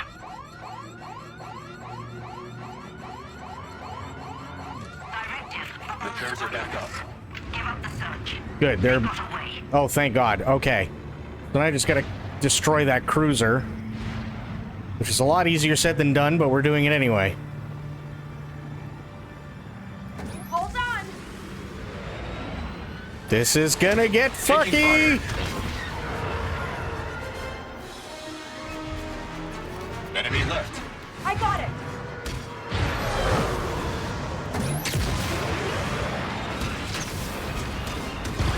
That's it for our shield. There we go.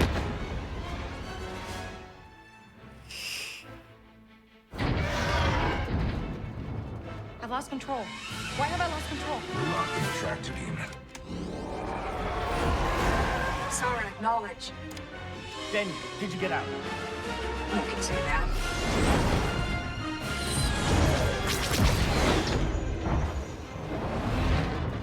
Okay. Not bad. But not enough. What now? Someone's answered the distress beacon. All of them? Fighting next to rebels. Oh, there you go. I didn't see it in you. We all make mistakes, right, Kira? But that codex could be very valuable to the future of the Dawn. And this galaxy. Word spreads fast. We got a deal. Good. And tell the rebels to keep their distance. The Dawn protects their investments. That's you, Kay. I'll take it. Fuck it.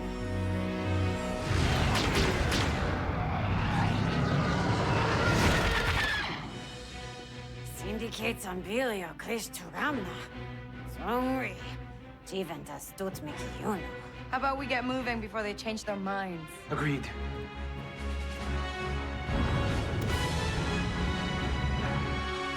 The rebels are evacuating. But if that Star Destroyer opens fire on the factory, the damage to Mira will be catastrophic. I hear you. We need to find a way to stop it. Can we even hurt that thing? Not with those shields. Kay, you need to destroy the shield generators. Duh. Of course we need to destroy shield generators. Left flank.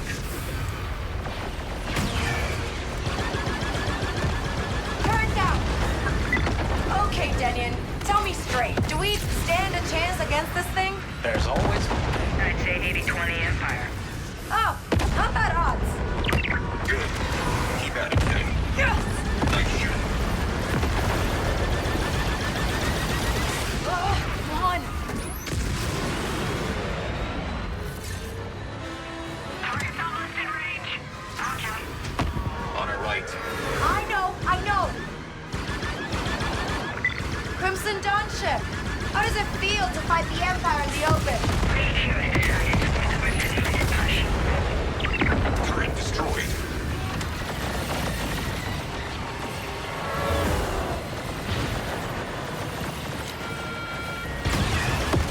Taking fire. We lost shields.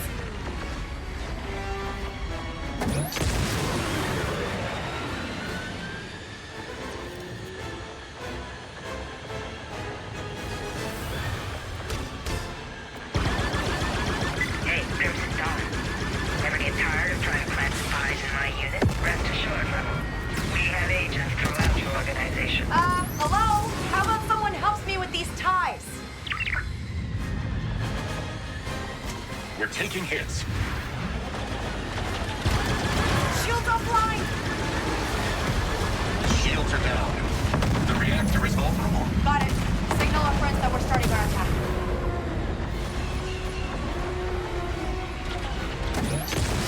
Trailblazer, you should learn to fight like Crimson Dawn. Yeah? How would Kira do this? If Lady Kira was in command, we would have won before the first shot was fired.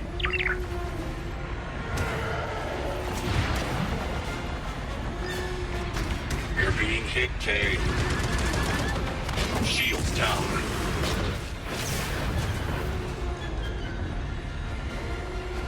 This is actually really fucking fun.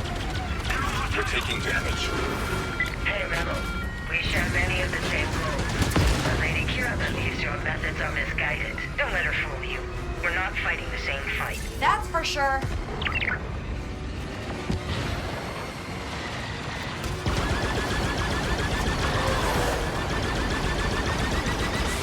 Shields gone.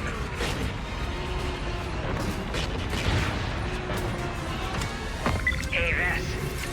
My first take on you was mistaken. I'm still waiting for that apology. Face again. Picking up internal explosions. And a chain reaction in the Revelator's ion drives. Never thought I'd see this. Me neither.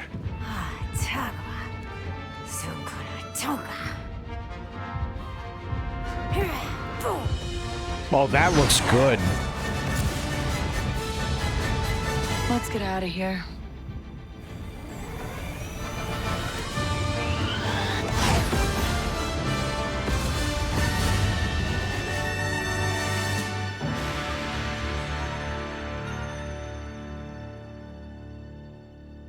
Wow. Okay, that explosion was awesome. Look, I'm just saying. What I've pulled from the Codex, Jalen was right. We can't tip the scales against the Empire. Oh, you're serious? We got lucky. Taking out the Star Destroyer for no money is lucky?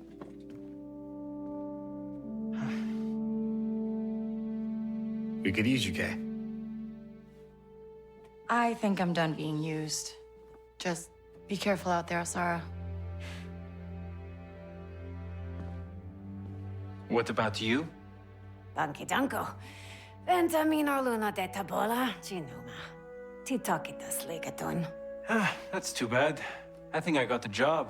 Lots of droids and casinos. Troy ubakava pagwa. And safes to blow to pieces. Okay, Uganolea. You two have fun. But I'll bail you out when you mess it up. I figure I owe you one. So are you picking up their tab, or am I?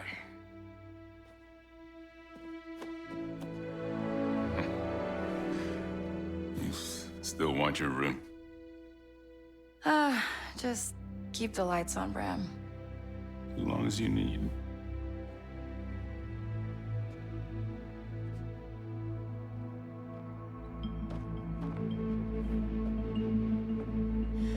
Was wondering when you'd show up. Just here for my 20%. 10. But how about something better? I thought the Codex was lost in battle. To everyone else. I figure there's enough secrets in there for someone to start their own business. Just don't forget me when you rule the underworld. Could use a partner. Already got one. But hey, I'm easy enough to track down, right?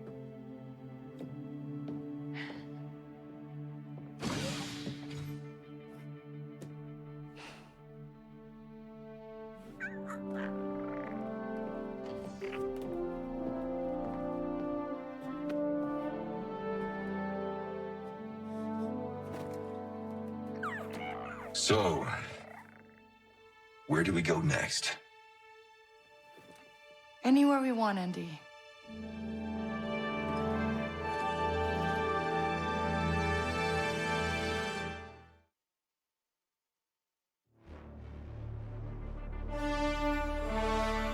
Well done.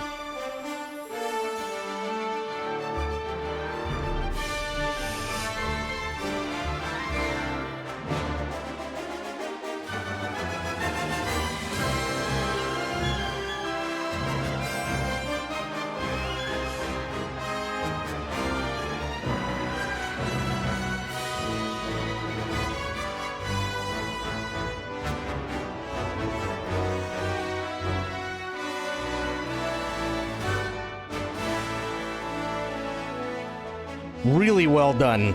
Holy shit. I've been pleasantly surprised by this from start to finish. This is... wow.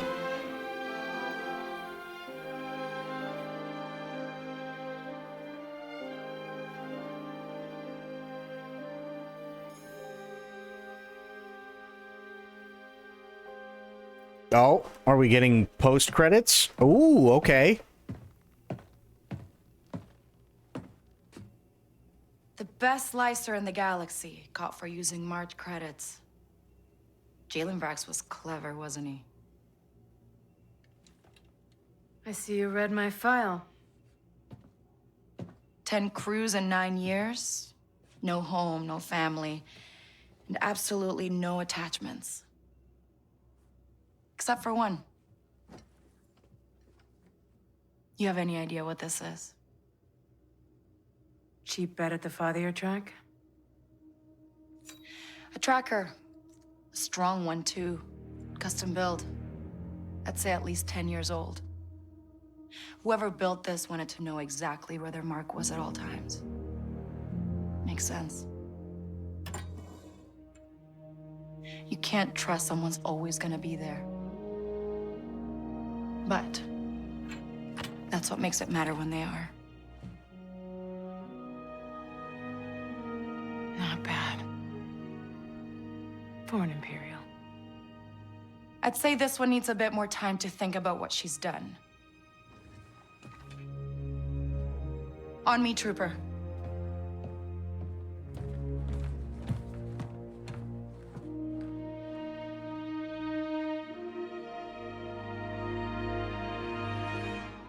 Nice.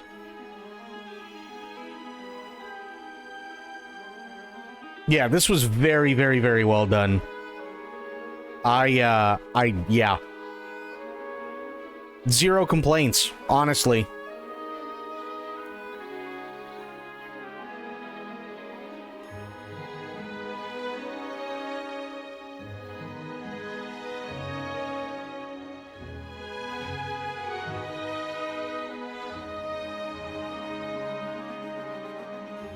Yeah, I'll just let the credits go. That's fine. Yeah, no, this was really, really, really well done. And that explosion of the Star Destroyer at the end, holy shit. They really nailed that. That could have easily been the jankiest thing in the world. And they really took their time with it.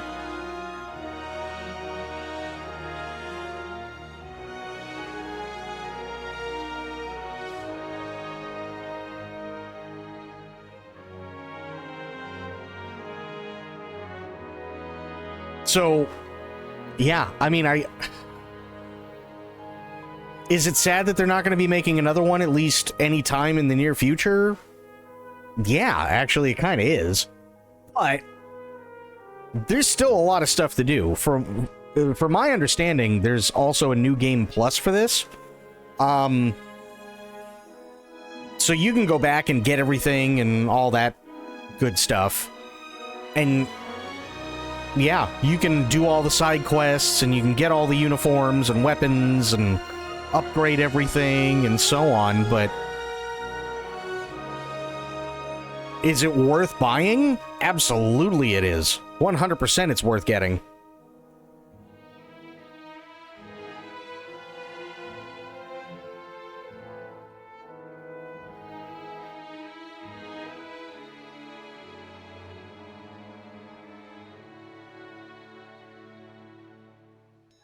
So yeah, what did you guys think?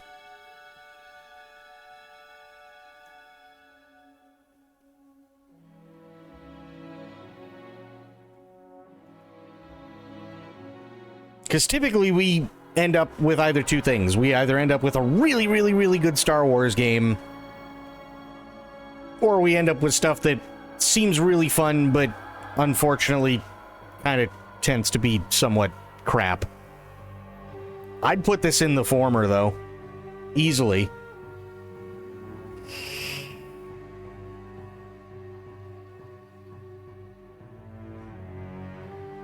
And yeah, I had a really good time with it, Sophia. I really, really did.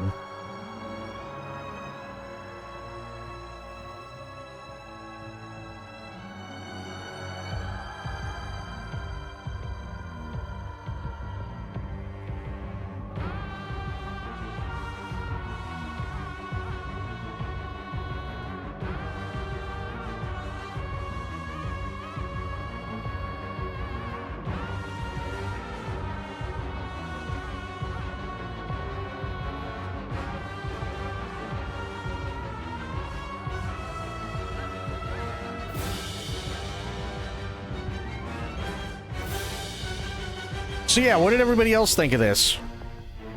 What did you all think of this game?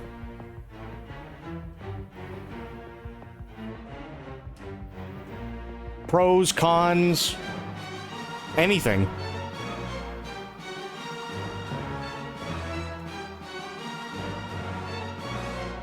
Thank you for the hydrate.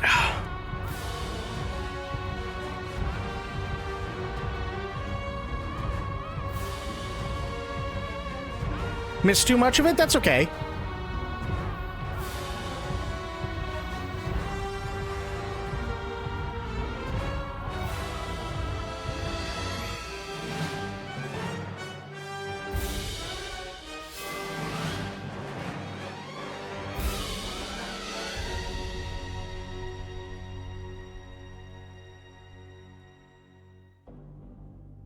So here's my wish for,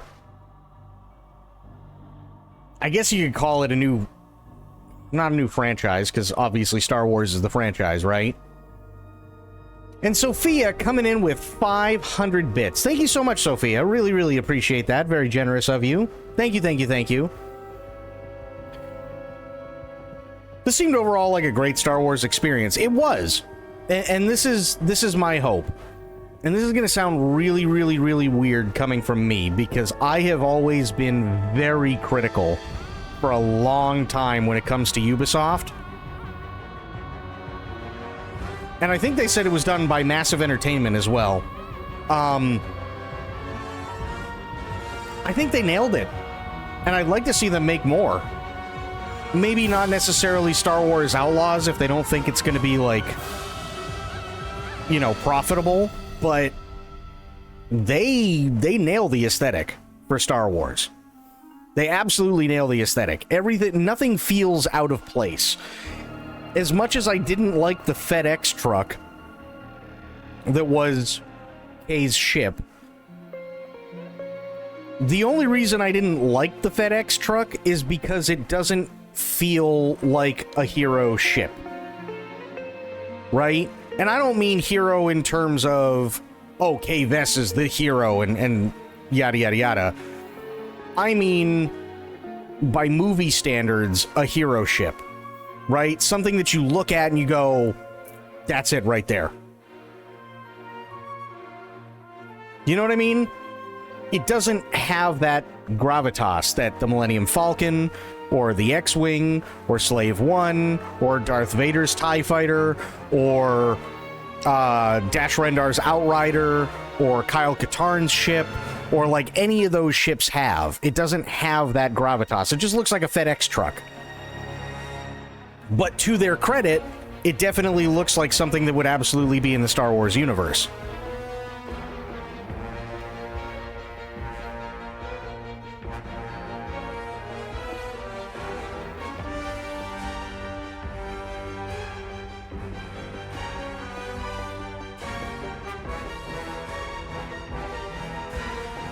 No, I think they need to. I think they needed to, and the reason why is because when you have somebody who's supposed to go on some sort of adventure, whether it's wrong place, wrong time, or whether it's a story about destiny or whatever, right? You need to have something that actually fits the character, and that's something that Star Wars has always done up until this point really, really, really well. If you look at Slave One, you know it's Boba Fett. If you look at Darth Vader's TIE Fighter, you know that that's Darth Vader's TIE Fighter. If you look at an X-Wing, you immediately think of Wedge Antilles, Luke Skywalker, and so on, right? If you look at the Millennium Falcon, you know it's Lando Calrissian, or you know that it's Han Solo. If you look at the Outrider, you know that it's Dash Rendar. If you look at Kyle Katarn's ship, you see Kyle Katarn. You need something that fits the mold for that character. And if you don't have that, what you end up with is what we ended up getting in here, which is essentially a FedEx truck that nobody really gives a shit about that looks frumpy. Now, I don't know about you, but me personally, I saw K as a lot of things, but frumpy definitely wasn't one of them.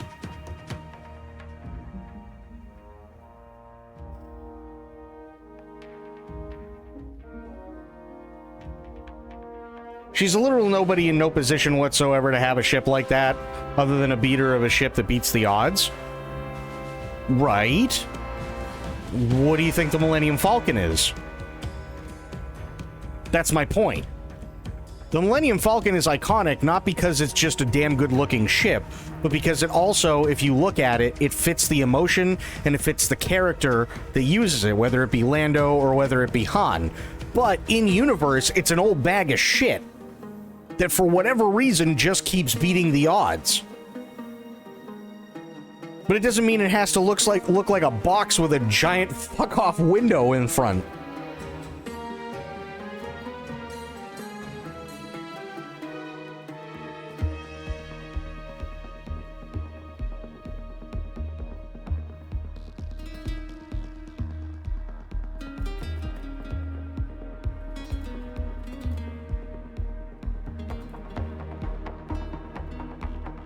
Like, that's kind of the entire joke, right? With the Millennium Falcon, when you first see it.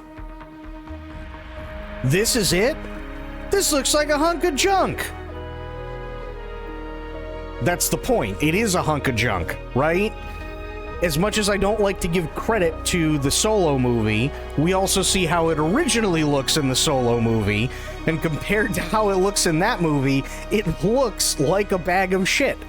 And the thing is always falling apart, but it still somehow manages to beat the odds. The issue that I have with the ship is that it doesn't fit any sort of mold. It really doesn't. And the reason why it doesn't fit any sort of mold is because Sliro goes, oh, these things are indestructible. How many times in space have I gotten my ass kicked? But it's indestructible? That doesn't fit. Does it fit the character of K-Vess? No. It just looks like a FedEx truck. Are there cool things that you can do with it? Yes, absolutely. You can outfit it with turrets, you can, make it run faster, you can, give it automatic repairs and all that, and that's cool, that's great. But unfortunately, it doesn't have the presence It doesn't at all. If you look at Cal Kestis' ship, the Mantis, right? It's unorthodox, but it's creative. This is just a box with a window.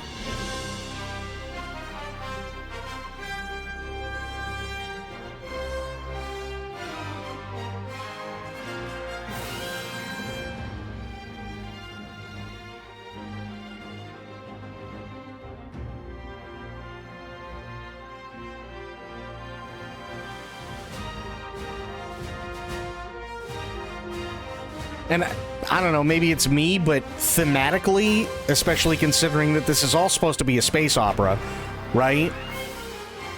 If you're gonna have somebody, the bad guy, like Sliro, want this ship back so fucking bad and all this other shit, right? You gotta give it at least a little bit of character. At least a little bit. Other than frumpy.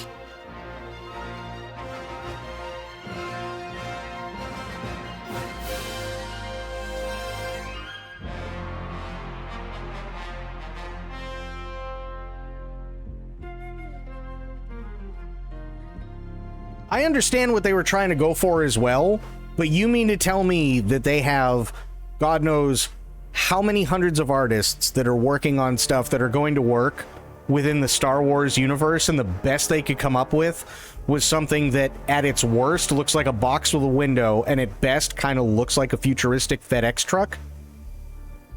That's what they were able to come up with? That was their best option? What were all the others? How bad were they?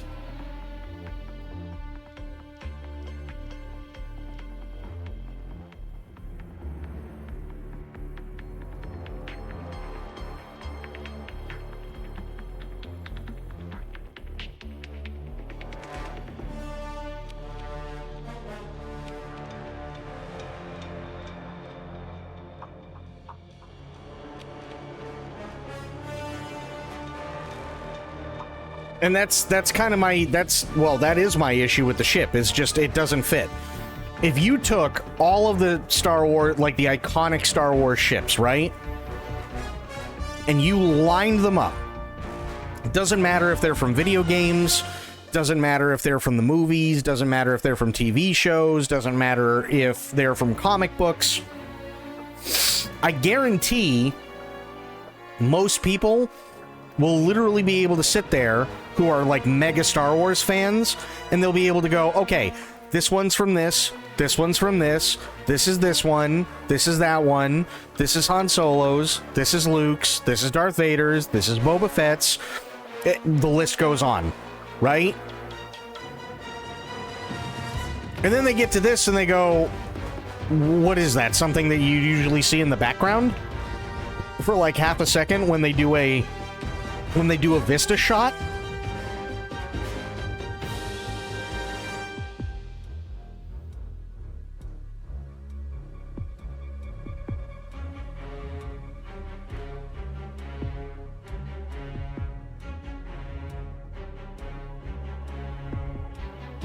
And I think I probably would have connected with the ship a little bit better if Kay was more along the lines of treating it like a character in and of itself, but she never did. Never.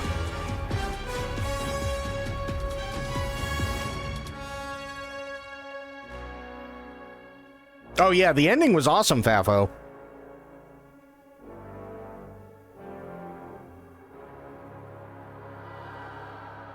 You missed a glorious Star Destroyer explosion.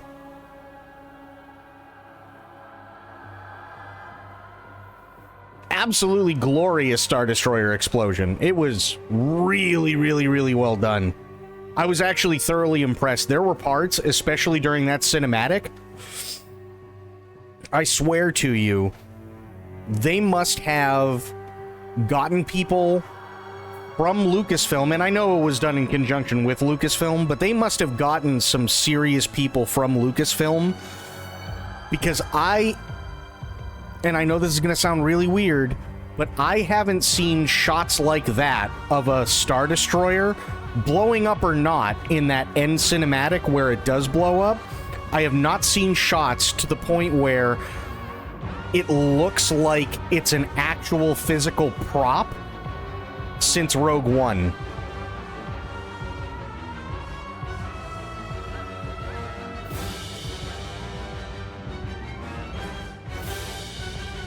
It was that good.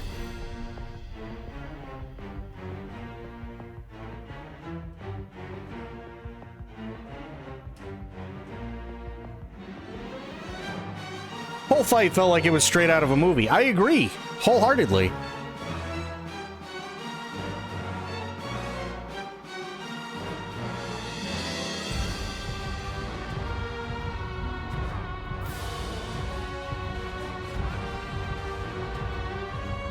And by the way, when I say, like, I haven't seen something look like a physical prop in a while, that's a really good thing. That's a really good thing, because one of the biggest issues with everything being CGI is that there's this uncanny valley sometimes, and typically we overlook it, but when you see something and the lighting is perfect and the physics are perfect and the geometry is perfect and you get it at the perfect angle and everything else, and you can't tell just by looking at it as to whether it's an actual physical prop that they're adding CG elements onto or whether it's completely CG, then you know that they've done their job and they outdid themselves. That's a massive, massive, massive thing that not very many people can get.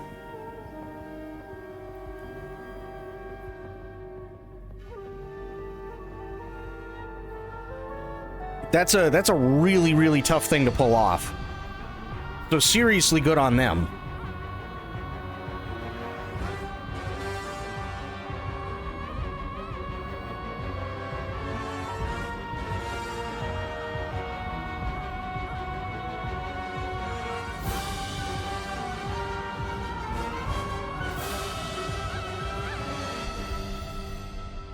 And I'll check that that thing out in a second, but hey, we finished the game. I gotta let the credits roll, you know what I mean?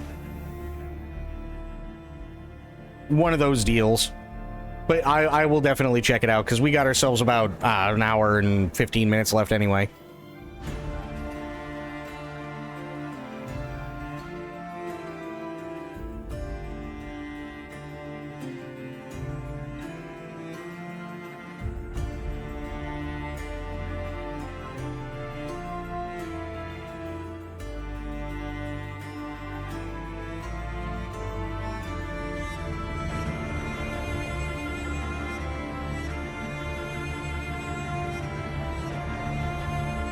Okay, I'm looking at the names from Walt Disney very cautiously.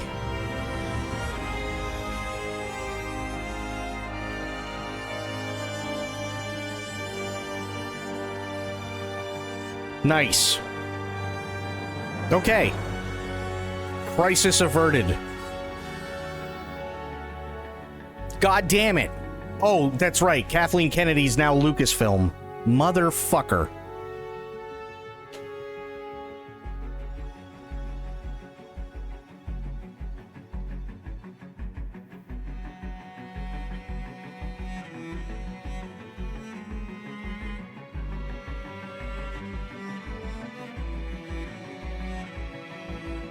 She's the president of Lucasfilm, yeah.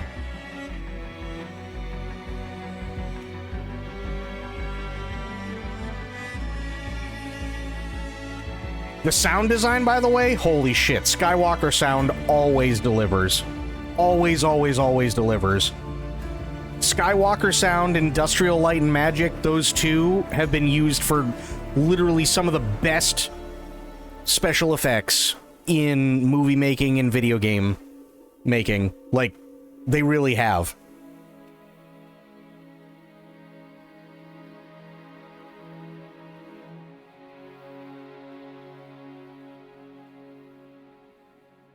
Why is Kathleen Kennedy being a Lucasfilm person a bad thing? Because Kathleen Kennedy is the one that spearheaded the sequel trilogy for Star Wars, and the sequel trilogy was dog shit. She's friends with J.J. Abrams. J.J. Abrams made an okay first movie. It wasn't terrible, but there were some pretty bad parts in it. Overall, it was okay. And then J.J. Abrams left and gave it to Rian Johnson, and Rian Johnson, under her watch, made literally one of the worst Star Wars films of all time. And then she got J.J. Abrams to come back to try and unfuck everything that Rian Johnson did, because people hated the second movie so much. But by the time J.J. Abrams came back, there wasn't much that he could actually work with. So then the third movie ended up sucking because of everything that the second movie did. And that was all done under Kathleen Kennedy's watch. And she just used to be Disney. Now she's the president of Lucasfilm.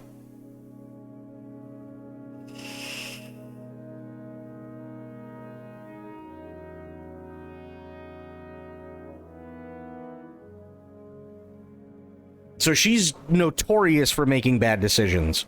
There was a series that they did recently in the last couple of years for Star Wars.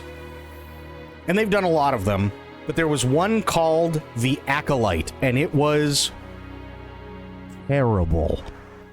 It was so bad. It was so incredibly bad. Like, imagine hiring somebody like Carrie-Anne Moss, Trinity from The Matrix, right? And making her a Jedi whose only purpose is to die 10 minutes into the show before the title card shows up. That is her only purpose. Imagine using that kind of talent for the sole purpose of dying within the first 10 minutes.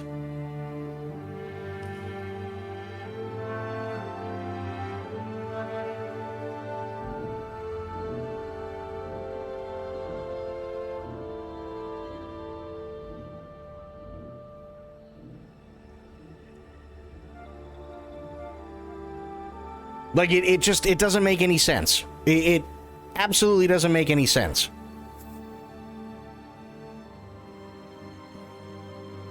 They paid a lot for that 10 minutes, I guess. I'm sure she didn't come cheap. No, she didn't. Now, to be fair to the rest of the show, there were a couple of flashbacks that she was in, but in terms of the story taking place, quote, you know, in the present, right? When we actually witness the story unfold, literally, she has nothing to do with it after the first 10 minutes. Somehow, Palpatine is back. I'm not a Star Wars fan, and I felt like, why? Yeah, exactly. You see, they're finally arresting Raja? Good. I hope he ends up behind bars for the rest of his life.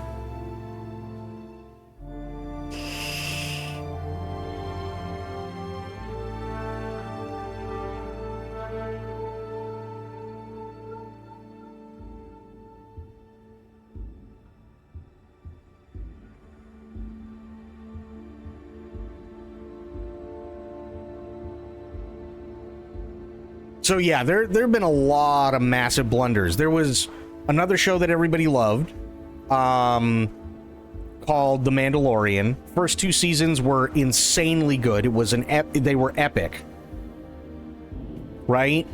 And then they came out with a show that was supposed to be around another character called Boba Fett, but it actually just turned into The Mandalorian Season 2.5 because they couldn't write enough for the character of Boba Fett, so they just turned it into an extension of Season 2 for The Mandalorian. And then they came out with Mandalorian Season 3 after the main actor decided, you guys aren't giving me what I want, and it's really, really difficult to keep pulling off what you guys want because you keep having me do more with less. So I'm gone. And then the last 2 seasons of Mandalorian weren't terrible, but they definitely weren't up to par with what the first 2 were. And it just seems to be a reoccurring theme with under Kathleen Kennedy's watch. The writers, either they nail it or it just ends up right in the fucking toilet. And there's no, like, in between, sadly. And she's also the one who decided, oh yeah, we should make a Han Solo movie, and then fuck that all up. The only good thing that I can really give Kathleen Kennedy is that she allowed the go-ahead for a fan-written script to actually be used for the movie, and the person who wrote the script to actually direct it, because he knew what the hell he was doing, and that was for Rogue One.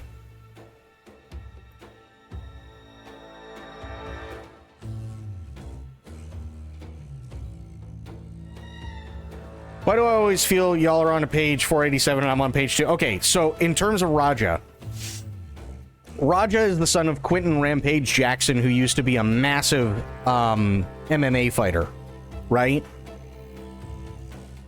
Quentin Rampage Jackson has 3 kids. He came out a while ago and specifically said that 2 of his sons he's putting money away so that they can go to college. Raja, on the other hand, he's putting money away for bail money. So we already know that this kid has been a problem for a while.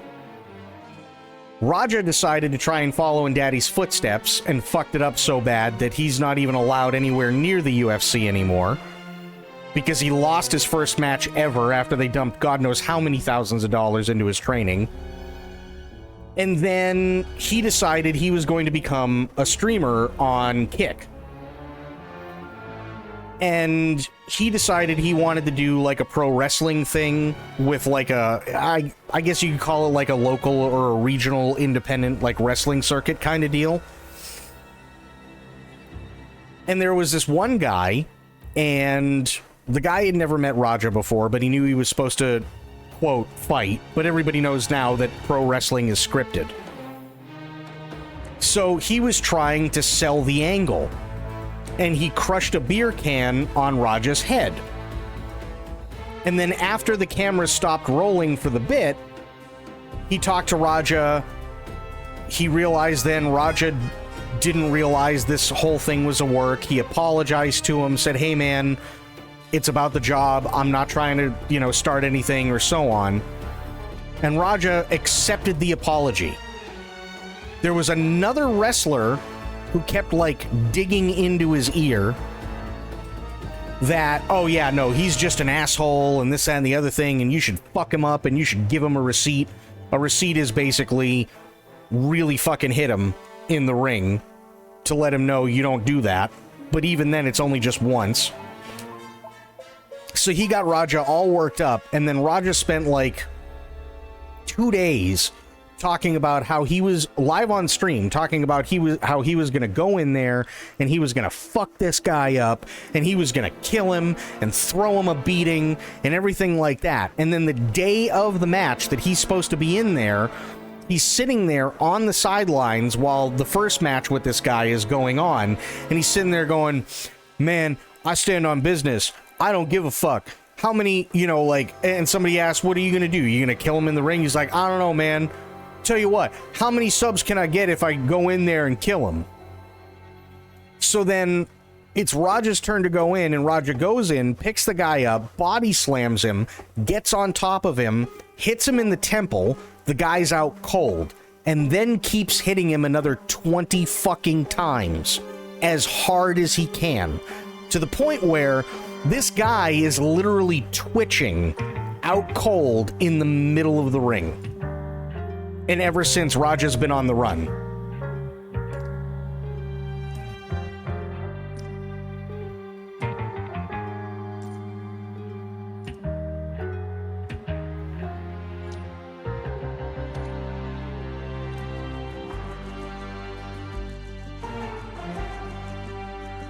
Yeah, it is awful.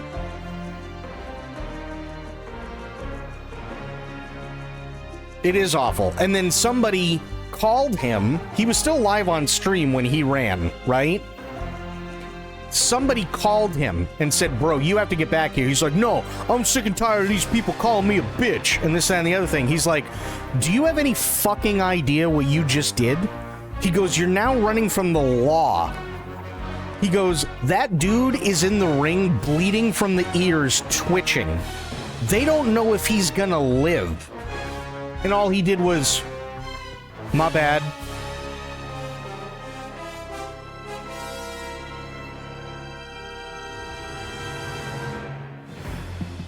That's it. That's literally the only thing he said. My bad.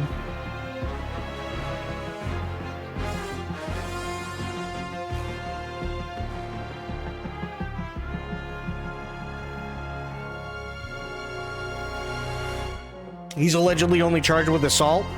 Let the courts figure it out. And I really, really hope that that Psycho Stu's lawyers go for,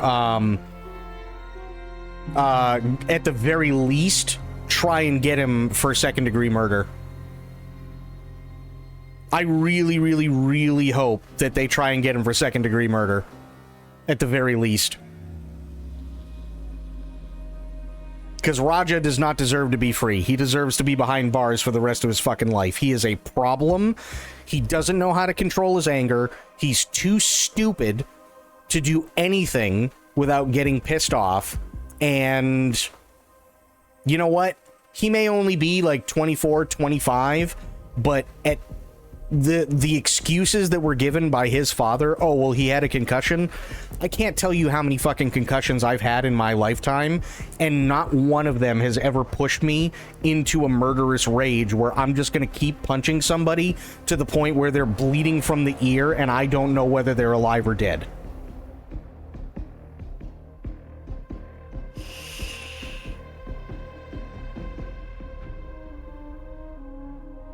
He absolutely deserves to be locked up for life. I don't give a fuck what the excuse is. He deserves to be locked up for life.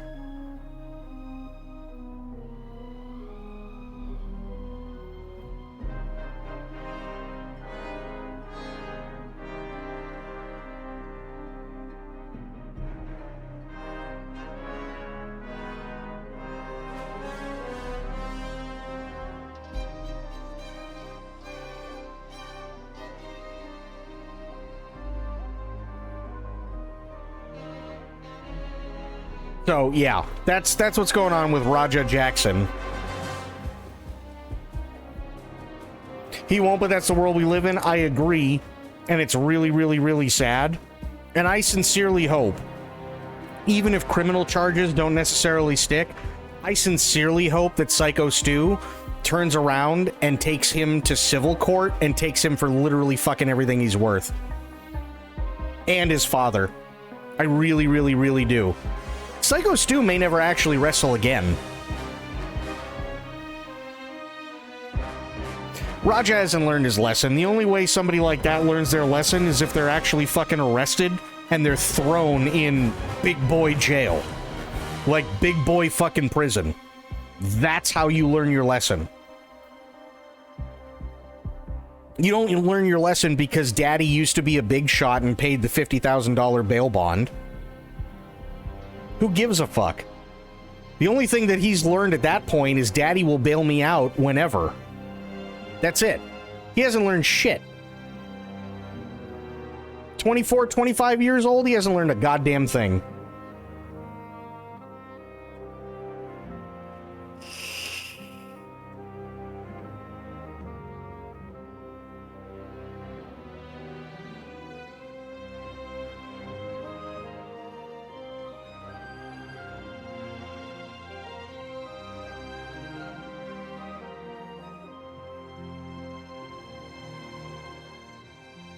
Rampage can say whatever the fuck he wants, but last time I checked, Rampage is also kind of a complete piece of shit too. So even if he sat down and he talked to his son and everything, do we really want this guy actually teaching his son anything? No. Rampage Jackson has literally been a problem since way before he got kicked out of the UFC. And he clearly hasn't learned shit because all he wanted to do was blame racist people for all the hate that Raja was getting. That's it. That's all he wanted to do. Meanwhile, it has nothing to do with race. It has everything to do with the fact that some some kid, and yes, I'm calling him a kid because obviously he's got the IQ of a cum sock. Some kid beat the shit out of a fully grown man to the point where they didn't know if he was gonna live in something that was supposed to be scripted. He didn't learn a goddamn thing.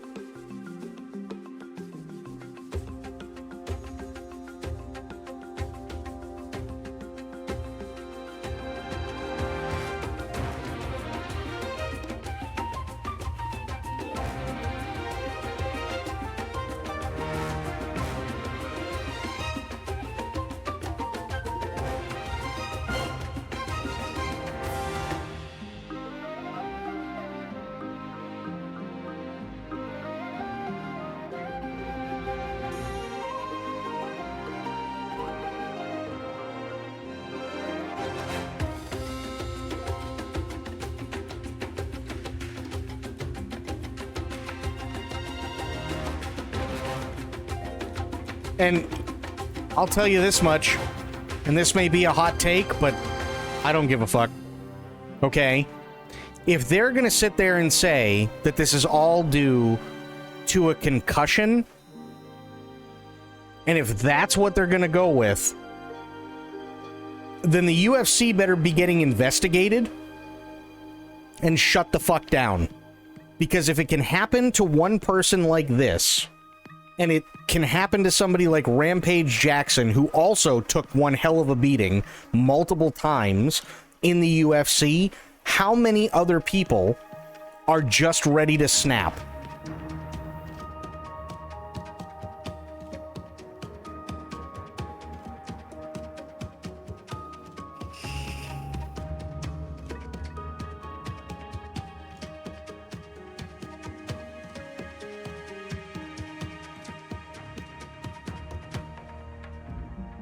Think about it. Do I want to see the UFC go under? No, I don't. I absolutely don't. But if that's the excuse that they're going to use, then the UFC should absolutely be investigated. What sport is the UFC? Mixed martial arts. Essentially two guys going into the ring, beating the fuck out of each other until one is knocked out.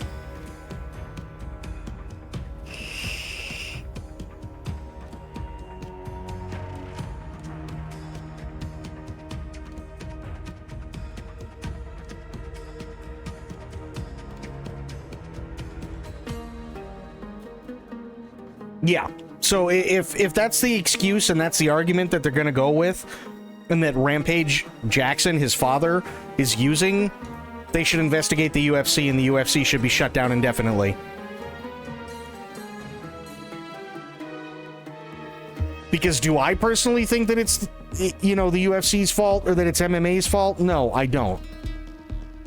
But if that's the case that he's going to use and they're going to try and blame it on something like that, fine, get rid of the UFC. See how many pissed off people who are also way better fighters than him come after his ass then.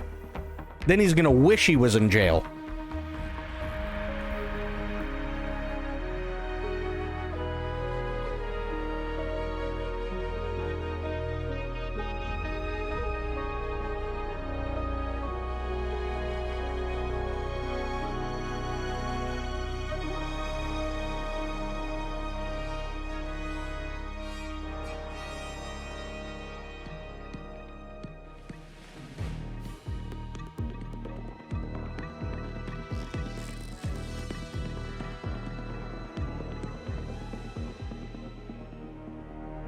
Like, and I'm not even necessarily the biggest fan of the UFC either. I think the UFC has turned into something that more often than not just kind of misses the point. Because the way that they've structured it and everything like that, it's like, well, you have to know this, you have to know that. That's not how the UFC used to be. It was not how it used to be.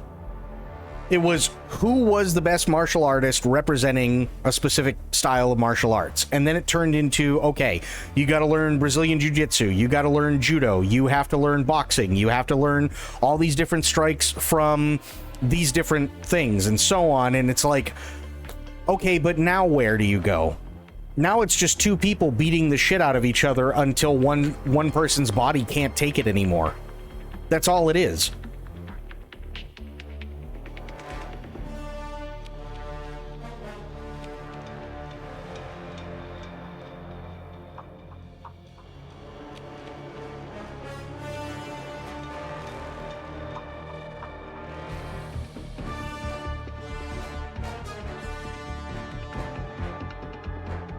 Oh, good. George Lucas got a credit. Nice.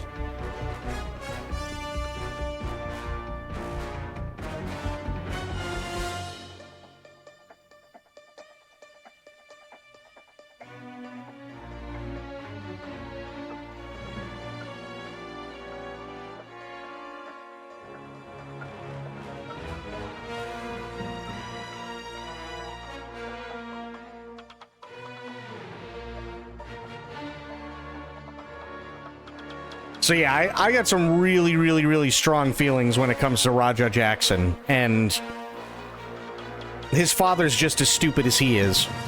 Simple as that.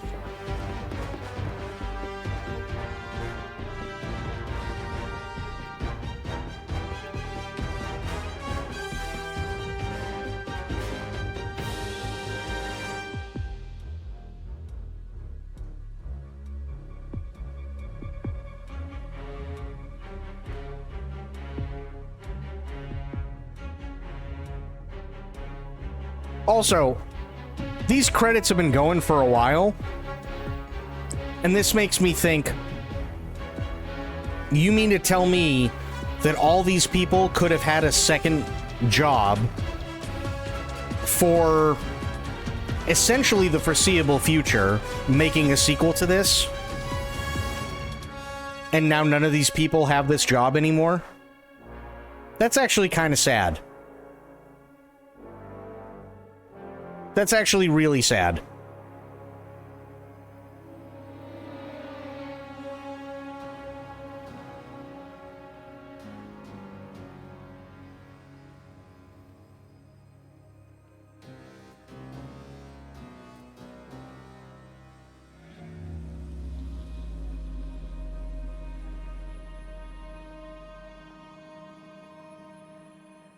That's a massive bummer. It really is. Why don't they have this job anymore? Because there were plans to make a second game for this character, but because of the way that Ubisoft forced people to buy this game or to join their subscription service, this game caught a lot of shit. And then on top of that, when the game released, it didn't perform very well in terms of just, there was a lot of frame drops and there were a lot of graphical issues and so on. So it already had a lot of things working against it. And then you had a lot of people review bomb it because, again, the game wasn't as it was supposed to be when it came out. And people finally got wise to what Ubisoft was doing, because they wanted people for the full game. They were trying to charge people either $130 or make them subscribe to their subscription service for $18 a month. So they were trying to force people to not buy it so that they could get them on their subscription service, which obviously didn't do any good for any of these people in the credits. So with all of that, the plans for making a sequel to this game are no longer a thing anymore. They decided, no, we're not going to go through it again. And they scrapped all the plans.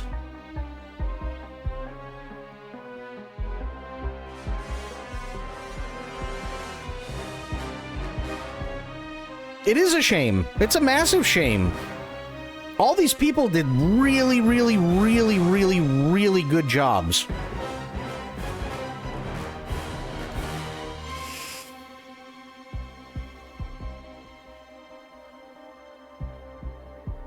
I mean, at this point, we're talking at least over 1,000 people.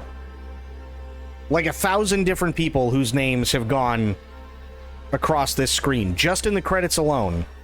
And they're not going to be making a sequel to this game, which is a real bummer.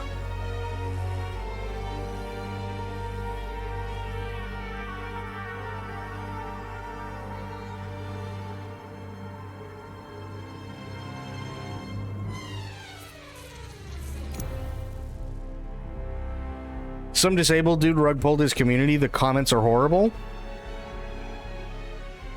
You know, I mean, as much as I hate to say it, it's just as much of the community's fault as it is whoever it was that did the rug pull.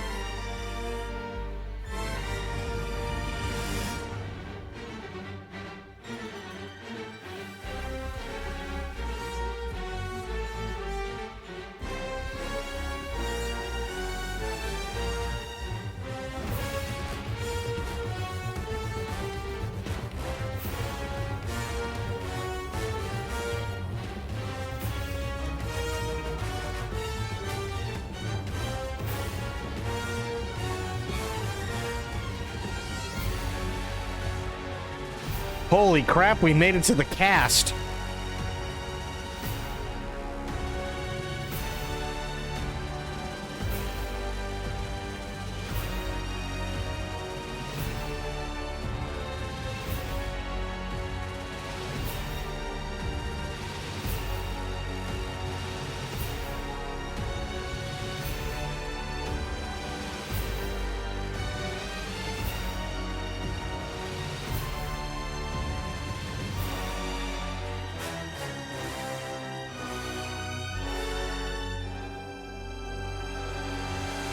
Okay, so there is a thing, and it's fine because we still got probably a bunch of credits to go through anyway.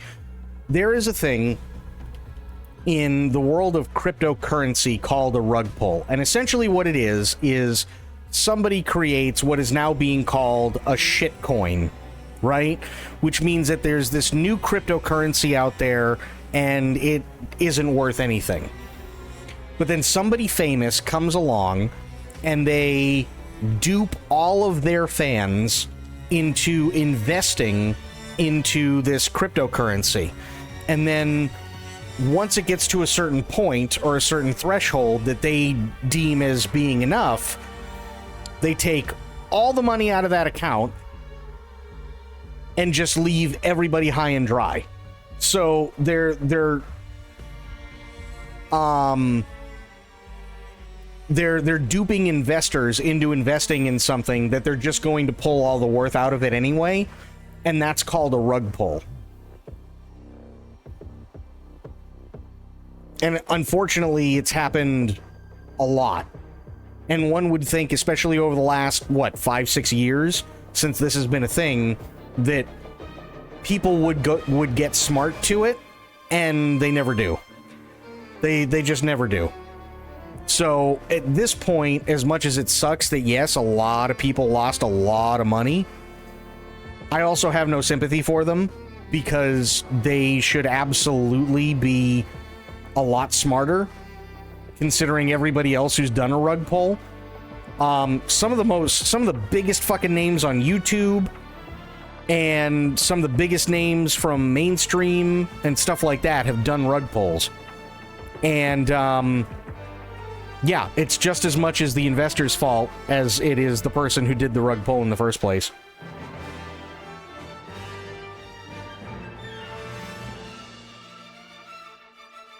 I think the dude is paraplegic.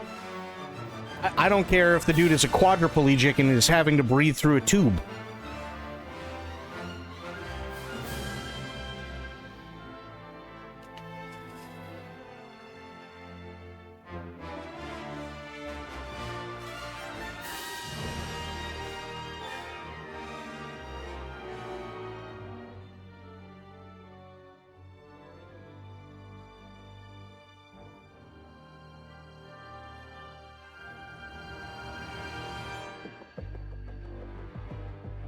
Yeah, I mean, I don't care either way what he is. Because at the end of the day, it doesn't matter whether he's able-bodied, paraplegic, quadriplegic, has Down syndrome, has autism, whatever, took a boat to the head. I don't care. at the end of the day, that still just makes him an asshole. That's really all it is.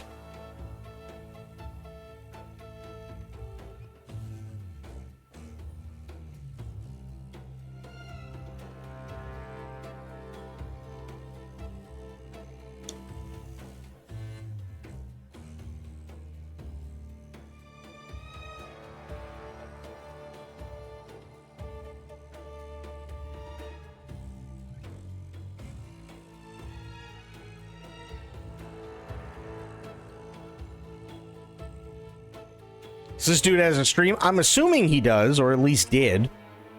But usually when these people, like, do this rug pull, they'll just disappear for a while.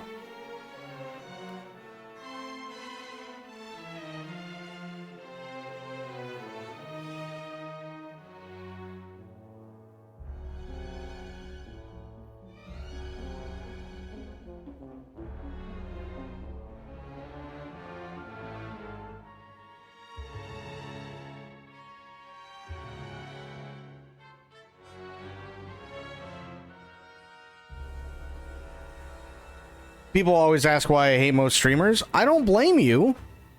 I really don't blame you. Unfortunately, there's a lot of real pieces of shit in the streaming space. There just are. There are a lot of really good people too, but there's also many pieces of shit, and it's really sad.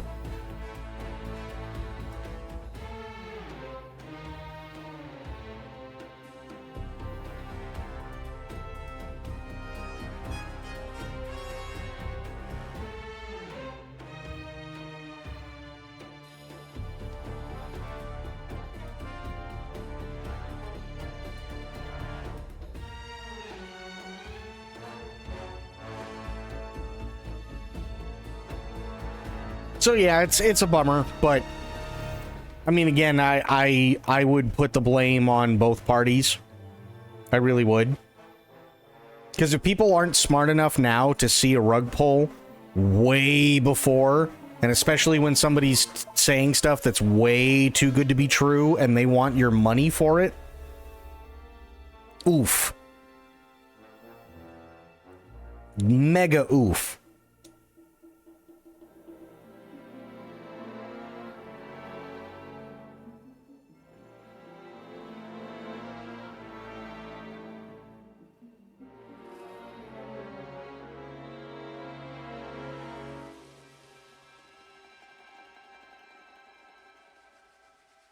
And honestly, the worst part is those people are never going to get their money back. They won't.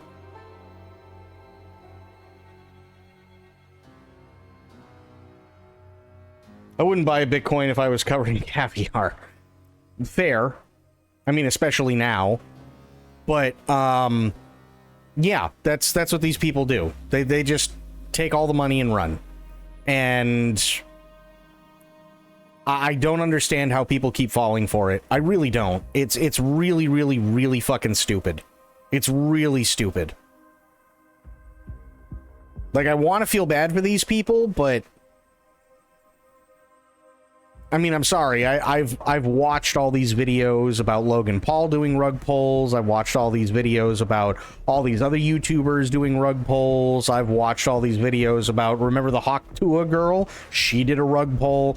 I remember, like I've seen all these videos, and all I can think of is, how is it that people can have anywhere between thousands to tens of thousands to hundreds of thousands of dollars that they feel is a good idea to invest in something that is being fronted by someone who has zero financial experience whatsoever and is clearly doing this specifically by promising that all the investors will get like 1,000 times return on investment, because it's the same thing that happens all the time to everybody who's ever done this.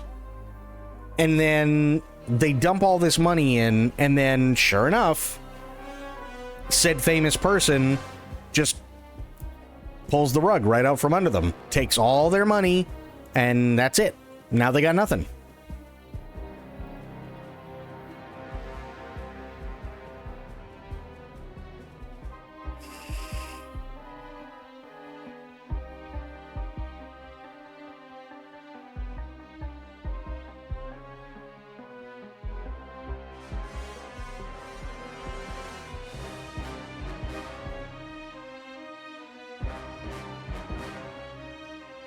I don't get it. I really don't.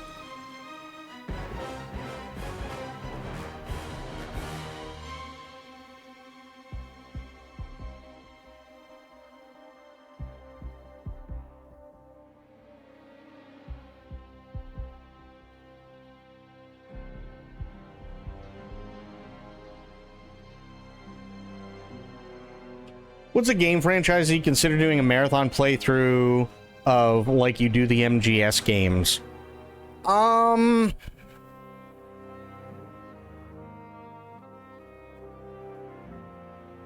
You know what, in all honesty, I really don't know anymore, and to be completely honest, the reason why is because you have games that are a lot of fun, like the old God of War games.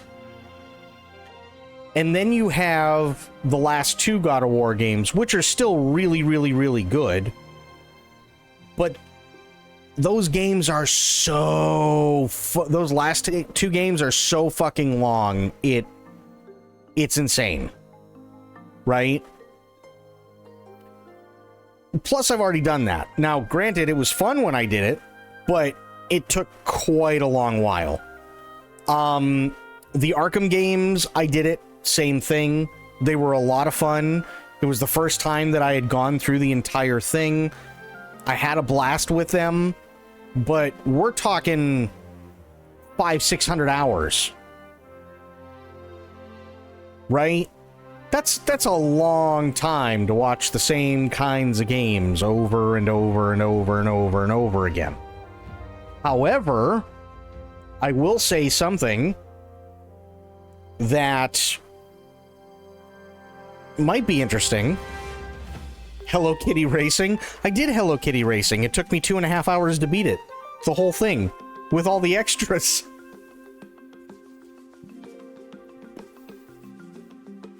But I've got something for you guys for tomorrow, and I don't even know if all of them are available for PC, but it's an easy run through. True.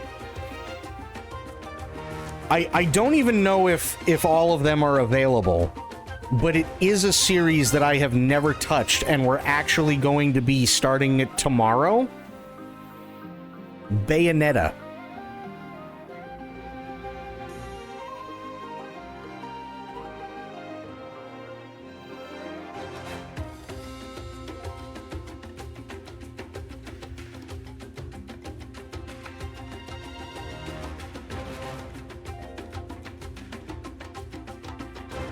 I've literally never played Bayonetta.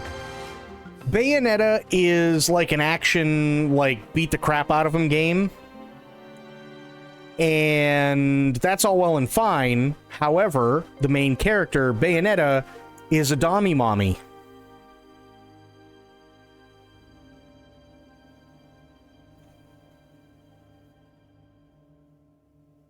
Yeah, I don't know if Sophia's ever seen Devil May Cry. Yeah, the main character, Bayonetta, that's her name, is a dommy mommy.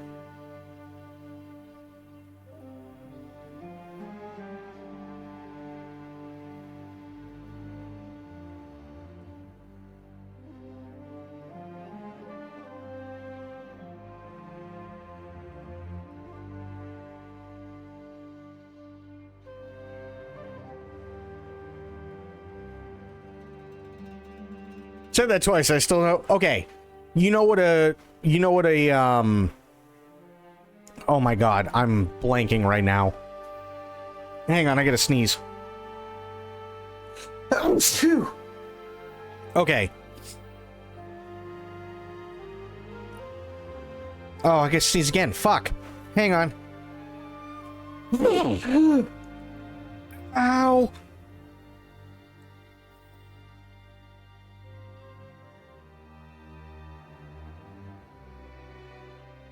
Thank you.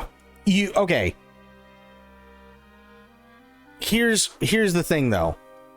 Dommy doesn't necessarily mean dominatrix. It can also just mean dominant, but dominant for a female.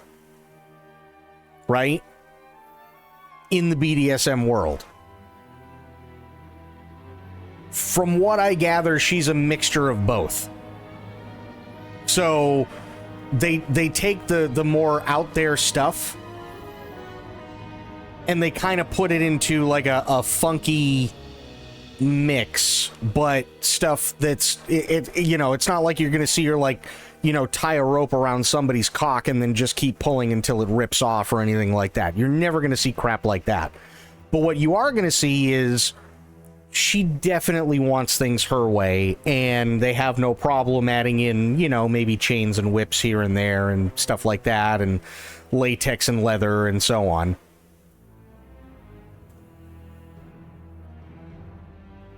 Latex and leather combined with patchwork quilts. Sure.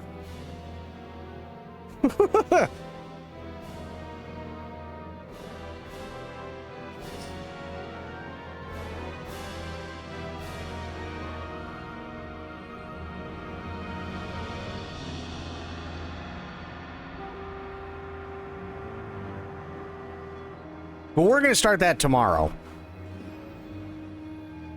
And I want to say, at the very least, maybe Bayonetta 2 is also out for PC. I want to say it might be. I know Bayonetta Remastered is out for PC. It's on Steam. And that was gifted to me for my birthday. So we're going to play it. Maybe it's something I keep going with. I don't know. I've never played it before. Would you do a GTA 3 and up? No. Way too long. Way too long. Plus, the other problem is, too, is that unfortunately, when it comes to GTA, there are people that have bought mechanical rights to stuff, and I don't know if that stuff has ever been ironed out, especially through Twitch, but people do have the legal right to turn around and DMCA you.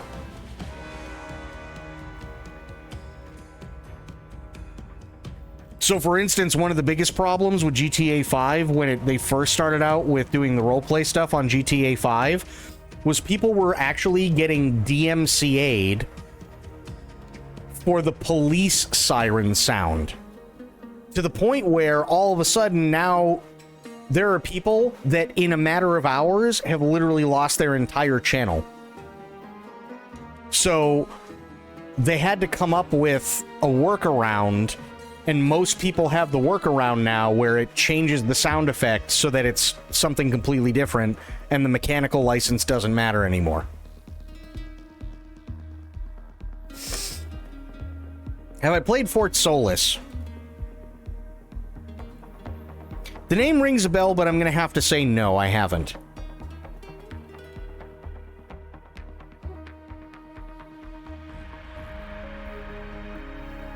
I love patchwork quilts and I'm a grandma, so I guess they are grandma things. Oh boy.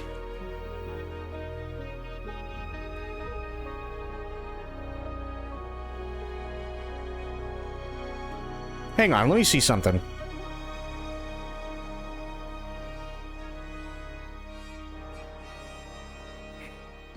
Why do I remember the name Fort Solis?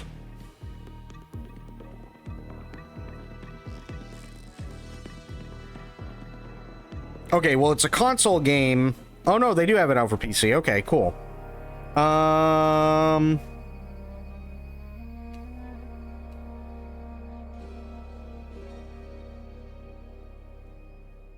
No, haven't played this game. Nope.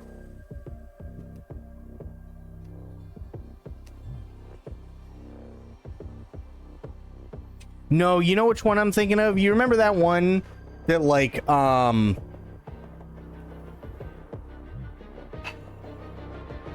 remember that one that was supposed to be really, really, really good? That was made by the guy who originally made Dead Space, and then it was kind of crap? That's what I keep, mixing it up with. I can't remember the name of it, though.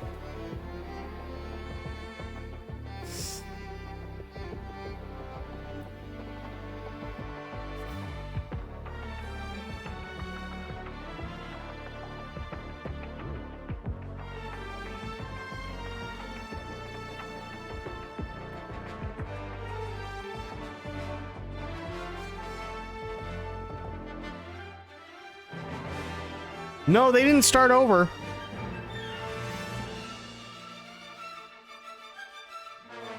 They're still going.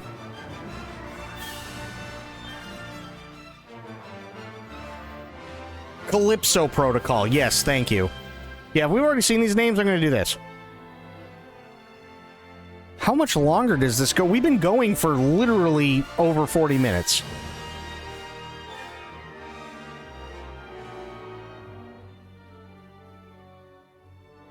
Again, it's really, really sad that all these people don't have a job anymore.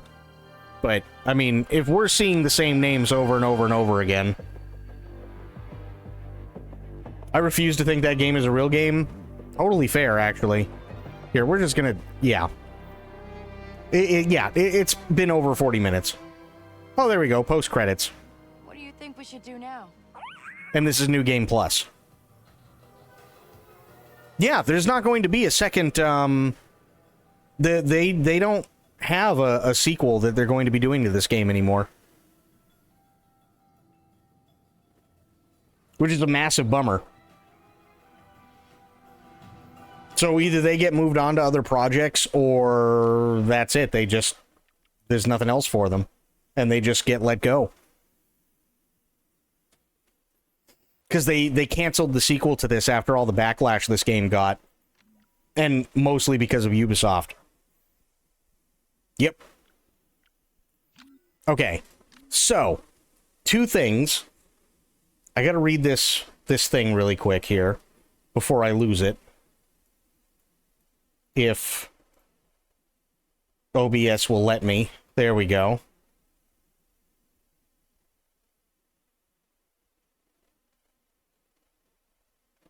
No, I gotta scroll down more. There it is. Okay.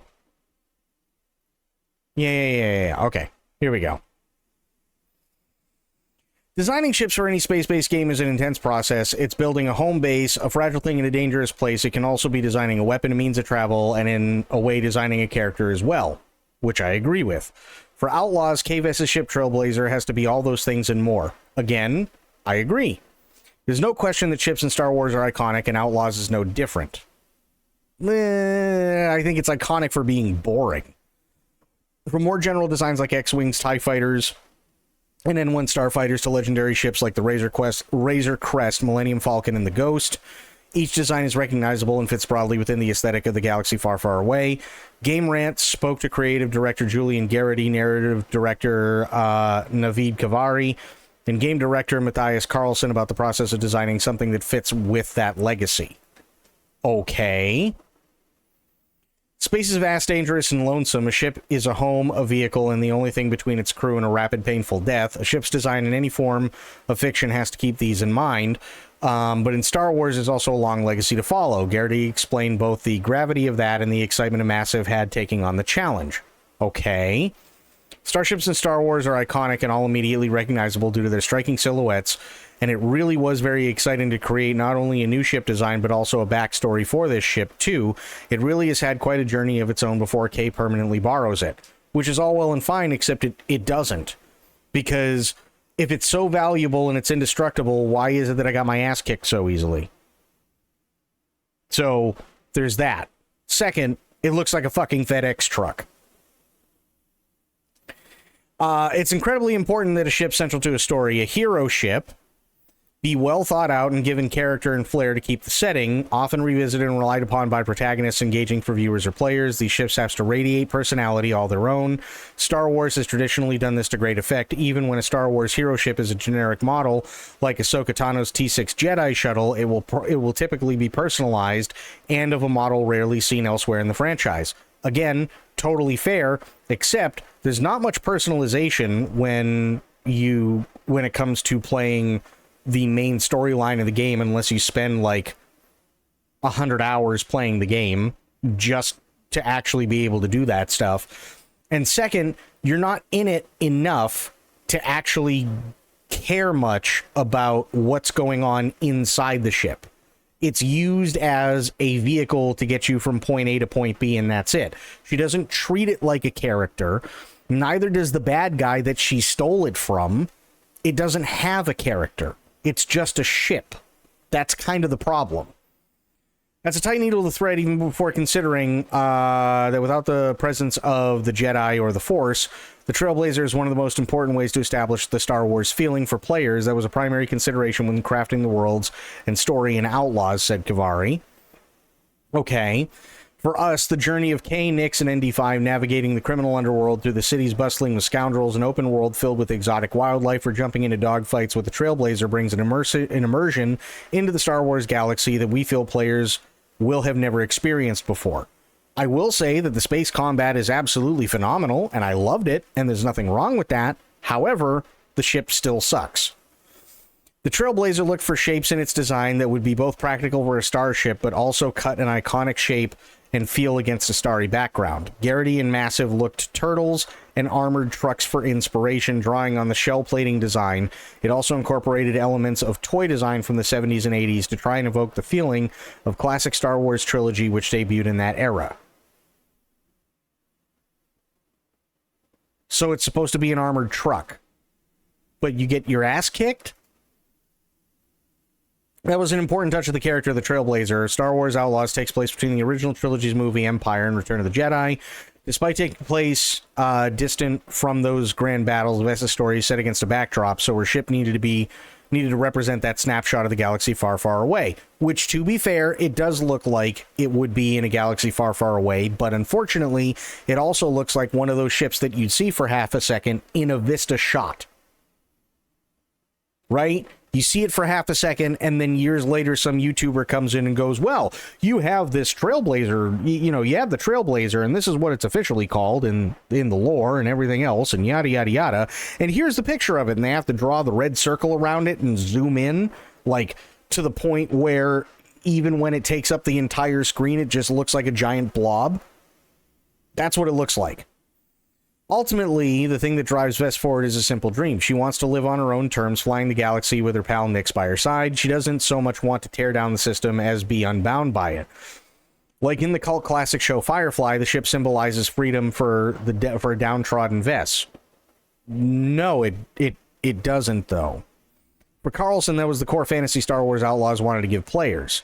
Again, if you look at Firefly, it's iconic. It's absolutely iconic.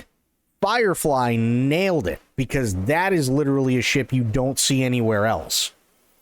And it's treated like a character. Kay does not treat the Trailblazer like a character whatsoever. Of course, it all started from the fundamental fantasy of having a starship you can call your own as an outlaw in the Star Wars galaxy. A ship nimble and armed enough to hold its own in intense dogfights, which it doesn't. Yet sturdy and capable enough to explore treacherous areas and take on contracts from the syndicates, say hello to the Trailblazer. It was really important to us that space was seamlessly part of the open world experience, which they did a good job with, by the way. You decide when to go there and what to do. Flying through the night isn't uneventful. There are Imperial patrols, syndicate ships, and even the occasional pirate for Vest to deal with. That's where the Trailblazer shines, both as a means of survival and a weapon itself. No, it doesn't. The dogfight is somewhat evocative of Star Wars Battlefront's design, possibly due in part to Battlefront veterans working on Outlaws. Carlson delved into the philosophy of dogfights and Outlaws, saying that Massive leaned in on a more intuitive experience than hardcore space sims like the upcoming Starship Simulator. He also explained the scale of space combat Vest may encounter. Okay. Players may be wanted and chased by the Empire or earn a reputation by lending aid to a syndicate ship. Vest might also fly into a pirate ambush in an asteroid field. Each of these moments will be driven by the player choice and actions, and each will have dangers and opportunities. As for the fight itself, Podlesnig, I don't know if I'm pronouncing that right. I'm probably fucking it up royally. Assures players that there's no feeling quite like pushing the sticks forward and jumping to hyperspace for the first time, which I agree.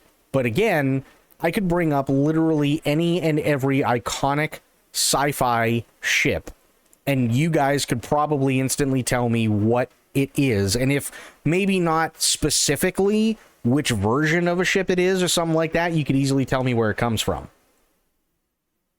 I could literally turn this into a silhouette, and I guarantee almost none of you would get it.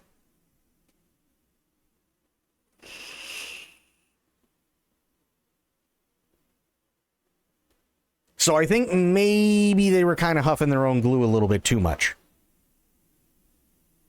It's just used as a background. None of the interior is unique. It's just an object. Well, it's like the interior is unique only because the design of the layout of the ship itself is unique. And I don't necessarily even have a problem with the interior of the ship. What I have a problem with is that they're saying, oh, well, this is a home, this is a weapon, you know, it's its own character. It doesn't feel like any of those things. It feels like a means of transportation that gets you from point A to point B and you can fly around it. That's about it. Right? The interior I actually really, really liked, and I wish we had spent more time doing stuff with the ship among, you know, doing stuff like, oh, well, here's a dogfight that you have to get into, or here's, you know, places that you have to fly around to and stuff. I really, really wish that there was stuff where it was like, oh, hey, look, this thing got fried, right? That last battle really kicked the snot out of her. We need to shut down and do some repairs and stuff like that. And now you may be racing against the clock and you're doing certain mini games and so on, and anything that would help bring character to the ship. But it's not there. If there really is one flaw in this game, it's that. It's that they really didn't bring much character to the ship whatsoever. The space battle stuff is awesome. The space travel itself is awesome and everything else, but anytime and every time somebody talks about the Trailblazer, they just talk about, well, it's mine, I want it. That's it. That's all they do. That's all the bad guy ever says. That's all KVS ever says. That's it. Right? It has no character. It doesn't. And I don't mean from an aesthetic standpoint. Well, I don't only mean from an aesthetic standpoint. The characters themselves don't treat it like a character. Luke Skywalker always treated his X-Wing like a character, right? Han Solo always treated the Millennium Falcon like a character. So did Lando Calrissian. The Razor Crest is always treated like a character, and so on. So it's tough. Oh, Sophia, wait. I have two things for you. I have two things before you go. I know you got to go to bed, so let's make this quick. Let's make it really, really, really quick, and then you can go to bed. But I have to show you these things. Okay, so let me do this. Bayonetta remaster trailer. Okay. That's in high quality. I just want the remaster. That's 15 years ago. PC launch trailer 8 years ago. Has it really been that long? Wow. 11 years ago. Sweet Jesus. Okay, either way, this is Bayonetta. 18. Sega.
That's Bayonetta. So that's one. Then, Woe is right. Then,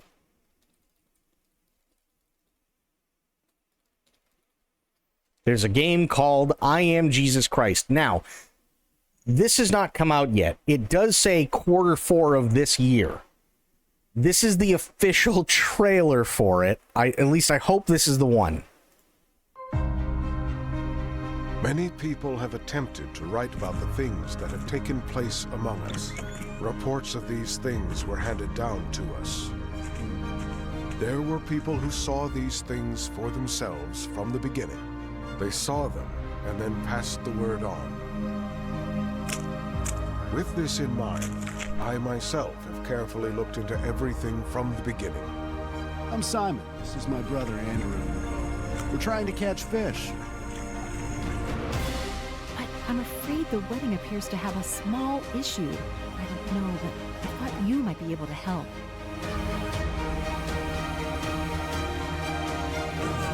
This wine is better than the wine we had before.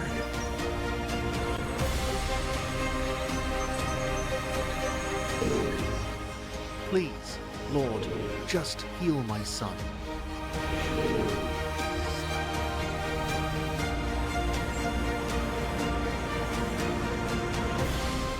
Lord, if it's you, Peter replied, tell me to come to you on the water.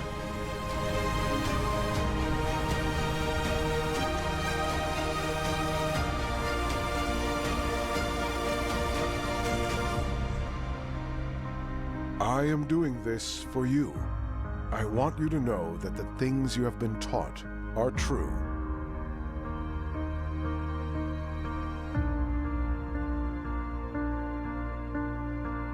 Okay, now, the reason I show you this is because clearly people are putting, like, an insane amount of work into it, right? But I now need to read you one of the funniest fucking reviews I've ever heard, because a couple of people did play the demo for this game. So, it sure is Jesus. As an ex-evangelical, I wanted to try this for the goof, but, like, it's really bad. So, like, if I were going to do a Jesus game, I'd probably do the cool shit, like God calling down from heaven when Jesus is baptized by John, whose character model is not nearly Wilderness Daddy enough. But no, you do a sword drill mini game at the pearly gates, and then non-Daddy John is just like, okay, here's John, who is way too daddy. Isn't he supposed to be like 15 when he meets Jesus? And Andrew, take them to their nap time mats and make them a snack. The 40 days in the wilderness? Not in this good Christian game. Like, we couldn't even get Satan tempting Jesus once? That would have looked awesome. And the first miracle should have been profound and epic. Boom, water into wine. Wait, no, it's another fucking minigame. But worse, because you go through biblical relics at low relief facades. Oh no, because you throw, that's what it is, because you throw biblical relics at low relief facades on a bridge to the pearly gates. I dropped the 10 commandments over the side of the bridge. Like, am I going to hell now? Seriously, the game could be much more fun and do more than just word-for-word recounting of the Bible. The wilderness environment design is the best part, and Nazareth and Cana are quite good-looking too. The gameplay, character models, and the writing, not to criticize scripture so much as the adaptation to this medium, just don't match the scenery. And all I could think of when he was talking about how he dropped the 10 Commandments over the bridge was History of the World Part 1, when Moses came on the mountain, and he goes, I have 15! And then he drops one of the tablets. Oi! 10! I have 10 commandments! That's the only thing I could think of. And then I went, okay, but how funny would it be if I were to play this game and I decided, well, let's do things a little bit different, right? Instead of just playing I Am Jesus Christ, because let's be honest, I Am Jesus Christ could be a funny game. I agree wholeheartedly. But at the same time, maybe people are looking for a little retribution. Maybe people just, they need something in their lives. So what if I were to dress up as a priest, a man of the cloth, and you could donate $5 to the Church of Me and confess your sins, and depending on what they are, you may or may not be forgiven. and the forgiven and not forgiven things would look like the Dark Souls or the Elden Ring death sequences where it just says you died, but one would be all gold and would say forgiven and would have like angelic music, and the other one would just be like the Elden Ring thing when you die, and that's the sound that you get, and it would just say to hell, you know, to hell with you or something like that. So then I looked up priest costumes, and things got a little weird when I looked up priest costumes, because in all honesty, these were the first couple of things that came up.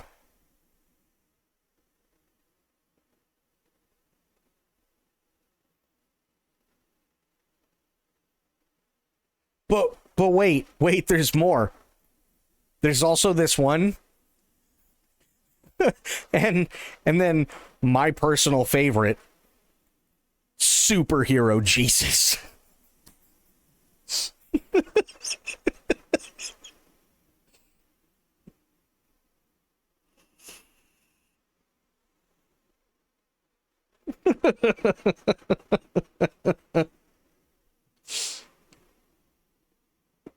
And yes, by the way, this is a skin tight suit, but all the muscles and everything are painted into the fabric itself.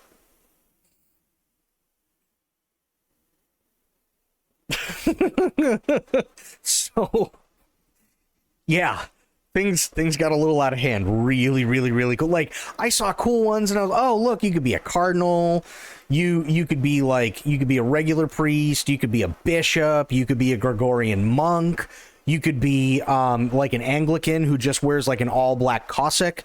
But nope, we got this one, which I'm gonna be honest, I think you might be able to see through on the back end, so definitely not gonna be wearing this one. You have this one, which looks like the start of a Chippendales number, and you have Superhero Priest with a massive package. Oh, yeah, I saw this. Yeah. Yep. Sad but true. Yeah, Nicolas Cage is Superman, because there was supposed to be a Nicolas Cage Superman movie, and it got canned. So they brought him back for it.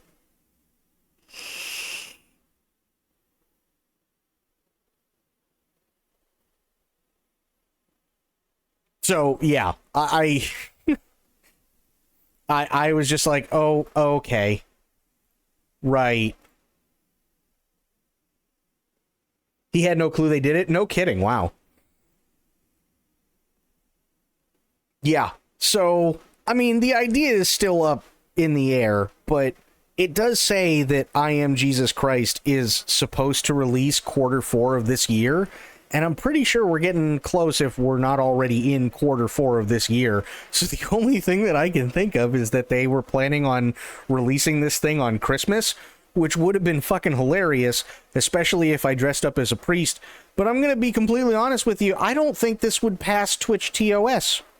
I don't think this one would pass Twitch TOS either, and I'm pretty sure I don't want everybody just seeing my dick flop around in a skin suit.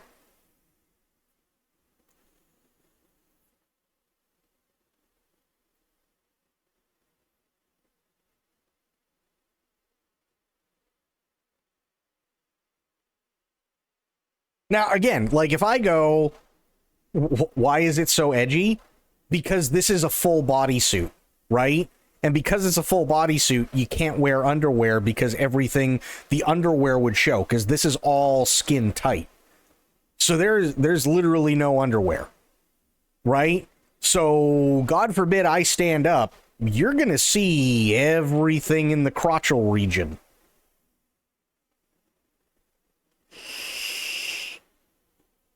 Right? This one, on the other hand, it literally just has a cross. It has a crucifix over the crotch, which, fine, you don't see anything. I didn't dare look, but I'm pretty sure there's nothing hiding the ass, because you can see through the rest of this. That would be against TOS for sure. The only one I could get away with, yeah, and it's a very tiny loincloth, by the way. So God forbid I stand up and that thing is folded upwards, I'm fucked. Right? This one, on the other hand, at least I could kind of get away with, but again, I'd look like a Chippendales dancer, which that's not what I was going for. But if I even do priest costume, right? There, you see what I mean? It just pop up first thing. But I mean, I could do, you know, regular priest. I could do, you know, like a bishop. I could do a cardinal. And even if I go down here, like, you know, you've got like a bunch of different ones that are fine. They even have like Gregorian monks, and they have like all these cool things, and that's not bad. But the ones that I was like,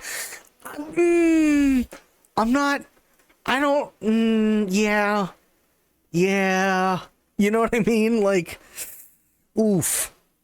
But like even this one is kind of cool because I could get the brown one, and then all I'd have to do is just keep reciting the line from Monty Python and the Holy Grail, and just get like a thing of plywood and just hit myself in the head with it.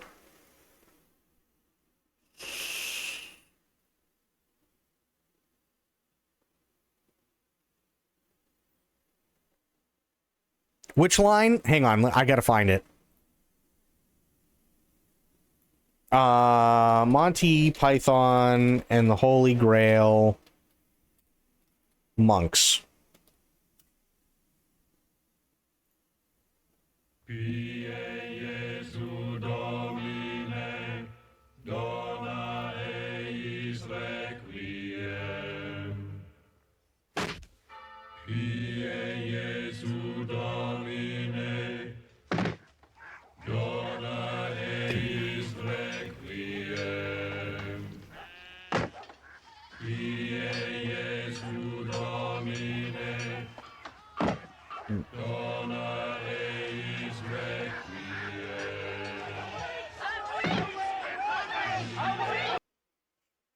So I could do that, right? But then I thought of this and I went, oh dear God, this would make it even funnier, okay? Because everybody loves this. And I was like, you know what? This would just make it even better if I just started the entire stream. I don't say anything. I'm really punchy tonight, or everything is just too fucking funny. Well, so this kind of like puts this whole thing on top of this shit cake that I really wanted to do, because everybody loves what I'm about to play. And what I'd do is I'd start the stream normally, but instead of like the two songs that I do back to back, I'd just play this.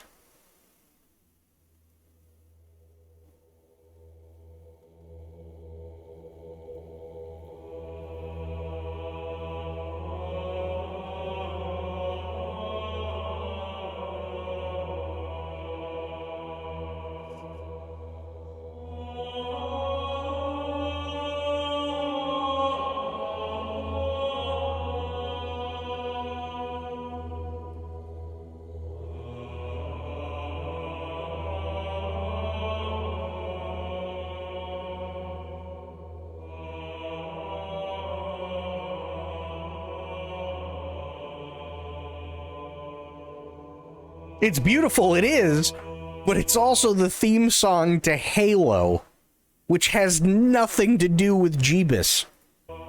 But it is sung by Gregorian monks.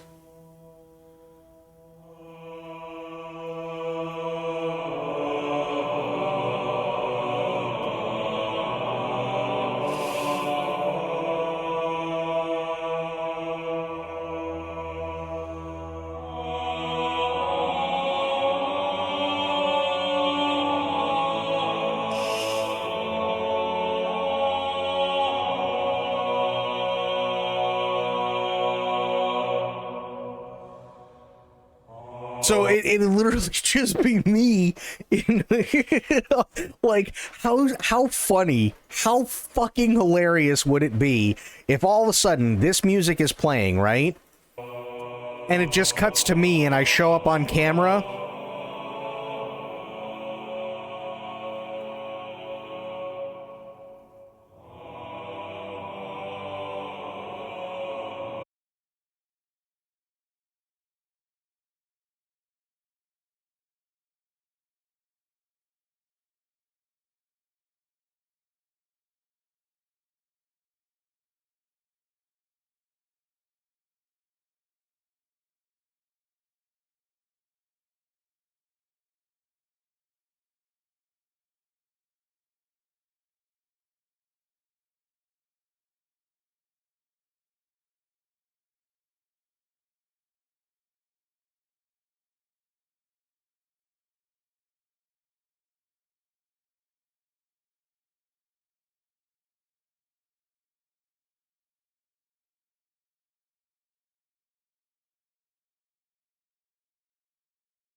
pay me $5 to confess your sins.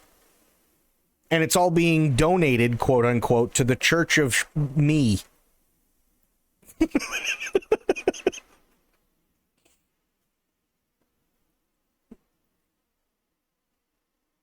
I think that'd be fucking hilarious. That's right, the Church of Shadows. Exactly.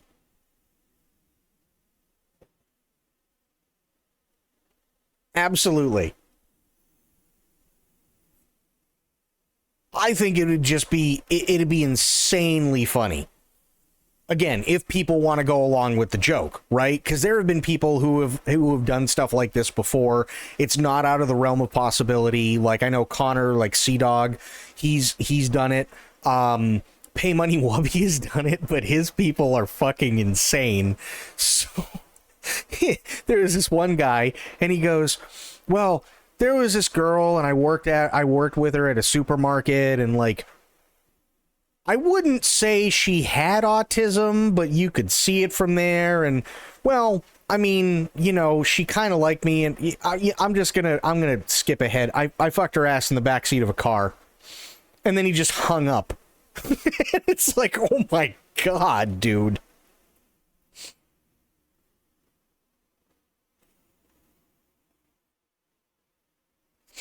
Looks to me like the makers were trying to make it serious. Oh yeah, no, they were. So the makers of the game were absolutely trying to make it serious until, hang on, because there is another one, and it's really, really, really funny.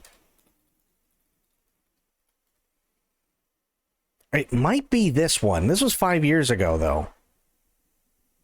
But there was one video, and maybe they took it down.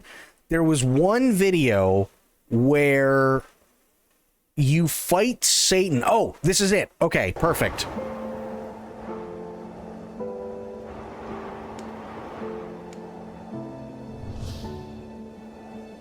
I think this might be it.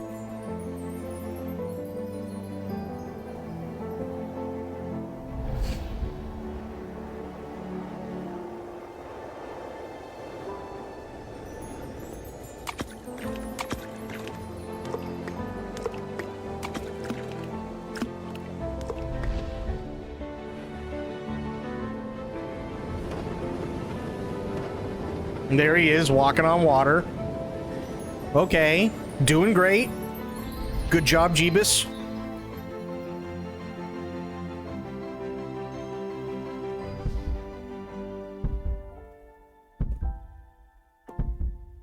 Now he's hanging out at literally the worst sleepover ever.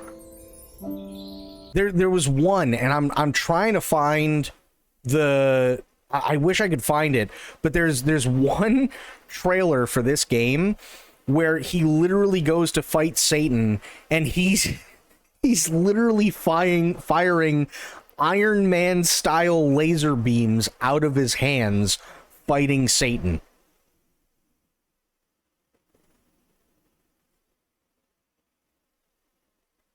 It's really, really fun, and we're just like, what is going on? Yeah, it's like, okay. Oh, the Satan fight. Okay, here we go.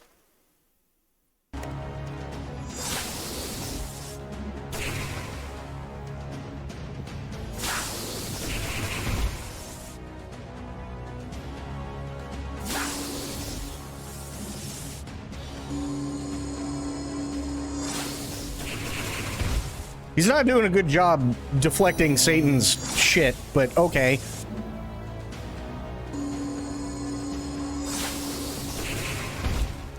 No, he's okay. He's not.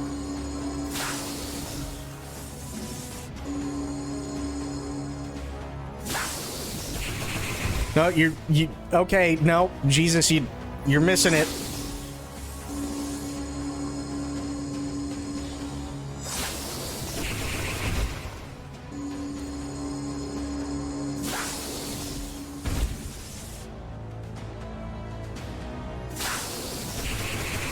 Jesus, your health is getting low. There you go.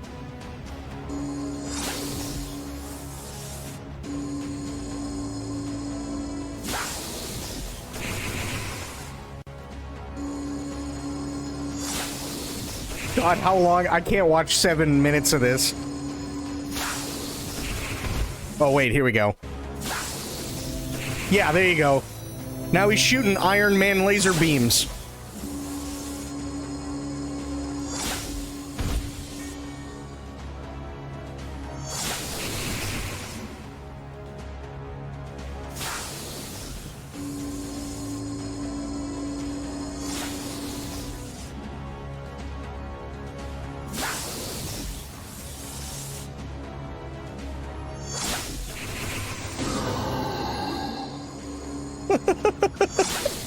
It's just weird. I'm not sure where they got this from, but it just kind of turned into its own thing. All right, you win this time. But I know that my opportunity shall arise again. And I will come again. You will not stop me in this world to take humans' souls. It's a thing, all right. Just not sure. Yeah, I don't know what it is either. I really don't. But I do want to thank everybody because I'm going to be calling it there. I did go overtime, but I had to show Sophia my idea because it was really fucking funny and I couldn't stop laughing the entire time at just the absurdity of this whole thing. But I do want to thank everybody for hanging out. We had Static Overlord coming in with a follow. Thank you so much, Static. It was great to meet you, and thanks for following the channel. I really, really appreciate it. We had Sophia coming in with 500 bits. Thank you so much, Sophia. Really appreciate that. We had Sophia, we had True, we had Bloop, we had Static. Corgi was here for a little bit. Aelin was here. We had, I think we had Spoiled for maybe a tiny, tiny bit. I can't remember. But we had awesome people tonight, so thank you, everybody, for hanging out. I really, really appreciate it. I will be back tomorrow, and we will be doing Bayonetta. But until I see you all then, have yourselves a great day, great night, wherever you are. Be good to yourselves, be good to one another, stay safe, stay frosty, and of course, the #1 golden rule around here, try to remember some of the basics of CQC. And I will be seeing all of you later on today. Thanks so much, everybody. Have yourselves a great night. I am out. Take care. Bye, guys.